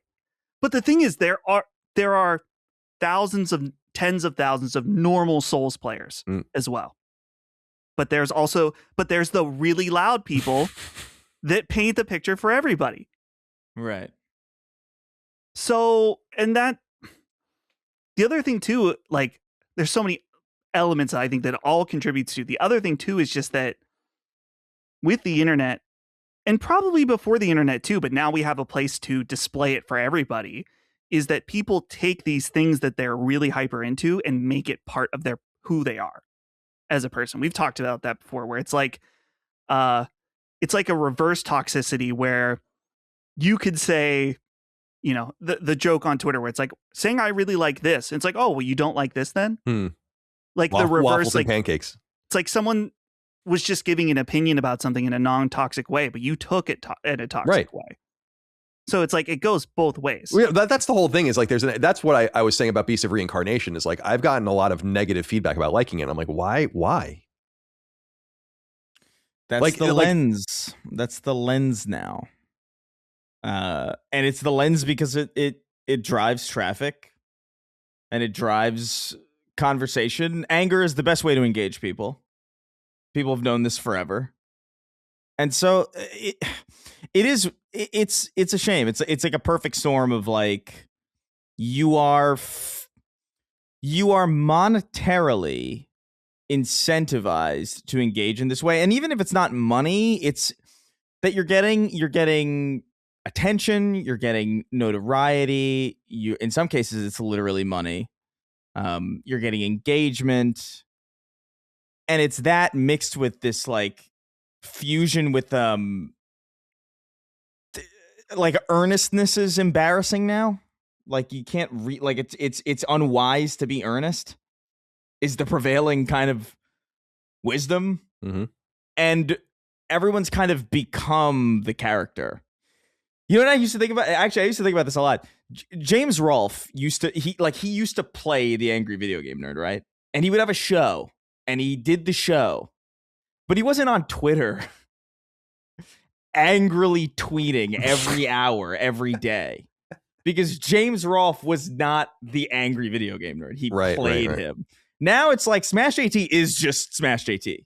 You know what I mean? Like there's nothing like he's just the character. And everybody's just the character. Everybody's upset about everything because they have to be. Because if they're not, then they're not motivated to work. And if they're not motivated to work, then they starve. You know, it's like it really is a perfect storm. It's like a mess. I've been thinking about this for years, where like no one can turn the bit off, even in comment sections. Like I remember a time when YouTube comment sections where they would comment about the video, and now it's like everybody's doing their tight five. You know, oh, bro looks haggard or something. You know what I mean? Or just some bit trying to get the most upvotes or the most like thumbs up or whatever. Everyone's doing a bit. Yeah, it's good. It's really and it's like and no one's a person anymore, and it sucks. I don't know where to go from that necessarily, but I do think that is true, and it's just where we're at now, and we can't really we can starve it of oxygen as much as much as it would be reasonable to. Like it doesn't need to subsume like 90% of our show, but to ignore it is a bit disingenuous. Yeah, that's the perfect word I was thinking of as well, as disingenuous. I think I've laughed about this before because I consider myself a naturally half glass empty, pessimistic person. And I don't think this show reflects the negativity of the games industry in any way. It's made me feel like I'm the happiest, most go-lucky person you've ever met. Sometimes right. When I look around, and that to me, I'm like, this is weird, man. I don't know that I've changed. I feel like things around me have changed in a really material way. And here's the thing, Chris, that I think is interesting too, and Dustin, you might relate to this as well, is I think about it with the disc situation. The internet is not real life. You hear that all the time. And I think, by the way, that's sometimes true. You see that a lot in elections, right? Not even presidential elections. You just seen that recently with House and Senate primary elections and stuff. Like people that are like really dominant on Twitter just get, wiped out or whatever. I'm like, yeah, there's some truth to that. Okay, so let's take you at your word. The internet's not real. It's not real. Okay. The disc stuff goes away. Well, we're rallying on the internet for the movement of discs. I'm like, okay, but it doesn't seem like it's mattering. The stock has gone up, and they're not even saying, and they said it literally, oh, you're shilling for corporations. So then what's going on the internet is real? Yeah. Like it's literally that easy to poke a hole in that whole line of questioning. It's like people act like they're above it. That's the shit that pisses me off. Is it if you're in the ironic? space, you're not fucking above it. I hate to tell you that. You're not above it. That's true. You're not. Is it ironic that the people who want physical medium are not rallying physically? Not that you would have anywhere to go, but yeah, there you go. No, yeah, man. We've talked about this on the show too before, where it's just like me and you, Colin, and probably Dustin at this point, just through sheer osmosis, is like, you know, I can speak for me for sure that I am cynical. I'm somewhat pessimistic. I don't aspire to do that, though. I don't aspire to be that way. It's not something that I don't look forward to being cynical every day. I do earnestly believe that everything that you once liked is worse now, and everything that sucks now is the best that it will be going forward. Like, it's a bummer. Not everything, I guess, but like most things, like I do feel like things are kind of degrading in a multitude of ways. But I don't love that. And I don't want to spend all my time thinking about that. And I don't want to make my entire world that in the way that so many people seem to want to do that. I can't relate to that because I'm not prideful about the cynicism. Like, it's not I don't feel good about it. Yeah, I'm not proud of it. No, I'm the same way. It's just who I am. You know, like I don't know why I became cynical. I don't know why I became jaded. But you're exactly right. It's like it's a disposition. It's not an act. And right. When people that are doing it as an act are out jadeding you or out, you know, criticizing you and doing all that, I'm like, there's something there. I'm telling you, there's something weird about that. Like, and it really does. They're doing jaded face. Right. And I don't appreciate it. Yeah, right. Exactly. You're stealing my identity. Wearing it like a fucking like clown makeup. My culture is not your costume. I just think there is something to. I've said it before. These people are trapped. It's a trap. And so they are going to have to self-perpetuate the negativity because they cannot. It's not even that they can't be positive. They will have no success. Right. If things are good or things are perceived as being good, no one gives a fuck what those people think about good things. Yeah. And that's, dude, you can't pivot. You think that Smash guy is going to suddenly pivot into being like, I like video games and I like playing that. Like, yeah, right. I went over it on his own show with him. I'm like, it's all negative. All of it is negative. None of it is about the games. It's all about this culture war shit. And the culture war is negative. It has to be negative. It is portrayed as that. That's why it's a war. You're trained to look for things to find issues with. You know what I mean? Like, I can't remember. There's like a phrase that's like, if you look for something in an empty room for long enough, you'll find it. I can't remember what the real phrase is, but it's like something like people will find anything that they have to find in order to justify the time that they've spent looking for it. And I don't know, man. I don't know what you do about that. Yeah, it's a shame. Like you have to understand when you're watching these people's stuff, you have to understand it's a trap. They're trapped. There's no getting out of it. Yeah. It's either that or nothing. And that's one of the things that I am really grateful of in our own situation is I can be whatever I want. People just expect me to be honest, and I am honest. So sometimes things are good and sometimes things are bad. And that's exactly what people come to me for. I'd never have to be any other way. And I'm down with that. But understand that a lot of your guys' opinions are starting to infiltrate in a negative way into the, like when something like Beast of Reincarnation or these things, I think people think that like I call out these games because I want to be different. It's like, why can't I just like things? Mm-hmm. That's you being negative, not me. Yeah. And that's me acknowledging the reality that others put on us. It's very complex. It's a hard thing to navigate in all spaces. It's not exclusive to games. All right. Austin from Rochester wrote in and said, hey, CDC, I just wanted to touch on Colin's theory that people don't like video games anymore or want to hate on everything. We just talked about this, but I promise this is going somewhere else. Multiple times you guys have touched on the enshittification of everything, but one aspect of enshittification that you guys don't really get into is the enshittification of movies and television. Colin in particular sticks only to games specifically. However, over the last decade or so, a ton of sci-fi and fantasy franchises have been thoroughly enshittified. Star Wars and Indiana Jones during the Lucasfilm Disney era, Star Trek during the Kurtzman era, Doctor Who during the Chibnall era, Lord of the Rings with Rings of Power, Halo with the TV series, Marvel with Phases 4 and 5, and the list goes on. While there are exceptions mixed in there, Andor, Picard season 3, etc., I think that those are all franchises that all of those franchises now produce more critical and commercial bombs than hits. My point being that I think when people see certain modern writing tropes in the latest Wolverine footage or other AAA game, they have a natural visceral response to it, even if they can't articulate why. Since at least Colin hasn't seen most of that content, it would make sense that he wouldn't be sick of the same cliches. Just my counter theory.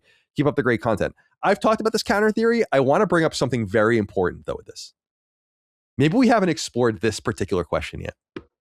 If things are so predictably and horribly bad, why does everyone keep going and seeing all of this shit? See, when Star Wars lost me, I'm out. Right? So it would make sense that I'm kind of immune to whatever has drawn Star Wars down. Marvel, I was never really in on. Rings of Power looked like shit from the beginning, in my opinion. I've never been in a Star Trek, so I can't speak to that. But it's like, and Halo, I mean, I'm not going to speak to that too much either, although it seems like no one really liked that.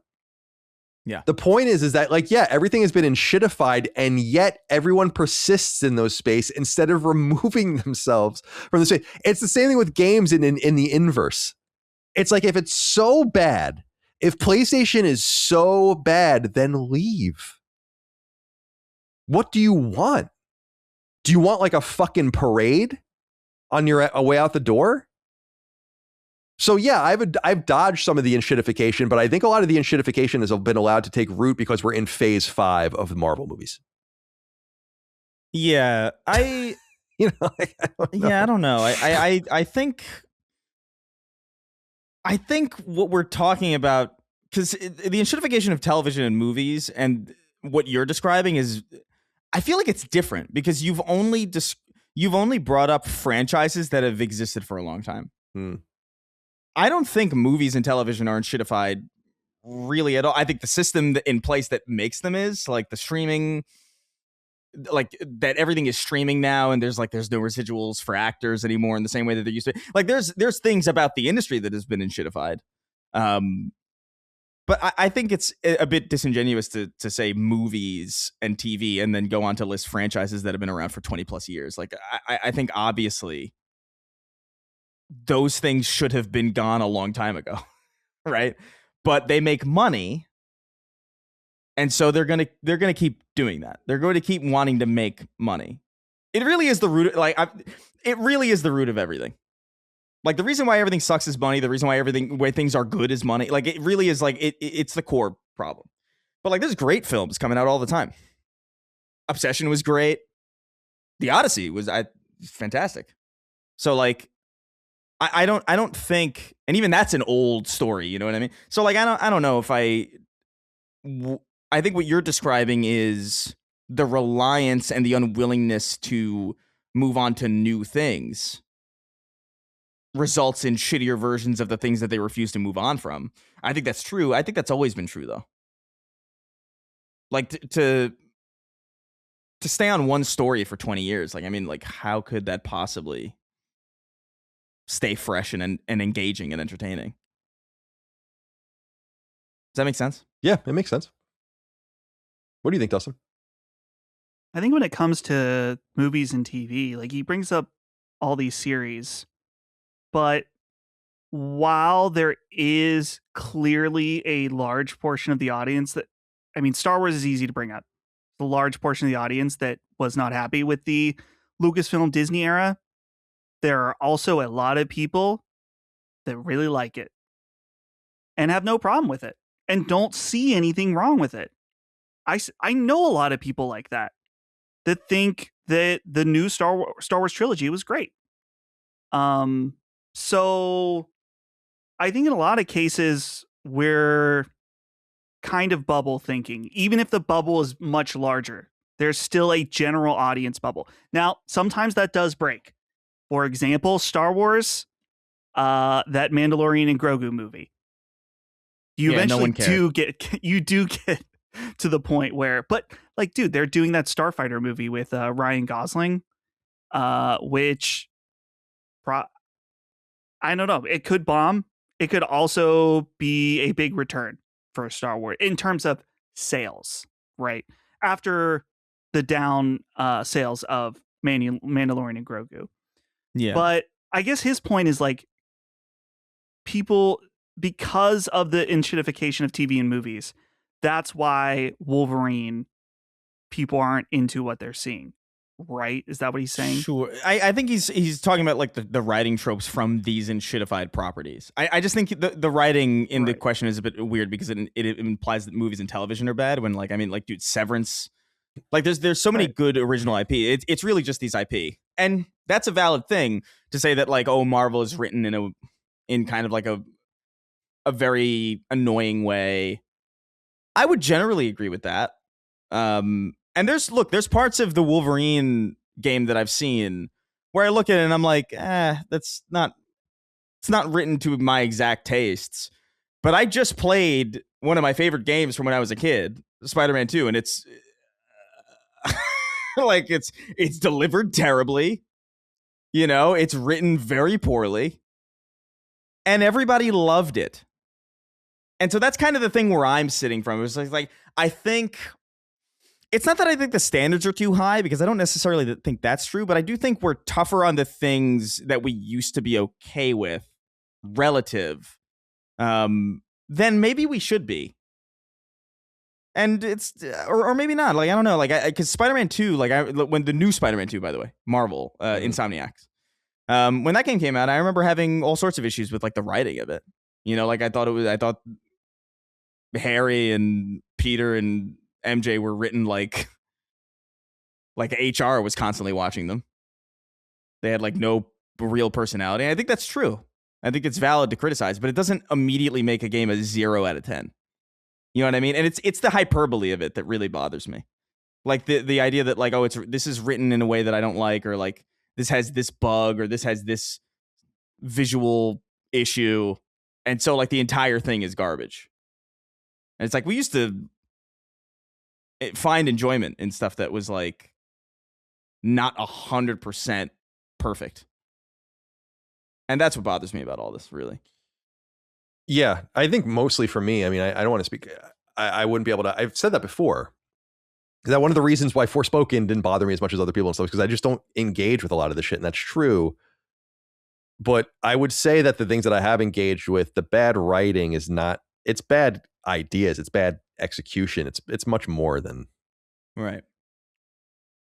Episode 8 sucks. And the writing just scratches the surface. I mean, fundamentally, it's about the writing because that's the script, but it's not the execution of the lines. Like, I don't remember there being too, you know, like they fly now and like that kind of stuff. It's like, yeah, that shit sucks, but that's not why it's bad. Anyway, right. Part of it. Yeah, it's part. I mean, it doesn't. Yeah, that's more what I would say. But the thing too is that like those things that it bothers me because like I think even a line like that, they fly now or whatever, a bad line used to be fine if everything around it was great. Right. That's what I was going to say, Chris. You know? That would have been a line people said like lovingly if it was a good movie. Yeah. You know what it's like? It's like Spider-Man 3, how Spider-Man 3 is now. Where like people talk about like the dancing Tobey Maguire in the street. And like they refer to it lovingly now because they realize that it's actually a pretty well-directed movie. But like They Fly Now would have been in an ideal world that wasn't so hyper negative. A line that is as shitty as "They fly now, they fly now, they fly now." That would just be like, oh, a silly thing in a movie that was otherwise fine. But now the issue that I'm having is like now, I don't know. I really don't know if like if Empire Strikes Back came out today, if people wouldn't have issues. You know what I mean? With like, why does Yoda sound like this? You know what I mean? Like it's so cynical. Yeah, it's definitely. I mean, the rise of cynicism has made everything uncertain, I think. Yeah. So. Well, thank you for writing in.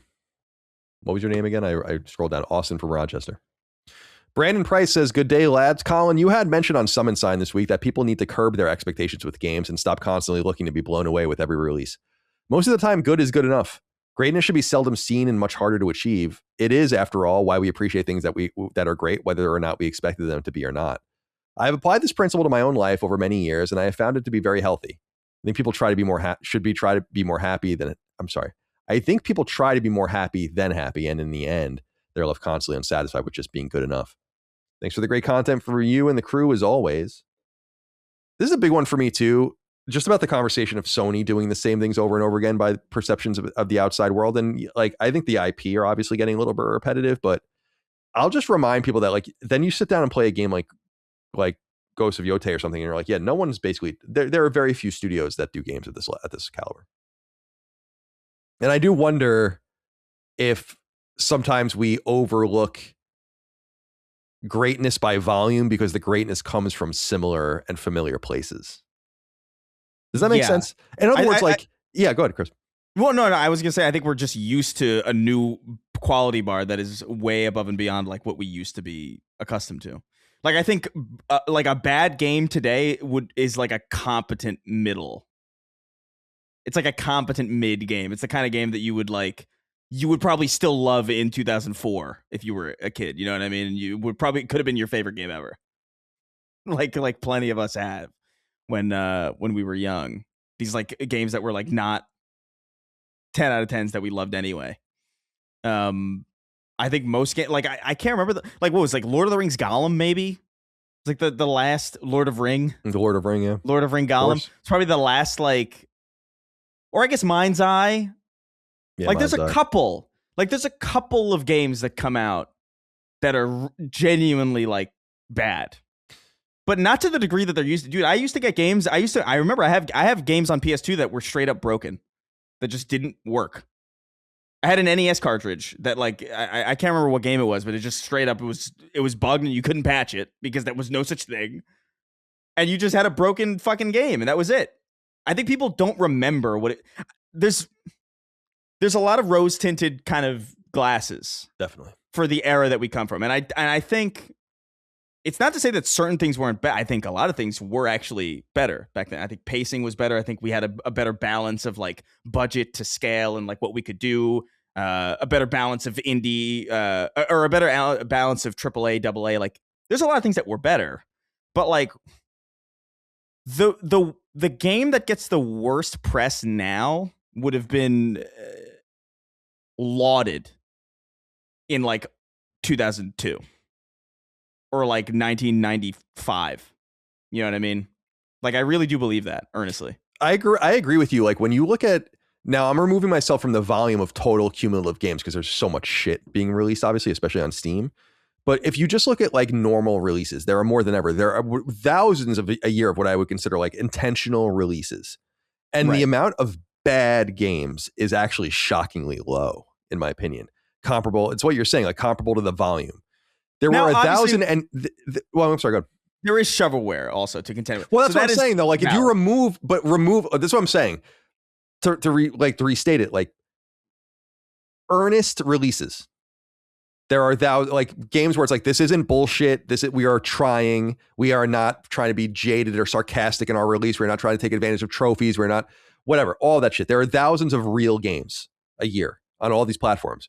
And I think that the amount of them that are truly bad is like actually vanishingly small, comparable to, there are 1,000 or so NES games, not even, and like 20% of them are shit. Like that's definitely not what we like. Shit. Like that's not what you are dealing with anymore. And that's why, yeah, like a game like Mind's Eye is so notable because it's like, wow, this really does hearken to a different era of like, wow, you really are. It wasn't nearly as bad, but it reminds me of the game Enter the Matrix, the Atari game, where like they clearly just had to release it. The Atari game? The Atari. Oh, okay, all right. Yeah, from the early 2000s. Yeah, it's an Xbox and PS2 game. I understand what you mean. I know, I said that weird. You're totally right. But it reminds me of that game where it's like, yeah, this is just gonna come out now. You know, and it's like just empty environments and like nothing to do in it and shit. And it's like, it reminds me of that game. You know what's crazy about that game too? I played that game. I liked it. Me too. I was about to say the same thing. Or at least I remember liking it when I played. I'm sure like I play it now, it's probably a mess. But that's what I'm saying. It's like Mind's Eye could have come out in 2003 and there would have been people liking it.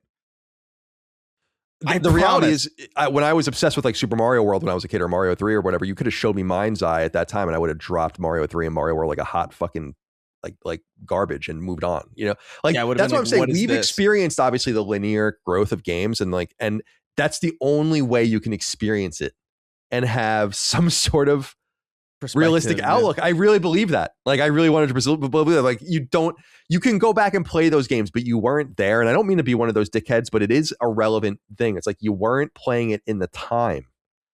You're looking at it through all of these lenses that are distorting reality around it. And the linear fashion of the releases of games, it makes it such that maybe people like us, like Gen X, and people like us millennials are a little more realistic. And that's why I like examining the seams between games, because I realize not everything is going to be Ghost of Yotei. Even if I wish that they made something else other than Ghost of Yotei, but when you get it and you play it and you're like, this is fantastic. I mean, this is objectively high caliber, beautiful, runs well made, presentation, story, voice acting. Yeah. And you look around and you're like, yeah, like people are getting tired of this.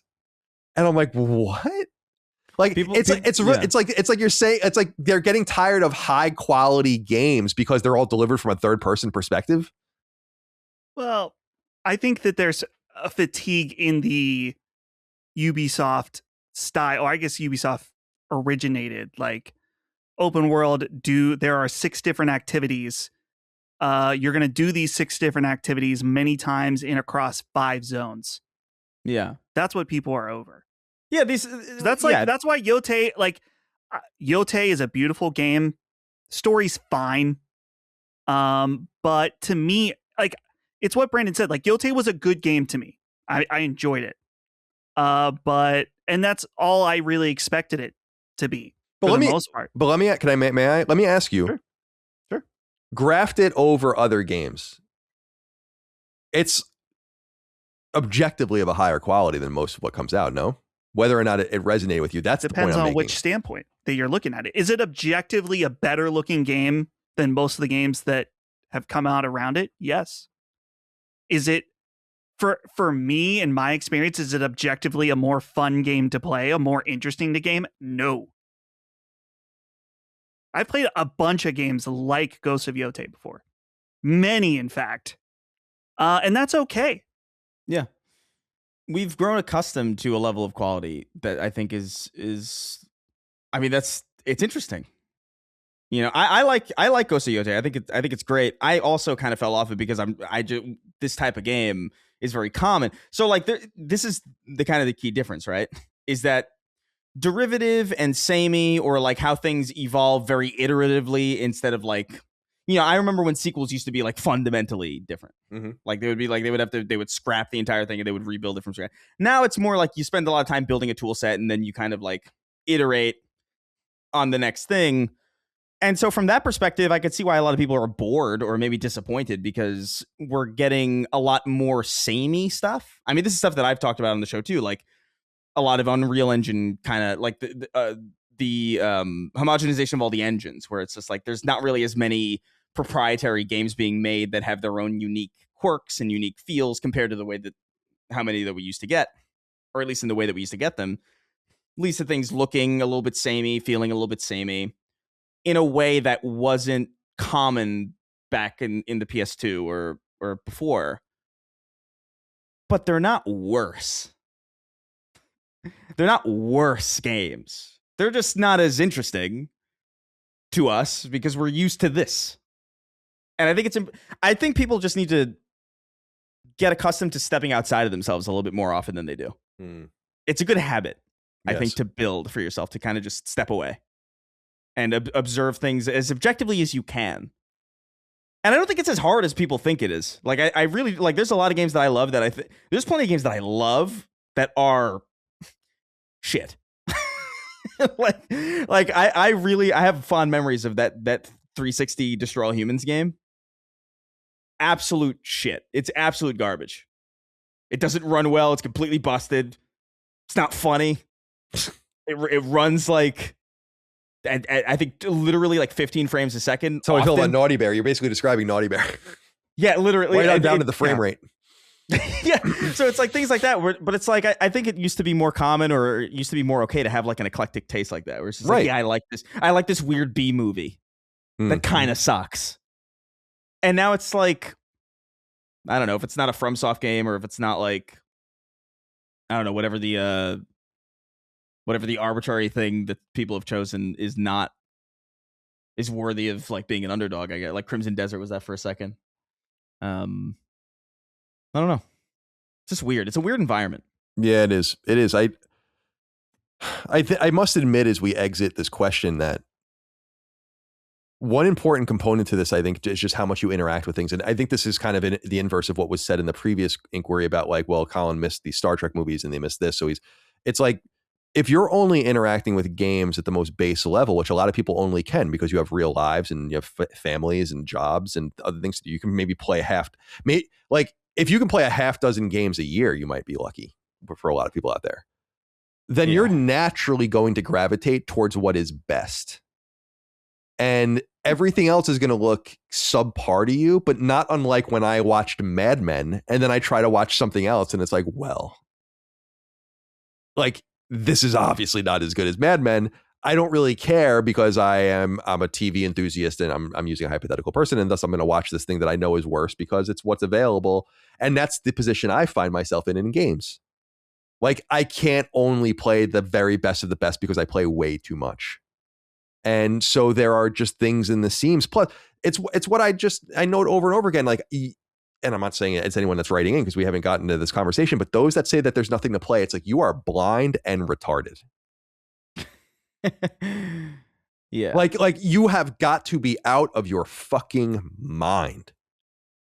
That's why it's hard for me to relate to the cynicism. Like, because I actually think this year so far, it's about to pick up. It's been kind of awesome. Yeah. It's been a little slow for me personally, for my it's about to pick up like massively. Yeah. But I see. But like, I don't know, man. Like 007 was great. Like Resident Evil, Pragmata, like, Mouse. We're still getting great. I don't understand this thing. It's like the games industry suck. We're not getting good games anymore. It's like I think that's kind of.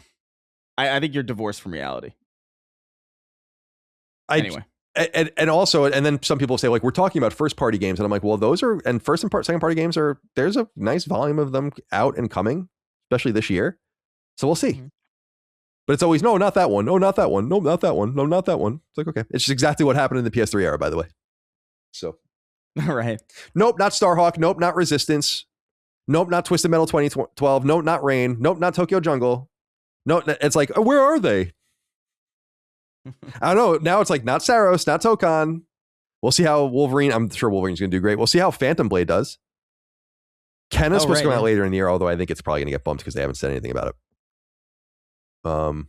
Yeah, that's definitely bumped. I don't know. Whatever. I would imagine. Matthew Buchanan wrote in and said, hello to my flea market advocates. What do you think about former Naughty Dog developer Benson Russell saying that his ex-company's release structure is unsustainable? Is there an argument that they are a bit too relentless in their pursuit of perfection, or is that simply what makes the studio what it is? Could you see a similar weight for the game that follows Intergalactic? I'd be keen to hear your thoughts. I don't think there's going to be a weight comparable to Intergalactic simply because The Last of Us Online was canceled. So there's nothing in there. In like, everyone's on Intergalactic now, or most of them are on Intergalactic, I assume. Because remember, Neil indicated that he's producing a game too, right? So there's obviously something else. So I've articulated this, I think, before, and I don't know how, I don't know exactly how to do it. Is like, I almost think it would let a lot of the steam out of the pot if they just didn't hit once. The unfortunate reality is there's no room to not hit. Because it's not the PS2 or PS3 era where you're going to get another bite at the apple, another swing at the piñata in 18 months. If something like Intergalactic doesn't work, and I'm not saying it's not going to, I think it's going to be awesome, and I think it's going to sell millions of copies. But let's assume it didn't. It's like, and let's assume that they can get another game out in 2 or 3 years and they get another bite. It kind of like removes the expectation that really is, I think, really important to the pressure that creates the diamond. Mm-hmm. But it must be horrifying. And I mean that in a literal sense of the word. Like, everyone is looking at you as being the team that pushes console gaming. What you do matters. It finds itself in a bunch of other games. I said I see The Last of Us and Resident Evil Requiem clearly. You know, in my opinion, like as an example. So, but the reality is like Naughty Dog fucking up or Naughty Dog releasing an 8, which would be a failure for them. They've not released an 8 in generations. It might be weirdly good for them. Like for the eyes to kind of go like, all right, well, you're a has-been team or whatever, like a sports team that's getting a little too old. We're going to go pay attention to the new hot cats. And then you come back up and you pop one. And you're like, nope. Right. I just know that that's easier said than done. And that's obviously not what they want. They just want to release 10s. But man, it's tough. And it's going to take a lot of time. But I wouldn't conflate the amount of time Intergalactic has taken as it being in full production all the way since The Last of Us Part 2, because it really hasn't been. And you have to understand that The Last of Us on the Line was the studio's game. And that's wasted several years. So that's not going to happen again, hopefully. We'd probably be playing it already if not for that. Yeah, I would assume so. Because it would have entered production much sooner. Yeah. Now, ironically, I mean, it's going to be useful for them at any time. I think it's going to be really important for them now. Because it's going to be only on PlayStation, obviously, and PS5 is going to be so onerously expensive at that point. Plus, I assume it'll be a PS6 game, or we at the very least know it'll be playable naturally on PlayStation 6. Might be very important for them to have that big pop at that point. But yeah, I just wanted to throw that out there that it is literally unsustainable unless you believe that they can just release 10 caliber things forever, and that's just going to become more and more expensive and more difficult. And we're going to get into that in our next inquiry. You guys have anything you want to say before we move on? Nope. No. Kramer at the factory then says, greetings, Afro-Americans. You guys have discussed a few times now that AAA game development in the United States is dead. I'm having trouble understanding what you mean by this. Does it mean that there cannot be new entrants in that space? Are the big studios we have today in trouble? I was wondering if you could elaborate on this argument. Thanks to keep bringing the last. Well, this Matthew's conversation earlier, his question earlier, Kramer at the factory, will allow me to articulate this better. The people that work at a studio like Naughty Dog, as an example, are of the highest caliber. They are amongst the most expensive workforce in the entire industry. You don't work at Naughty Dog if you don't know what you're doing. And those kinds of people have choices that drives price up, makes everyone very expensive. Now, this is, of course, just at the top rung of American development, but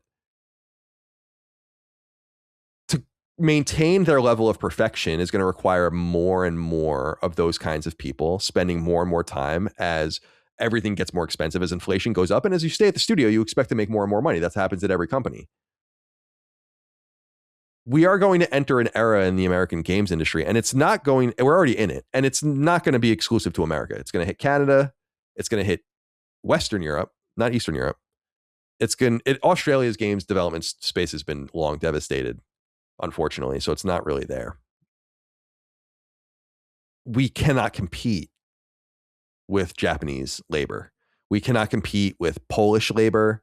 We cannot compete with Czech labor. We cannot compete with Taiwanese, Chinese, South Korean, Vietnamese, Indian. Yeah. I just don't know what people think is going to happen. The emerging markets, too, are going to be a big thing. Now, Chris, of course, there is a solution to this problem, but people aren't going to like it. What? You could have tariffs on foreign games. But I am a protectionist, but that's not, I don't support tariffing entertainment just because I feel like it's too ethereal. It really can be made anywhere, and you have to make the tax benefits really good to make things in certain places. That's why British Columbia is a huge place to make things. Ontario, Georgia was, I think they're kind of fucking that up. California used to be, Texas much more so. There's other ways to play. But yeah, that is like something you could do. Apart from that, if you're selling on a global market, and you're going to lose. There's just no universe where in 10 to 20 years, the American games industry is going to look like it looks like right now. And you already see signs of it. And if you are at one of these studios, you better hold on for dear life. You're either going to have a studio that makes games, like Naughty Dog's not going anywhere. Sucker Punch isn't going anywhere. San Diego Studio is not going anywhere. And there are a shit ton of American studios outside of Sony that aren't going anywhere too. But the possibilities and potential is shrinking, and your ability to jump around is, I mean, I talk to a lot of developers. It's dangerous at this point. Like, it's not only about finding the right studio, it's about finding the right game that you think might survive. And a lot of these teams are just trying to get to the next game. They're not even trying to make profits, really, like at this point. It's like, can we just justify ourselves? Justify our salaries, justify the fixed costs, and just make a new thing. That's good enough at this point. People are making games in Japan for $25, $30, $35, $40,000 a year. I don't know. And you better, and by the way, shrink that price when you go to South Korea, shrink it again when you go to China, shrink it again when you go to India. Yeah. It's not a coincidence that the predominance of Rockstar's development for Grand Theft Auto is in India. I hate it because I want us to make our own games and I want us to be a participant in it, but it's fucked. I think maybe the best thing you can hope for is like internationally distributed teams, which exist all over the world, but also it's very complicated with legal matters. You have to be pretty big. You have to have lawyers and accountants that know how to navigate that kind of shit. Doing international stuff like that is complex.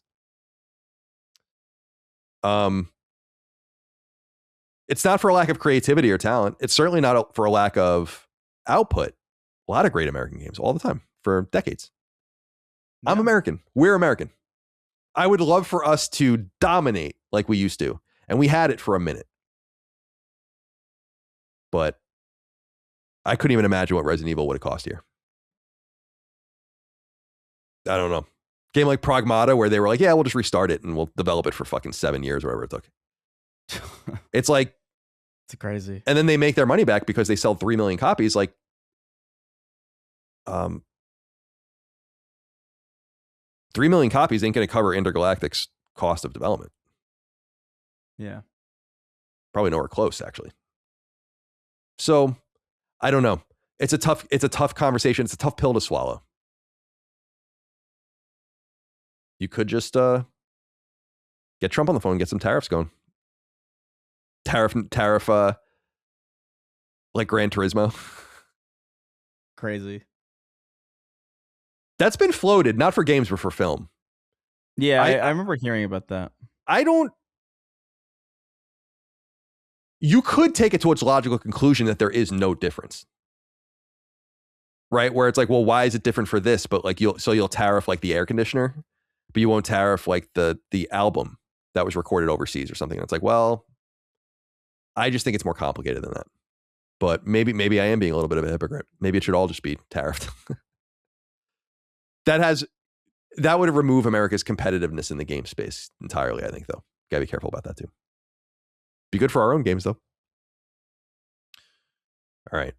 Final inquiry comes from Rochambeau. Be very curious to hear what you guys think of this. He says, hey guys, long time, third time. I'm really over the melodramatic attitude of people getting misty-eyed about physical media, and I need someone on record saying the quiet part out loud. Physical media was always a nightmare, and digital saved our sanity. My childhood wasn't the tactile joy of ownership. It was performing amateur CPR in an NES cartridge, praying the Contra would boot up before my parents called me for dinner. And that was the best case scenario. CDs turned into skipping-based rhythm games the second you looked at them wrong. Cassette tapes ate themselves for sport, and the fix was jamming a pencil into the reel and hand-cranking your Van Halen tape back to life like you were starting a Model T. We haven't preserved physical media. We performed triage on it. So here's my question for the show. In a world where I can now scratch, warp, unspool, or blow into absolutely nothing and my games just still work, why is nostalgia trying to drag us back to the dark ages? Someone had the good sense to burn down the Library of Alexandria. Hell, even the Nazis couldn't be bothered with biblical physical media. Am I wrong to think backwards compatible cloud library is just one of the great unsung achievements of our lifetime? Or am I just a guy who has too much NES cartridge dust in his lungs? Keep up with the great show. Sorry for mentioning Nazis. Thank you for writing in. I like, it is an interesting and funny way to articulate it, but it is true that we are forgetting what it was like. And it did suck. Scratching a CD was the worst, dude. I remember the CDs that I scratched. I scratched my original copy of 311's Transistor. Literally, that's one of my favorite albums. I literally had to go and buy another one at some point. And then I bought and what was funny about the second one I bought was it was accidentally the clean version. Oh. Ah. So it is true. Like I remember, like it did suck. What we forget, it's a matter of being careful what we ask for, I think. The move to digital, like with iTunes, like the iPod and stuff, I was like, this is amazing. Why would you ever go back? And I never did. In fact, I just got more and more digital. There's nothing romantic about going into a store and buying a game and having it on disc for me. If there's like some sort of practicality to it, I appreciate that. But I do think we are kind of ignoring the reality that it's actually, if things worked the way we wanted them to, so much better. And maybe that has to be spoken about more. But that's an argument lost on younger people that never existed in that space. And so they don't care. And why would they? I mean, I don't, I know what people are saying. Like I had scratch discs too. I had cartridges that didn't work. I had consoles that just kind of died, you know, but I don't know, man. I look at it from less of an angle of like, yes, things are more convenient, but I do think convenient. I do think you have to juggle your conveniences or balance your conveniences, because I think too much convenience and you end up like Wall-E. You know, you end up like you end up a little bit divorced from the world around you in a way that's not that healthy for people. And so like I don't know. I like the experience of going into a store and getting a game, not necessarily because of the physical media, but because I have to. It means something to go somewhere to do something and interact and just exist as a person instead of like a hamster in a cage with your fucking wheel that just gives you everything that you want. Like I don't know. There's I get it. I love the conveniences of digital media. And I'm not the biggest physical games collector. I've started kind of recently getting back into it. Still nowhere near the degree that most people are going to be. But like, I just played Spider-Man 2 physically on my 360 and I didn't. It was not this harrowing fucking experience of like getting up to open the disc tray, putting it in. It was kind of nice. Yeah, in the digital space, I will agree that it's been fine with that stuff. His stuff about the NES is true. Like it was nuts. Yeah, like I the things, like the things. It's not even that. Like there's so much more to it. Like sometimes you'd have to shove a cartridge in on top of the cartridge. You know, like everyone had like their own little trick. Like that was actually almost seemed like only for one machine. Like the ghost in that specific machine, you had to do a certain thing. It fucking sucked. Dude, I had a 360 that wouldn't open. The disc tray wouldn't open, so I had a paper clip taped to it, and it was like there was like a hole that there was like a hole to pop it out. Yeah. There was like a hole that you could like press on, like you could physically move the gear to open it, then you drag it out and put it in and slam it. So like, yeah, I mean, I don't know. I kind of it's just part of being a person. I don't know. Like I am kind of romantic about it. But it's only because I know things are just going to get more and more divorced. Now I kind of savor the little frustrations that I have, because I know at some point I'm going to not own anything. I think for me, it's more, I'm nostalgic for it because it was old and it was fun. And we were talking about going into the store and buying the games and seeing the games on the shelves and reading the instruction manual. It is fun, but I don't long for it. I would have taken this reality when I was a kid any day of the week. If you told me like, oh, you could just turn your NES on and fucking buy it, I'd be like, all right. Oh yeah. I would have thrown that away in 2 seconds. You wouldn't have had to have your mom drive you to, you know, GameStop or Software Center or wherever it is. Yeah, like we had to go and get the games physically. We had to. And of course that's implied and obviously intuitive. Everyone knows that, but it's like we didn't want to. That's why we liked television. You know, I think this is where I feel like the world experience of just like two different people at different, I don't know, socioeconomic points in where they were is like totally different. Because it was like, for me, if it was like, oh, this console doesn't play used games, then we're just not getting it because we can't afford non-used games. You know what I mean? Yeah, I don't even like, really. Yeah. I mean, that's a whole component to it, but I don't consider that because I was never really a used game person. But it's funny because like I could have. it would have been awesome to be more open to used games when I was a kid. I kind of was put off from them by like my mom saying like, no, it's worth it to like, and other people just being like, buy the new one. It's like, I think they were scared it was going to be broken or something. Like it was always like that, like dramatic. Like that was the fear for me, that I was going to get the one disc that was like scratched to shit, and then I would have spent half the price on something that like it would be completely busted. Because like my parents weren't just giving me games hand over fist by any stretch of the imagination. But I understand what you mean, but I also think that that's why the used game argument is so funny to me, because it obviously is so vital, but it is also like the illustration of why the companies don't care. Not because they don't want you to buy used games, but because it's literally like a zero interaction thing for them. Like it's like they get nothing by placating you. So it's literally that simple. So it's these two different wants conflicting with each other. But I understand what you mean, and that's a huge component of it. That's one of the things I said when I talked to the congressman's guy, was like the rights of physical ownership were implied. Like you technically do have a license when you buy a physical game, but the license is like, you can't play this like on a fucking projector in Times Square. You can't, like, it's the same thing of like when you buy a Blu-ray, you're not supposed to like put it in a movie theater. You're not even really, I think, supposed to technically have like huge parties with it or whatever, but like, it doesn't matter. No one gives a shit, and it's physical, and you can do what you want with it. That's obviously the escape hatch. That's gone now. I get it.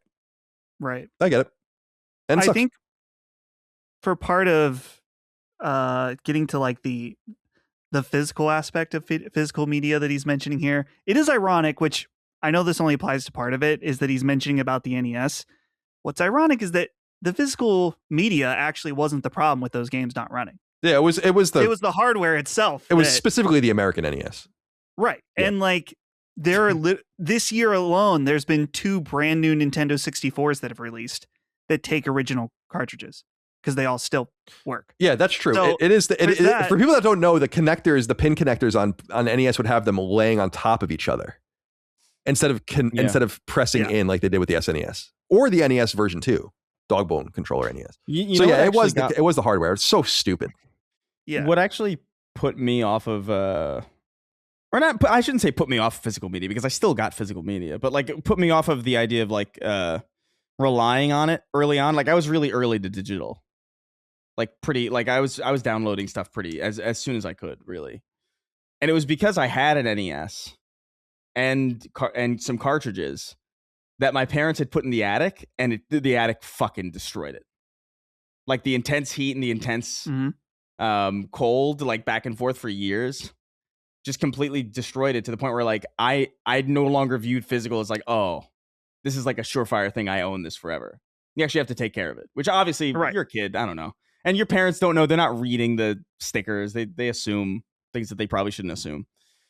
Well, and that goes into the other part, which is about discs. And it's like, yeah, discs get scratched, but it's like, if they are delicate, but if they were so delicate, then there wouldn't be a thriving retro games market, because they've survived or they're fixable. You know what I mean? Like the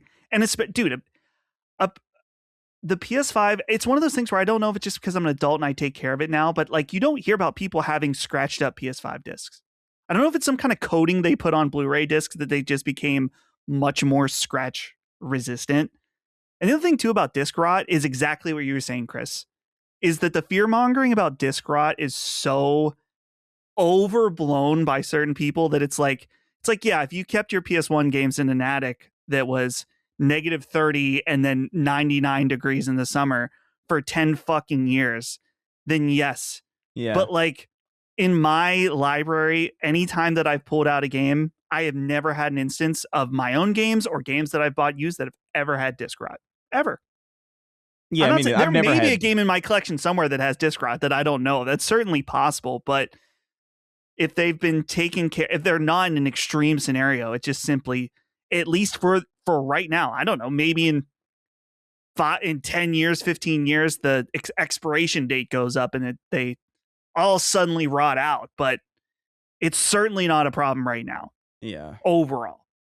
So yeah, as far as Rochambeau here, it's funny because I feel like this write-in, I know he's being funny, but like, I feel like he's the one being melodramatic about how volatile the physical media is. Yeah, I think I'm sorry. Go ahead, Chris. Go ahead. Well, I just want to say, like, because I really do feel this way.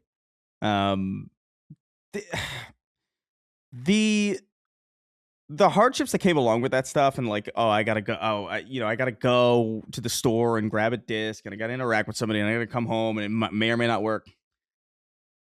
I get it, but I guess as I get older, I think about any excuse to not stay stagnant and locked, because it's too easy. I really do like it. It's too easy. I feel it for me as well. Where like I do miss, even just from that aspect, not even necessarily because it was good, but it's good for you in the same way that, like, vegetables are when you're a kid. You know what I mean? Like, it's just like, it's good to do these things. And it's good to get accustomed to doing these things. When I wake up, I don't want to drink an entire glass of water. I want to have a fucking sugary fucking drink. That's what I want to do. But like, it's good to not do that. And I think people generally got to get better about doing things that are that they don't necessarily want to do, that are just good for them. I know it's not necessarily, there's nothing to do here because like physical games are kind of on their way out or whatever, but I just think like the spirit of that is something that we should not necessarily throw away so flippantly.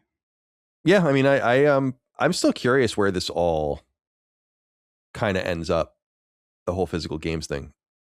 I still think there's a way for them to salvage this if they wanted to, but I just don't think it's going to happen to placate PS5 players at the very least. But we'll see. I think the that one week of blackout or whatever is going on now, right? So we'll see if that matters. I don't think it's really going to make a difference, but yeah, can't hate on people for trying something anyway. Yeah. All right, let's get the hell out of here. It's time to go, my boys. It's good to see you today. Good to be with you as always. It's a pretty lengthy episode. I think people will be pleased about that. Yeah. Let's go around the horn and say goodbye. Chris, goodbye to you, my friend. Be well. Anything you'd like to share before we go? No, I'm gonna check on that cup of water. Hopefully I'll find a waterboarded drowned fly, and then I'll get on with my day. I'm supposed to meet a friend of mine at B-Dubs. Oh, nice. Kind of soon. I haven't been to B-Dubs in a while. I love Buffalo, man. Wild Wings. Good shit. They have cheese curds and caramel. I don't know if you've ever had that. That's like one of the like appetizer style things, right? That they have. Yeah, but like it's not something that I would have tried. If not, I think I was at there years ago, and the waitress was like, "You should have this with caramel." I was like, "Cheese?" It sounded like alien to me, and then I had it. I was like, "This is top tier shit." So I'm kind of excited. Cool, man. Have fun. I love Buffalo Wild Wings. It's too bad just because most of them are so gross. That's why I don't go more often. Yeah, it's the thing that's a bummer though is like I'm gonna walk there and it's like 90 degrees right now. Ooh, don't know how I'm feeling about that, but alas, gross. Yeah, not fantastic. Man. Be well. Good to see you as always, Dustin. Goodbye to you. Anything to report? Nothing to report. I think we're having breakfast for dinner. Fun! This, so I'm looking forward to that. Got to relieve Holly for a little bit. She's been taking care of the baby. So I'll hang out with Leon for a bit, play some Mortal Shell. Little boy. Play some Mortal Shell with your father. I try to like sit him, like I can kind of sit him down beside me and he can kind of like, he's not looking at he can't see the TV. He can only see like a foot and a half in front of him. So, I try to sit with him and play games, but usually he's not into it for now, but he's more interested in pooping probably. Yeah. That's his main thing right now. He's just I say this lovingly, he's just kind of boring right now, other than he's either just being insanely cute, and I love that. I love cuddling him. He's great, but he's just trying to poop, fart, and eat. Boring is good for a baby, man. Yeah, that's a great situation. Yeah. I am also trying to poop, fart, and eat. I mean, that's basically my life now. So yeah. All right. Certainly. Boys, it's good to see you as always. I appreciate you guys. And thank you for bringing your A game as always to our Sacred Symbols, a PlayStation podcast. You guys can get it live each and every week, as you know. Patreon.com/LastStandMedia for early ad free access, and LastStandMedia.store for merch. There was something else I wanted to say before I left, but I forgot. It doesn't really matter. Mike is going away next week. Oh, where's she going? She's going to see her family, like for just a few days. I'm going to stay back and be with the dogs, but so I don't know what I'm going to do. I might die. You may order DoorDash every night. It's so funny because there's this idea that like we are always ordering DoorDash, doing these things, and like we never DoorDash. It's too expensive. It is. It's like, well, it's just like it's the quality too, you know. Like I just feel like I'm not getting. It's always cold, and yeah, I'd rather just make like something in the dude. The air fryer has been a revolution for me. Oh yeah, hell yeah, it's a revolution. I gotta get. I have one that's like on its last legs, or it's like I don't even know if it's an air fryer. It's a toaster oven that has an air fry setting from forever ago. I don't even know really what that means, because in my head, air fry is a toaster oven. Yeah, like it's the air fryer is great. Like I never was familiar with it, and then we have one, and I put a few things in it, and I'm like, yeah, this is working. Good stuff. Yeah, I got to get one. All right, my boys. Well, be well. Again, I'm out of here. I already said it, but patreon.com/laststandmedia for early ad for access. Laststandmedia.store for merch. We'll see you next time. Until then, goodbye. See ya. Take care, guys. Sacred Symbols, a PlayStation podcast, is a product and trademark of Last Stand Media and Collins Last Stand LLC, and is proudly recorded in the USA. The show is conceived by, is written by, and is directed by me, Colin Moriarty. My co-hosts are Chris Raygun Maldonado and Dustin Furman. The show is produced by executive producer Dustin Furman. All of Last Stand's theme music is by my best friend, Ramon Narvaez. As you know, all of Last Stand's shows, including Sacred Symbols, are fan-funded on Patreon at patreon.com/laststandmedia. The following names are at the producer level on Patreon, our highest tier, and we're grateful for your thoughtful and kind contributions to our independent endeavor. Thank you.